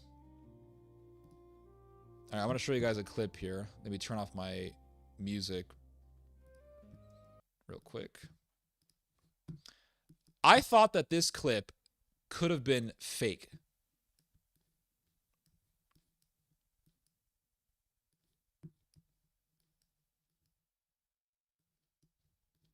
I thought this could have been faked up. I even questioned it. I thought maybe it's fake. I have to actually verify it, confirm that it's real. Here is a major Zionist influencer, Mossab Hassan Youssef, who is an agent of Israel, by the way. This guy used to work for the Israeli Mossad. And he is declaring inside of a synagogue that Israel is God. Give this a listen. Israel is God. You fight with... You guys hear that? I'll play it to you guys again. Israel is God. This is, by the way, this is the conclusion of Zionism. Not just any Zionism, but religious Zionism, or it could be secular Zionism as well.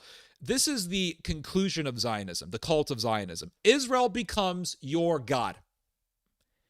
No matter what Israel does, you have to defend it. You know what? Forget this distinction between religious and secular. This is the conclusion of Zionism. You have to turn your head when Israel does evil, or you have to support it openly, or pretend that it doesn't exist.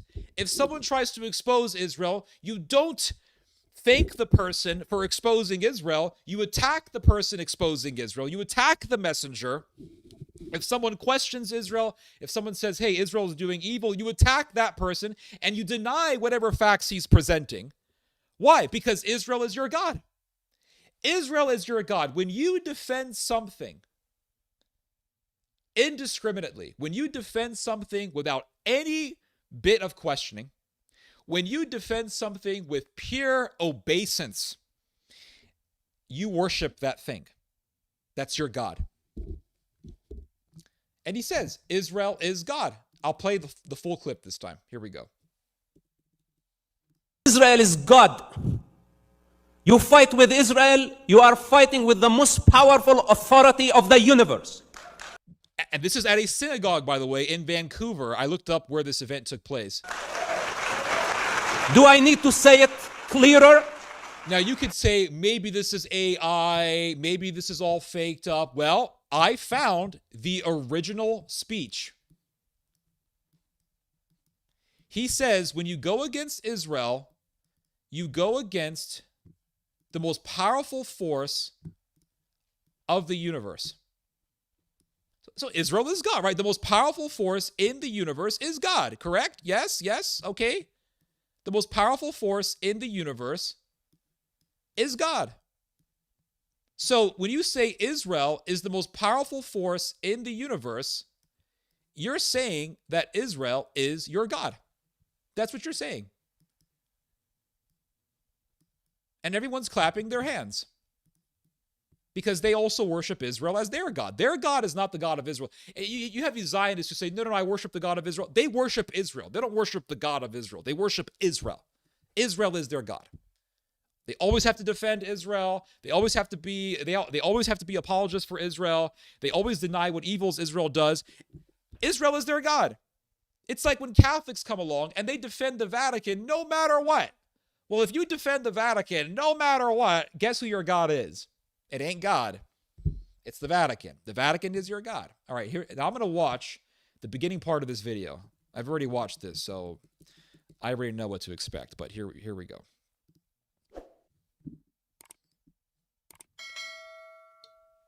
You cannot start intifada. Then when the intifada This is the coming next, the coming up part. This is the intro. I'm gonna skip this. instead, Palestine and Israel is not a political entity. Okay, here we go. You need to understand Palestine is a. How many years I've been saying? Okay, hold instead, Palestine is a very dangerous concept. It depends on the destruction of Israel. And Israel is not a political entity. You need to understand this. Israel is an evolution. Israel is earth. You see this? I mean, it's so cringe. It's a cult. Israel is an evolution. Israel is earth. Israel is not just a political entity. It's not a political entity. Israel is everything. Israel doesn't know political borders.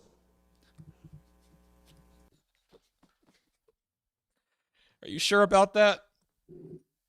You know what? You're right. Israel doesn't know borders. That's why they always break other people's borders. They don't give a damn about borders. He's right about that one. Just look at the roots of Israel worldwide. Wherever you go, there is Israel. Israel is God. I thought it was fake. I thought it could be AI. Maybe they AI'd this whole thing. No, it's real. This is the video from the event itself. This is the raw footage from the event. He is saying Israel is God. This man worships Israel. The whole thing is about worshiping Israel. So they'll sit there and they'll bash Islam. They'll say, "Oh, look, at Islam, they want to force you to worship Allah and follow Muhammad." Okay, but you guys want to force us to worship Israel. Now you're going to say, well, no. They don't want to force people to worship Israel. He's not trying to force people. He doesn't want to force people to worship Israel. Keep listening. He's already told you who his God is. He's saying Israel is my God. And he wants to force you to worship this God of his. Keep playing. You fight with Israel, you are fighting with the most powerful authority of the universe. And here's all these people, right? This is a synagogue. They're all supporting what he's saying. Do I need to say it clearer? And I try not to get to the business of God. But this is what it is. If you don't accept it, you are in the face of a certain destruction. He's literally saying, if you don't worship Israel, you will be destroyed. That's what he's saying. Let's play that one again. And I try not to get to the business of God. I try not to get into the business of God. But this is what it is. This is what it is. What is this and what are you referring to? He's saying Israel is God. That's what he's saying. You don't accept it. If you don't accept that Israel is God, you are in the face of a certain destruction. You will be killed. So this is like when Muslims say, if you don't worship Allah and accept Muhammad as his prophet, you're going to get killed. And he's saying, if you don't accept Israel as your God, you will be killed. They want to kill people for refusing to worship Israel. What's happening in Gaza can be repeated everywhere else. What's happening in Gaza can be repeated anywhere else. In other words, just as we genocided the Gazans, we're going to genocide any country that goes against Israel. We're going to genocide people. Genocide for... So it's mass murder for their God Israel. Don't you guys see what's happening here? This is what happened in Gaza. Was mass human sacrifice. That's what it was. Mass human sacrifice. And really, in the religion, in the cult of Christian Zionism, the slaughter of Gaza is human sacrifice. Because in the cult of Israel, within the Christian Zionist circles, if you do not support what Israel is doing in Gaza, slaughtering civilians, then you lose your salvation. Yes, that is the position of the Christian Zionists. That is the position of Jack Hibbs. That is the position of all these pro-Israel pastors. If I don't support Israel and what it's doing, if I say I do not support Israel and what it's doing, I don't support this. You have to support Israel, because if you don't, you're going against the God of Israel. That's what Jack Hibbs teaches. That's exactly what that guy preaches. So now I have to accept that I have to embrace the butchering of the Palestinians in order to be saved. So really, the embracing of the slaughterhouse of Gaza becomes a sacrament in Christian Zionism, and it's human sacrifice. That's what it is. It's human sacrifice. You have to accept mass human sacrifice like the Aztecs. So if you were to go back to Mesoamerica, and if you were to tell the Aztecs, listen, I don't support this mass slaughtering of people for Tonatiuh, the sun god. Oh, you're going to lose your salvation. That's human sacrifice. Well, I don't support what Israel is doing in Gaza, killing people like that. You're going to lose your salvation. You have to support Israel's slaughterhouse of human beings, or else you're going to lose your salvation. So some Israeli snipers mowing down kids, I have to embrace that. I have to support that to be saved. Do you see how demonic this is? It's demonic. It truly is satanic. We have now this new league of communists and Islamists and feminists and Hamas rapists, all of them chanting free, free Palestine. Stop chanting free, free Palestine. It's not a hostage in my backyard. Decent citizens say free, free the hostages. All right. Whatever. I'm not going to play the full thing. But there's other clips that I want to show you guys that demonstrate what I'm talking about here. That this is the worship of Israel. Let's look at, I want to show you guys this one. Check this out. I don't know if you guys can see the clip clearly. Let me, this is John Hagee's daughter, Sandra Hagee. All right. And she says that Israel is a sacrament that we have to embrace. Listen to this. And by the way, to the replacement theologians, let me just hit on the theology real quick. Yes, please. Not only are you biblically ignorant, and not only are you derivative, because this is not something that you invented, you're also just completely wrong.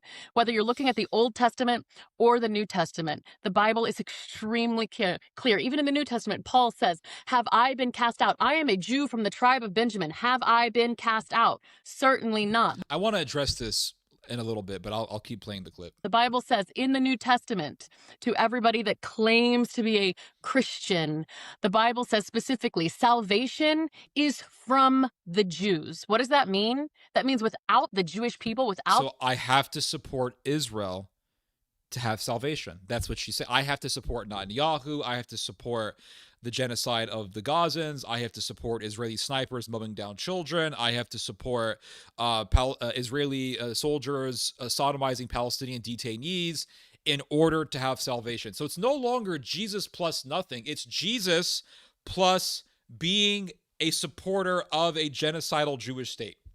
You see how sick these people are? The Jewish line, the Gentiles like me, don't have a shot at salvation. The Bible says if they, the Jews, have blessed you, the Gentile, in spiritual things, the Bible, Jesus, Mary, Joseph, the patriarchs, then you, the Gentile, need to bless the Jew in actual things.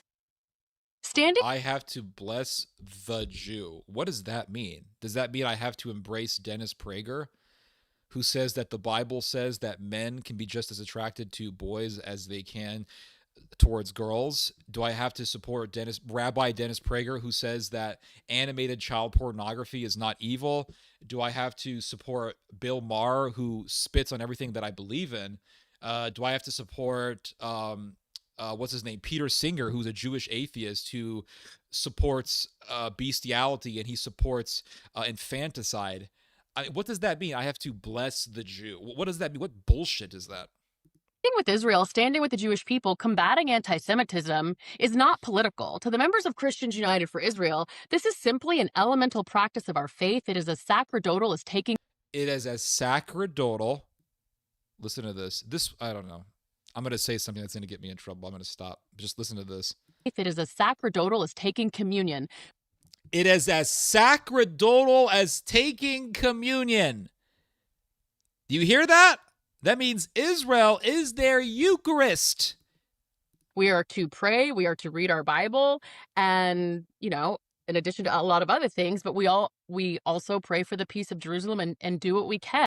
It is as sacerdotal as taking communion. You hear that It's one? not political. To the members of Christians United for Israel, this is simply an elemental practice of our faith. It is as sacerdotal as taking communion.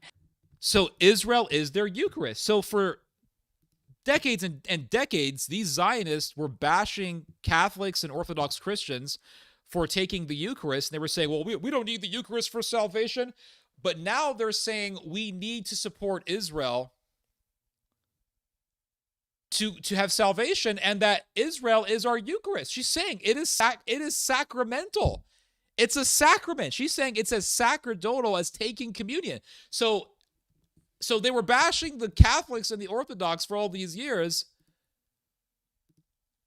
for believing in the Eucharist, and now they're saying actually Israel is our Eucharist. And the slaughter of the Gazans must be embraced for our salvation.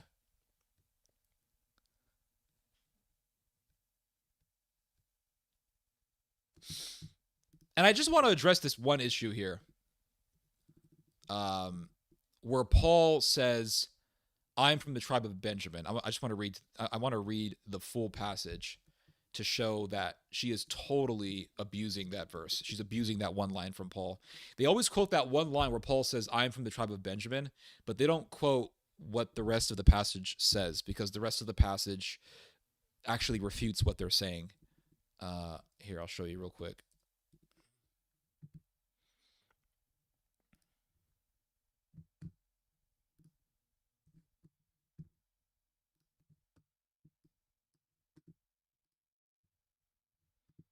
What happened?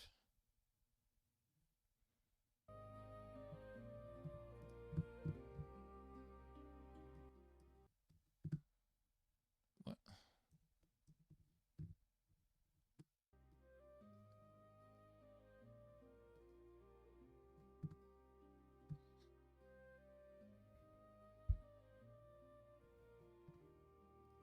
This is the verse that they always abuse. Look at what Paul says here. Paul actually refutes them, but they'll never fully quote what the passage says. So it's from Romans chapter 11. I'll make it a little bit smaller. Hold on.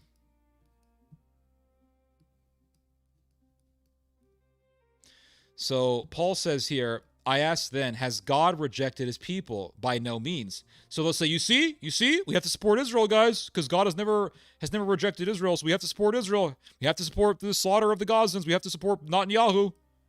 "I ask then, has God rejected his people? By no means. For I myself am an Israelite, a descendant of Abraham." Hold on. So what is he saying here? Has God rejected his people? By no means. Well, why do you say that, Paul? He explains himself. He says, "For I myself am an Israelite," meaning God has not forsaken Israel. He has preserved a remnant of Israel, and I am a part of the remnant. That is what Paul is saying.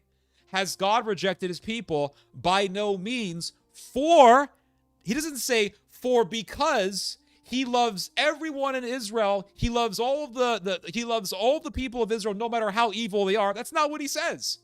He says, "For I myself," who is myself? St. Paul, who was a remnant of the Jewish people who accepted Christ as the Messiah. "For I myself am an Israelite, a descendant of Abraham, a member of the tribe of Benjamin. God has not rejected his people, whom he foreknew. Do you not know what the scripture says to Elijah, how he appeals to God against Israel? Lord, they have killed your prophets. They have demolished your altars, and I alone am left, and they seek my life." And then what happens? And then what does Paul say? But what is God's reply to him? What is God's reply to him? "I have kept for myself 7,000 men who have not bowed the knee to Baal. So too at the present time, there is a remnant chosen by grace." So Paul doesn't say, well, we have to accept everyone in Israel, and we have to accept the synagogues and embrace them, and embrace, because that's God's people, and without them, there's no salvation. That's not what Paul's saying. Paul is not indulging in this schizophrenic religion like these people are. He is saying, has God rejected his people? By no means. For I myself am Jewish, and I follow Christ, for I am a part of the remnant. And he makes this very clear when he says, do you not know what the scripture says of Elijah? How he appeals to God against Israel. Lord, they have killed your prophets. Is Paul saying that the ones who killed the prophets are good? Is Paul saying, no, God has embraced the ones who are killing the prophets? No, he is quoting the passage from scripture that says, they have killed your prophets. Who killed the prophets? Israel. They have demolished your altars, and I alone am left. In other words, Elijah is saying, I'm part of the remnant. But what is God's reply to him? I have kept for myself 7,000 men who have not bowed the knee to Baal. So too, at the present time, there is a remnant. So Paul is saying that he hasn't rejected Israel because there is a remnant of the Jews who follow Christ. So what is the true Israel here?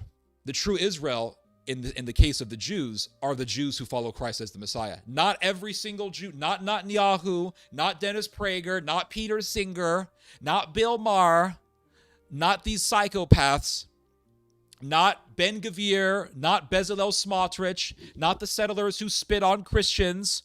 No.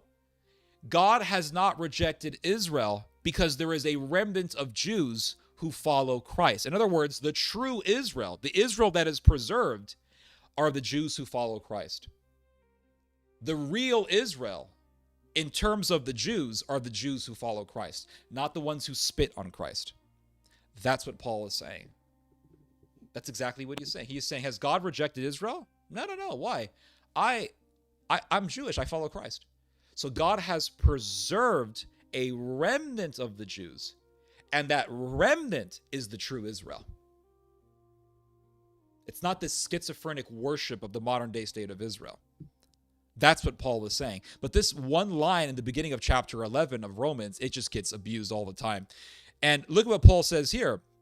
He quotes Elijah, and Elijah's saying that Israel, the Jews, slaughter the prophets. And God says, I have kept for myself 7,000 men who have not bowed the knee to Baal. So what Paul is saying is, the ones who were killing the prophets, they weren't really Israel. They weren't following the God of Israel, but God preserved a remnant of the true Israel. That's the Israel that Paul is talking about. Not this schizophrenic worship of the modern day state of Israel, anyway.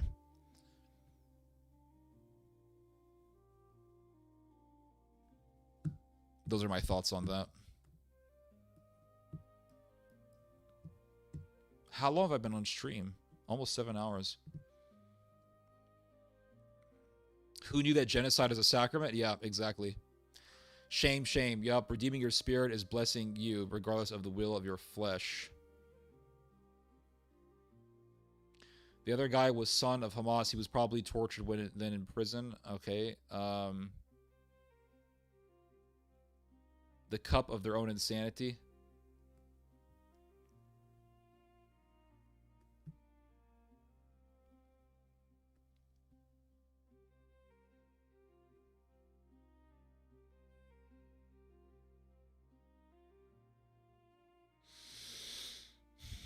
The Red Blood Moon Girl, yep. They're all business partners. The only ones getting played are the peasants. This son of Hamas guy used to say he's not a Zionist. Sure. Well, they're all liars.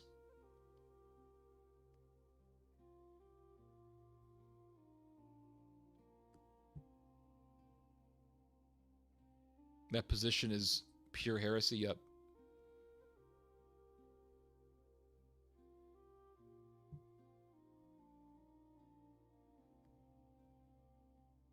Thoughts on those who say Palestinians are Jordanian and Egyptian squatters? I mean, it's just a way to legitimize ethnic cleansing. Even if it's true, it doesn't really matter.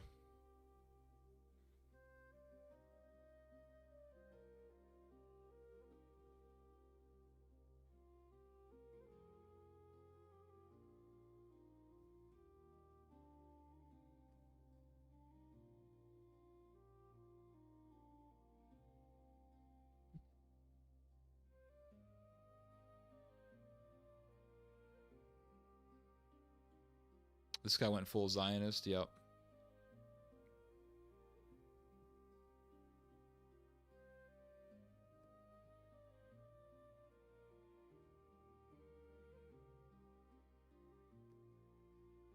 Your fake accent sounds like him. Well, I'm glad. That's what I was aiming for.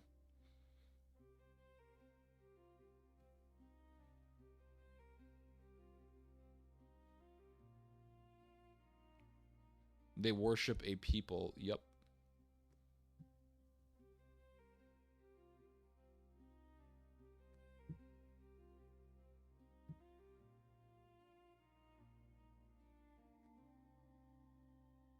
And the soldiers were arrested. Then the Israelis held a demonstration to release them. That's correct. Yep, and now they're heroes. The rapists in Israel are heroes, by the way. Israel dinosaurs, Israel dinosaurs.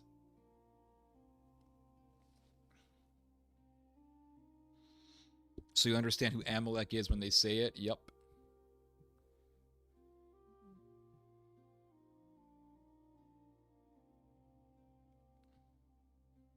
Rabbi Shmuley influences. Yep. So established history is wrong, but, you know, I don't know what you're talking about. What established history?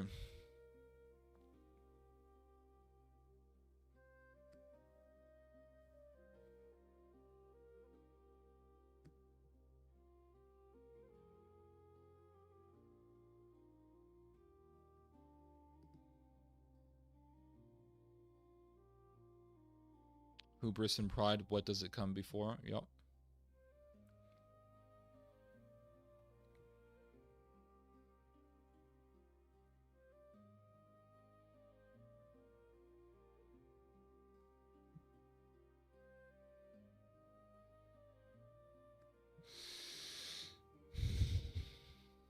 I was discussing with an evangelical pastor who said that Israel is anti-Christ. I then asked him if he would then oppose the killing of babies in Gaza. He got annoyed and said, no, this must happen. What? Yeah, that's exactly what I'm talking about there. That's that human sacrifice right there.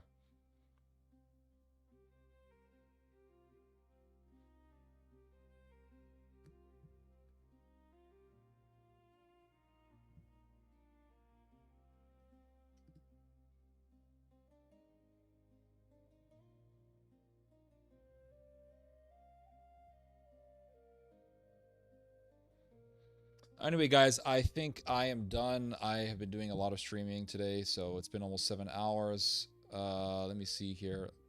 Legendary Drops is currently live streaming. I think he live streams on Fridays also. I like to watch some of his stuff sometimes.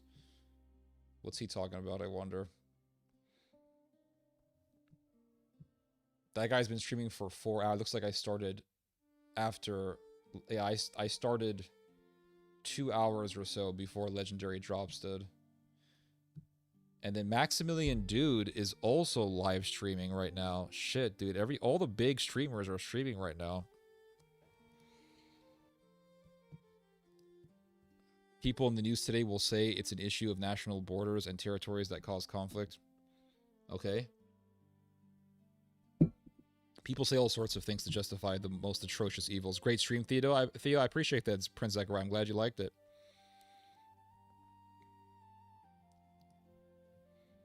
Maximilian Dude started streaming 15 minutes ago.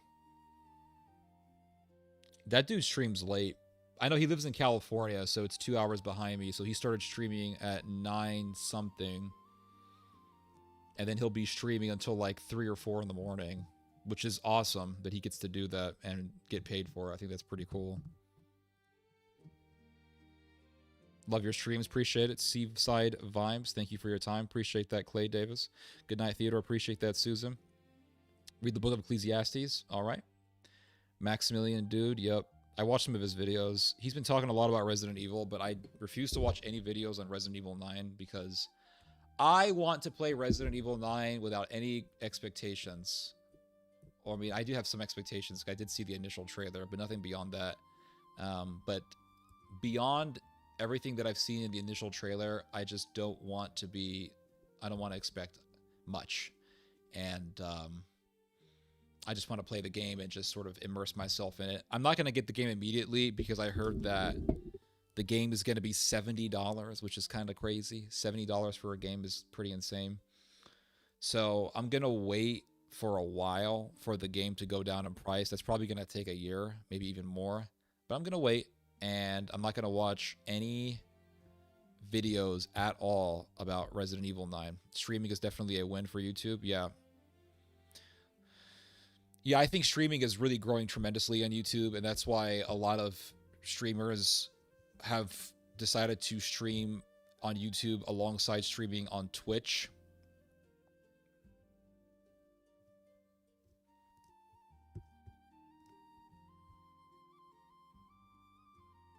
Who is cute, Ada or Ashley? I would say Ashley Graham. Thank you for this stream. All right, thank you, Sonny. Great stream, Theo. Appreciate it. From Brazil. Hello, hello. Hello. Rio de Janeiro. São Paulo.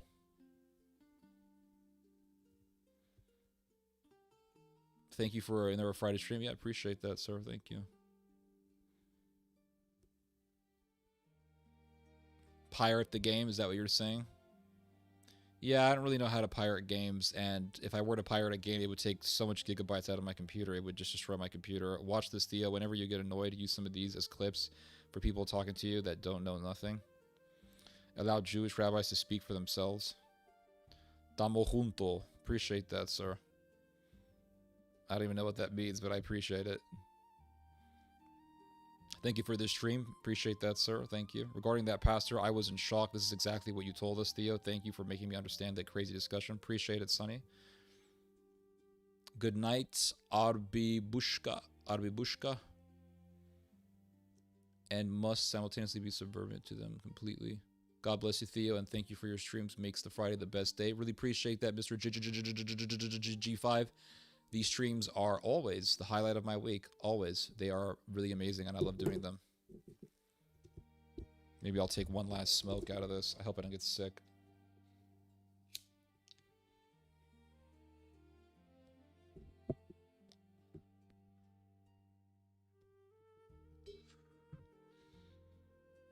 Great information. Thanks. Appreciate that. Double C494. I'm guessing you were born in 1994. Good night, Theo. Or, yeah, good night, Theo. Good stream. Appreciate that, Western Rebel. Thanks for blessing my algorithm, friend. You got me sub. Appreciate that, Wool Nerf. Love your streams. Keep it up. Appreciate that, Alexis Corral. Thanks, Theodore. Appreciate that. The Crusades 1099. What's the longest you've ever streamed? I think the longest I've streamed was 8 hours. Or it was either...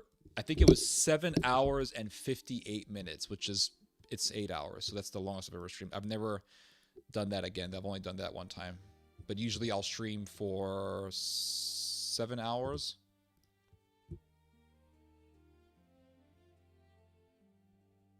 '91. Oh, I was born in 1990, so we're pretty close. This account is very old. Not sure why I have that 494. I see. Watching from the Caribbean. Hello, sir. Hello from the Caribbean. You from the Caribbean, man. Are you from Jamaica or are you from... What's the other name of that country? What's that Caribbean country called? It starts with a T.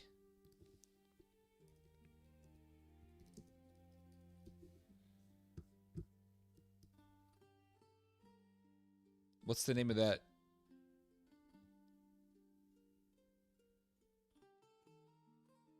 What's the name of that? It's like Jamaica. It's like Jamaica. You from Jamaica, man? Are you from Are you from Bahamas, man? Are you from Trinidad, man? Are you from Trinidad? Or are you from Suriname? You from Suriname or Trinidad, man?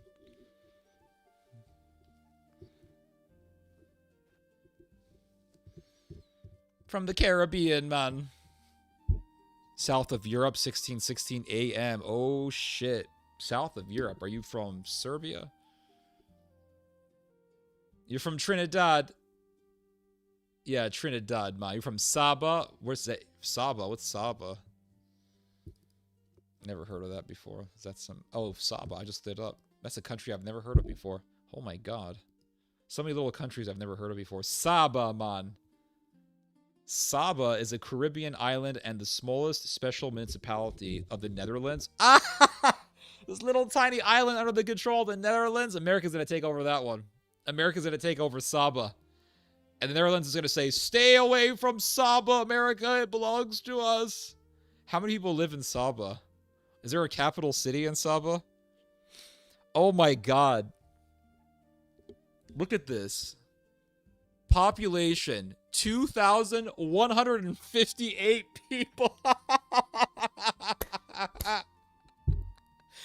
Oh my god, there's less people in this little island than in my freaking high school. Look at this. 2,158 people. The name of the capital is called The Bottom. Well, welcome to the bottom, man. You in hell right now. And freaking, it's like that episode of SpongeBob when Patrick was in the bottom of the ocean. He's like, what is this place? Welcome to the bottom, man. This is the bottom. Dude, I'm gonna go visit this place. I'm gonna live here. The bottom. Welcome to the bottom, man. That sounds so ominous. The bottom. Population of the bottom is 462 people, man. 462 people live here, man. Everyone knows everyone here. They got one church. They got one church in the bottom. They got a nightclub over there. Oh, look at this. I mean, it doesn't look bad. I mean, it looks nice.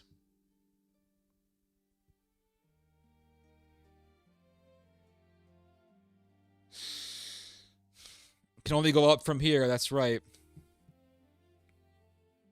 I'm from Trini, too. You're from Trinidad? To think that the NATO Titanic will fracture over the giant iceberg. Oh, yeah, you never know. Everyone knows when you cheat. Oh, yeah, everyone knows everything here. That Home Alone actress died. Did you all see? The mom?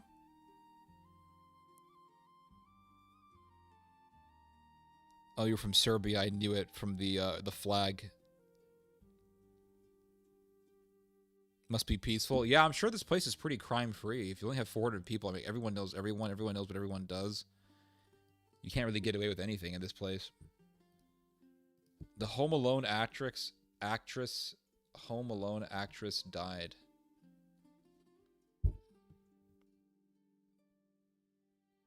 Catherine O'Hara, Home Alone, dead at 71. Oh, was she the mom? Oh, that was the mom from Home Alone. She died. Okay. That's sad.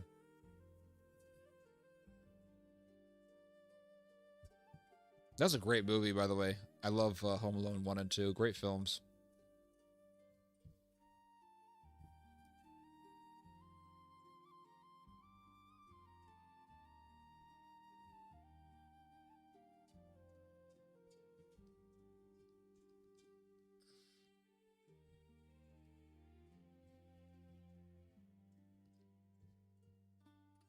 Yeah, the mom. Wasn't she in The Night Before Christmas as well? Was she?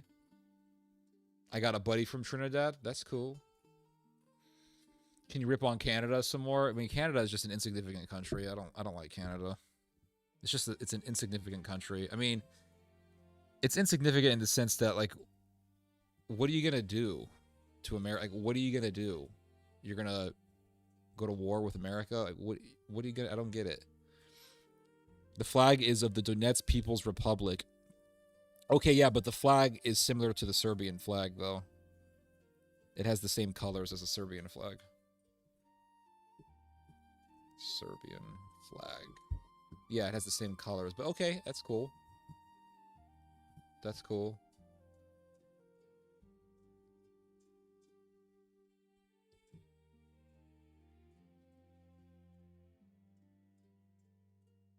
Trinidad is magical. I'm sure it is. I'm sure it's a beautiful place. It looks nice. She's in Beetlejuice as well. I see. You know, I never really saw Beetlejuice at its completion. I've only seen a couple scenes from Beetlejuice. I never really watched it. Trinidad is magical. Magical crime too. Oh damn, but super beautiful. Wow. Slava DPR. Take away your maple syrup.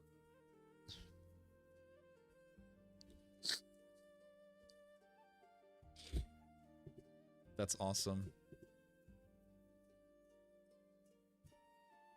Was she The Night Before Christmas? I don't know. Was she? I don't like the movie. Night Before Christmas.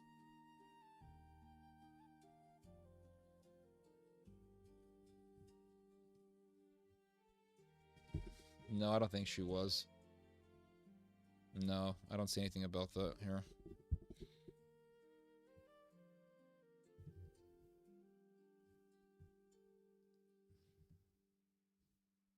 Bro, you've been streaming for 6 hours? Yeah, it's gonna be 7 hours in a couple of minutes. It's got that Slavic vibe for sure. Yeah, absolutely. The Caribbean has the Bermuda Triangle. I think so, yeah. I saw a film years ago on the Bermuda Triangle. It was a horror movie. It wasn't very scary, but it's like about this ship that goes through the Bermuda Triangle, and then they find this abandoned boat, and they go in there and they get lost and they don't know what to do. It's like typical haunted ship movie. And I just remember the ending of the movie when they find, like, there's only 2 survivors left after when the whole movie's over, and these Jamaican dudes pick them up. They're like, this is the last scene of the film are these Jamaican people talking. They're like, this is the 10th missing persons that we find this whole month, man. Bermuda Triangle is Caribbean, yeah. Yeah. Well, the one thing I know about the Caribbean is that they love their okra. You know, I used to grow a lot of okra, but I kind of stopped. I focus more on eggplant now. Focus more on growing eggplants.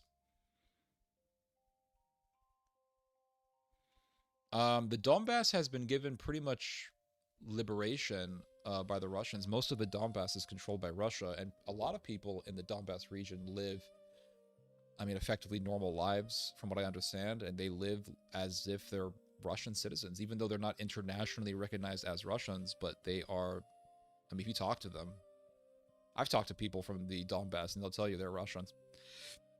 They'll straight up tell you we're Russian citizens. They don't even consider themselves as Ukrainians. They consider themselves as Russians at this point. But there's one area of the Donbass that they're mainly fighting over. Yeah. The Caribbean is diverse, and I love okra and eggplant. Yeah, it's really good. Did you talk about the latest Epstein file dump? I didn't. I'm gonna wait for other people to do that for me.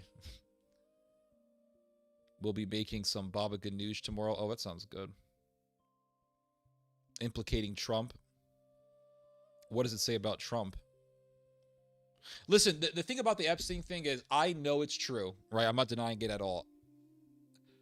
What gets me about the Epstein thing is sovereignty, right? The theme of, or the reality of sovereignty. Do we have sovereignty as a country, or are we under the control of Israeli blackmail? Right? That's the question. And so this is the question that a lot of people are asking, and this is why people are so focused on the Epstein story. It's not just because the guy was an evil predator. It's also because he was blackmailing American politicians for Israel. So the question then is, do we have sovereignty, or are we under the blackmail of Israel? And this is why people are so focused on it. That's the main reason why people are focused on this story. So I think eventually there's going to be a boiling point where people are just going to be so tired of Israel that it will be, in the future, it will be political suicide for politicians to be supporters of Israel. That's going to be the case in the future. We have an eggplant dish called Bygone Choka. It tastes good with sada roti. Yeah, isn't that like it's like a eggplant sandwich. I think I've seen that. Just watch Thomas Massey. He's the only one trying to push it. Yeah, Thomas Massey is against Israel, but I think that he is a part of the beginning of this trend of politicians being anti-Israel. I think there's going to be more Thomas Masseys in the future. They've been blackmailed. Yeah, they're all nasty. We are. It's not if you know it or not. Yeah, I know what you mean. All these people are sociopaths. Yep, blackmail happens all the time, even in the church. Sure, yeah. I love Bigon Choka. Only a coward would allow themselves to be blackmailed. With roasted okra and tomatoes, that sounds good. They're afraid to own up to their sin. I think it's some pretty serious sins that they've done. But yeah, I agree. Massey is trying to get the files out, literally the only one trying. Well, I think he's a politician who has made it very clear that he is not paid by AIPAC. And now that's a selling point. And I think that that phenomenon of saying that you are not paid by AIPAC is going to be, it's going to grow as a massive selling point. And eventually, I'm telling you right now, it's going to be politically suicide to present yourself as a pro-Israel politician in the future. Just mark my words, it's going to happen.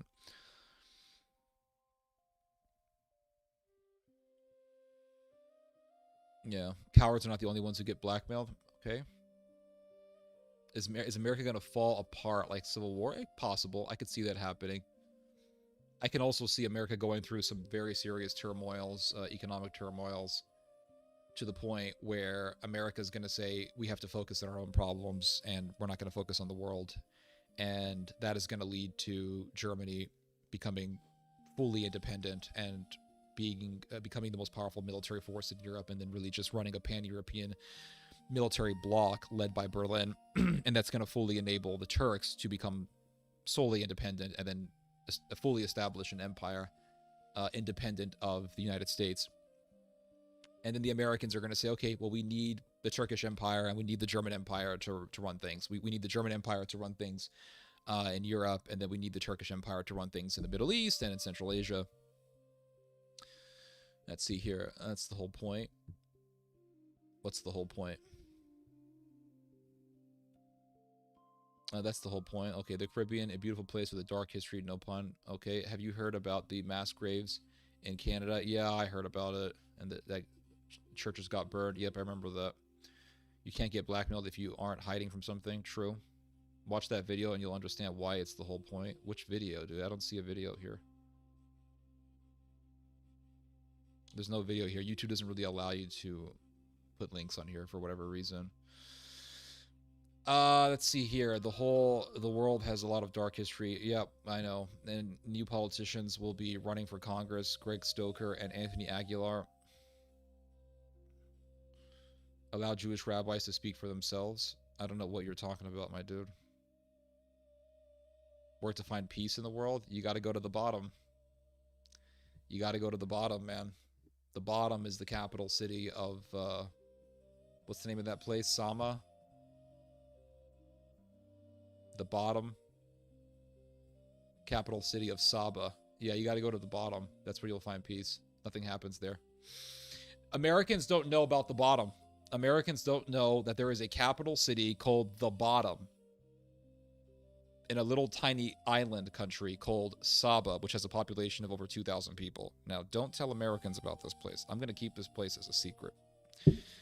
Do not tell Americans about this place because they will flood this island and make it a complete shithole. So make sure not to be telling a whole lot of people about this island of this island of yours. That is the title of the YouTube video. Allow Jewish... Oh, okay, that's the title. I gotcha. Allow Jewish rabbis to speak for themselves. Okay, I'll look it up.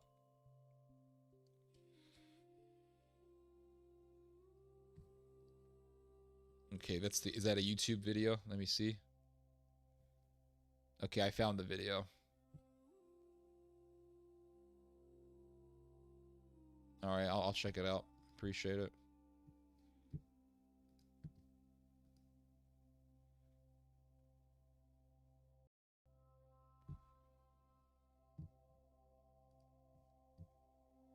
Bikini Bottom. Yep, that's exactly right.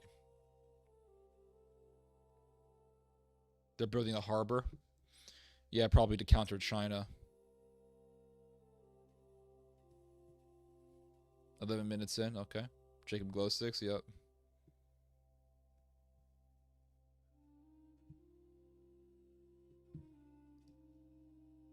That's where I'm going to move when shit hits the fan. I'm going to go to the bottom. I'm taking a flight. Is there an airport at Saba? How do I get there? Do they got an airport? Saba. Saba Airport. They got to have an airport, right?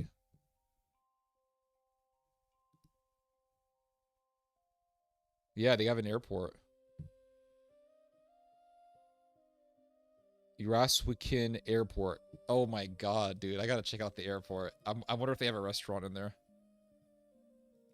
Welcome to the island, man. That's the airport. Oh my gosh. This is not even a serious looking airport. This is like one of those private plane airports that you see in Alaska somewhere. Look at this. This is the airport in Saba. That's the Saba airport. Welcome to Saba Airlines. Please put your seatbelts on. Listen to the pilot.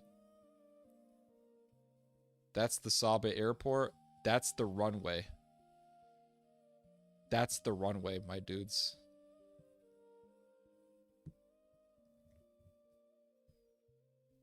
You can take the boat from Sint Maarten to Saba. Oh, okay. That's the runway. I gotta get here. I gotta come to this island and just escape America. I wonder if I can buy. Is there homes for sale there? Out of the 2,000 plus people living in Saba, is anyone selling a house? Is there a house for sale? Homes in Saba.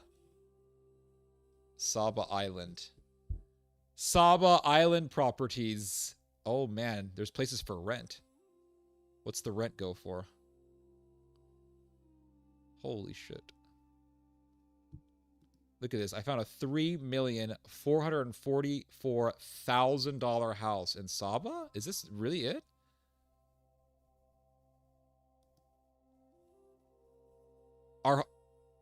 What?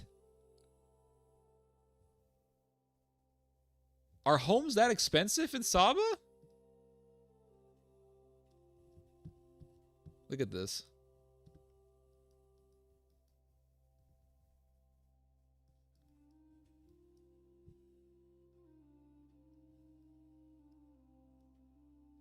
These are the houses in Saba.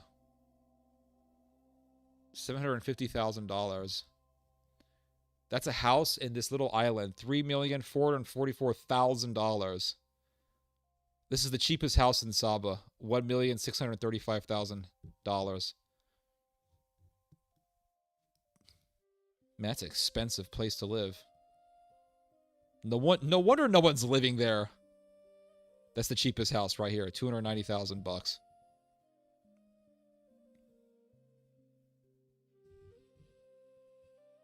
I know some context. I believe you. God rested halfway through the construction of the runway. Yeah. Bring your own house. It's good to invest in Sint Maarten. Go build one with coconut branches. A shack, beach shack. That sounds like a good idea. Caribbean houses are expensive. Yeah, it's worth it. Look like a plantation. Yeah.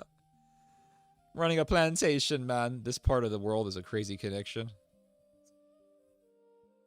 What's this one? What's the price here? Hold on. So the cheapest house is this one. I wonder if it's nice inside. Is it nice? 1 bedroom cottage for sale. 1 bedroom. $290,000.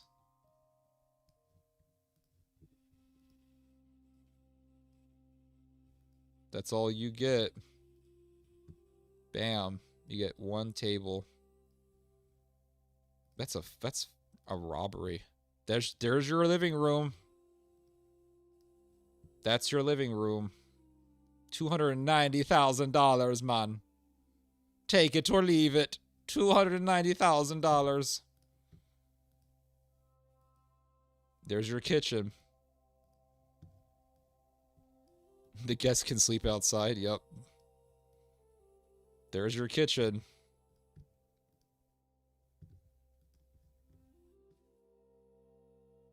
Oh my gosh.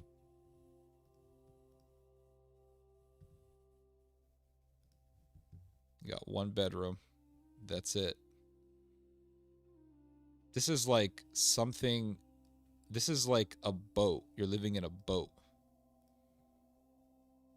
What's the square footage? Let's see. 1,733 square feet. Which, I mean, it's not a whole lot. Sounds like millionaires have homes there driving up the property. Yup. Nice fruit basket, yeah. Some of them pay 10K plus in rent. Oh my gosh. Wood must be very expensive. Well, the thing about living in little islands like this is everything's expensive because everything is imported. Everything's imported. So everything, you have to pay for the importation cost, transit fees, all that stuff. It's deceiving. Yeah, don't be talking smack about Saba, man. I'm sorry about that. Cheaper to buy some saw shops, down some trees, and build it yourself. Exactly. This is a hiding place for millionaires, it looks like. The state is worse, though. The States is worse? Not really. You can buy a pretty good house in certain parts of America for a reasonable price. Not everywhere, but in certain areas you can. What's like 800 soft? This is a bad one. The guests can sleep outside. Yeah, exactly. I'm talking about some paying 10,000+ in the States for rent. Oh, that's true. Yeah, you have people like, you have rental prices like that. Yeah, especially if you go to California. Absolutely. Anyway, guys, it's been a while. I need to go. I have to feed my cats. It was a lot of fun. We had a great stream, and we covered a lot of ground today. And I'll be seeing you soon with more videos. And we had a great time. We had a wonderful stream. And I hope you guys enjoy your weekend. And I hope you guys have enjoyed this live stream. All right? God bless you guys. Be well. You guys just heard some theology. God bless.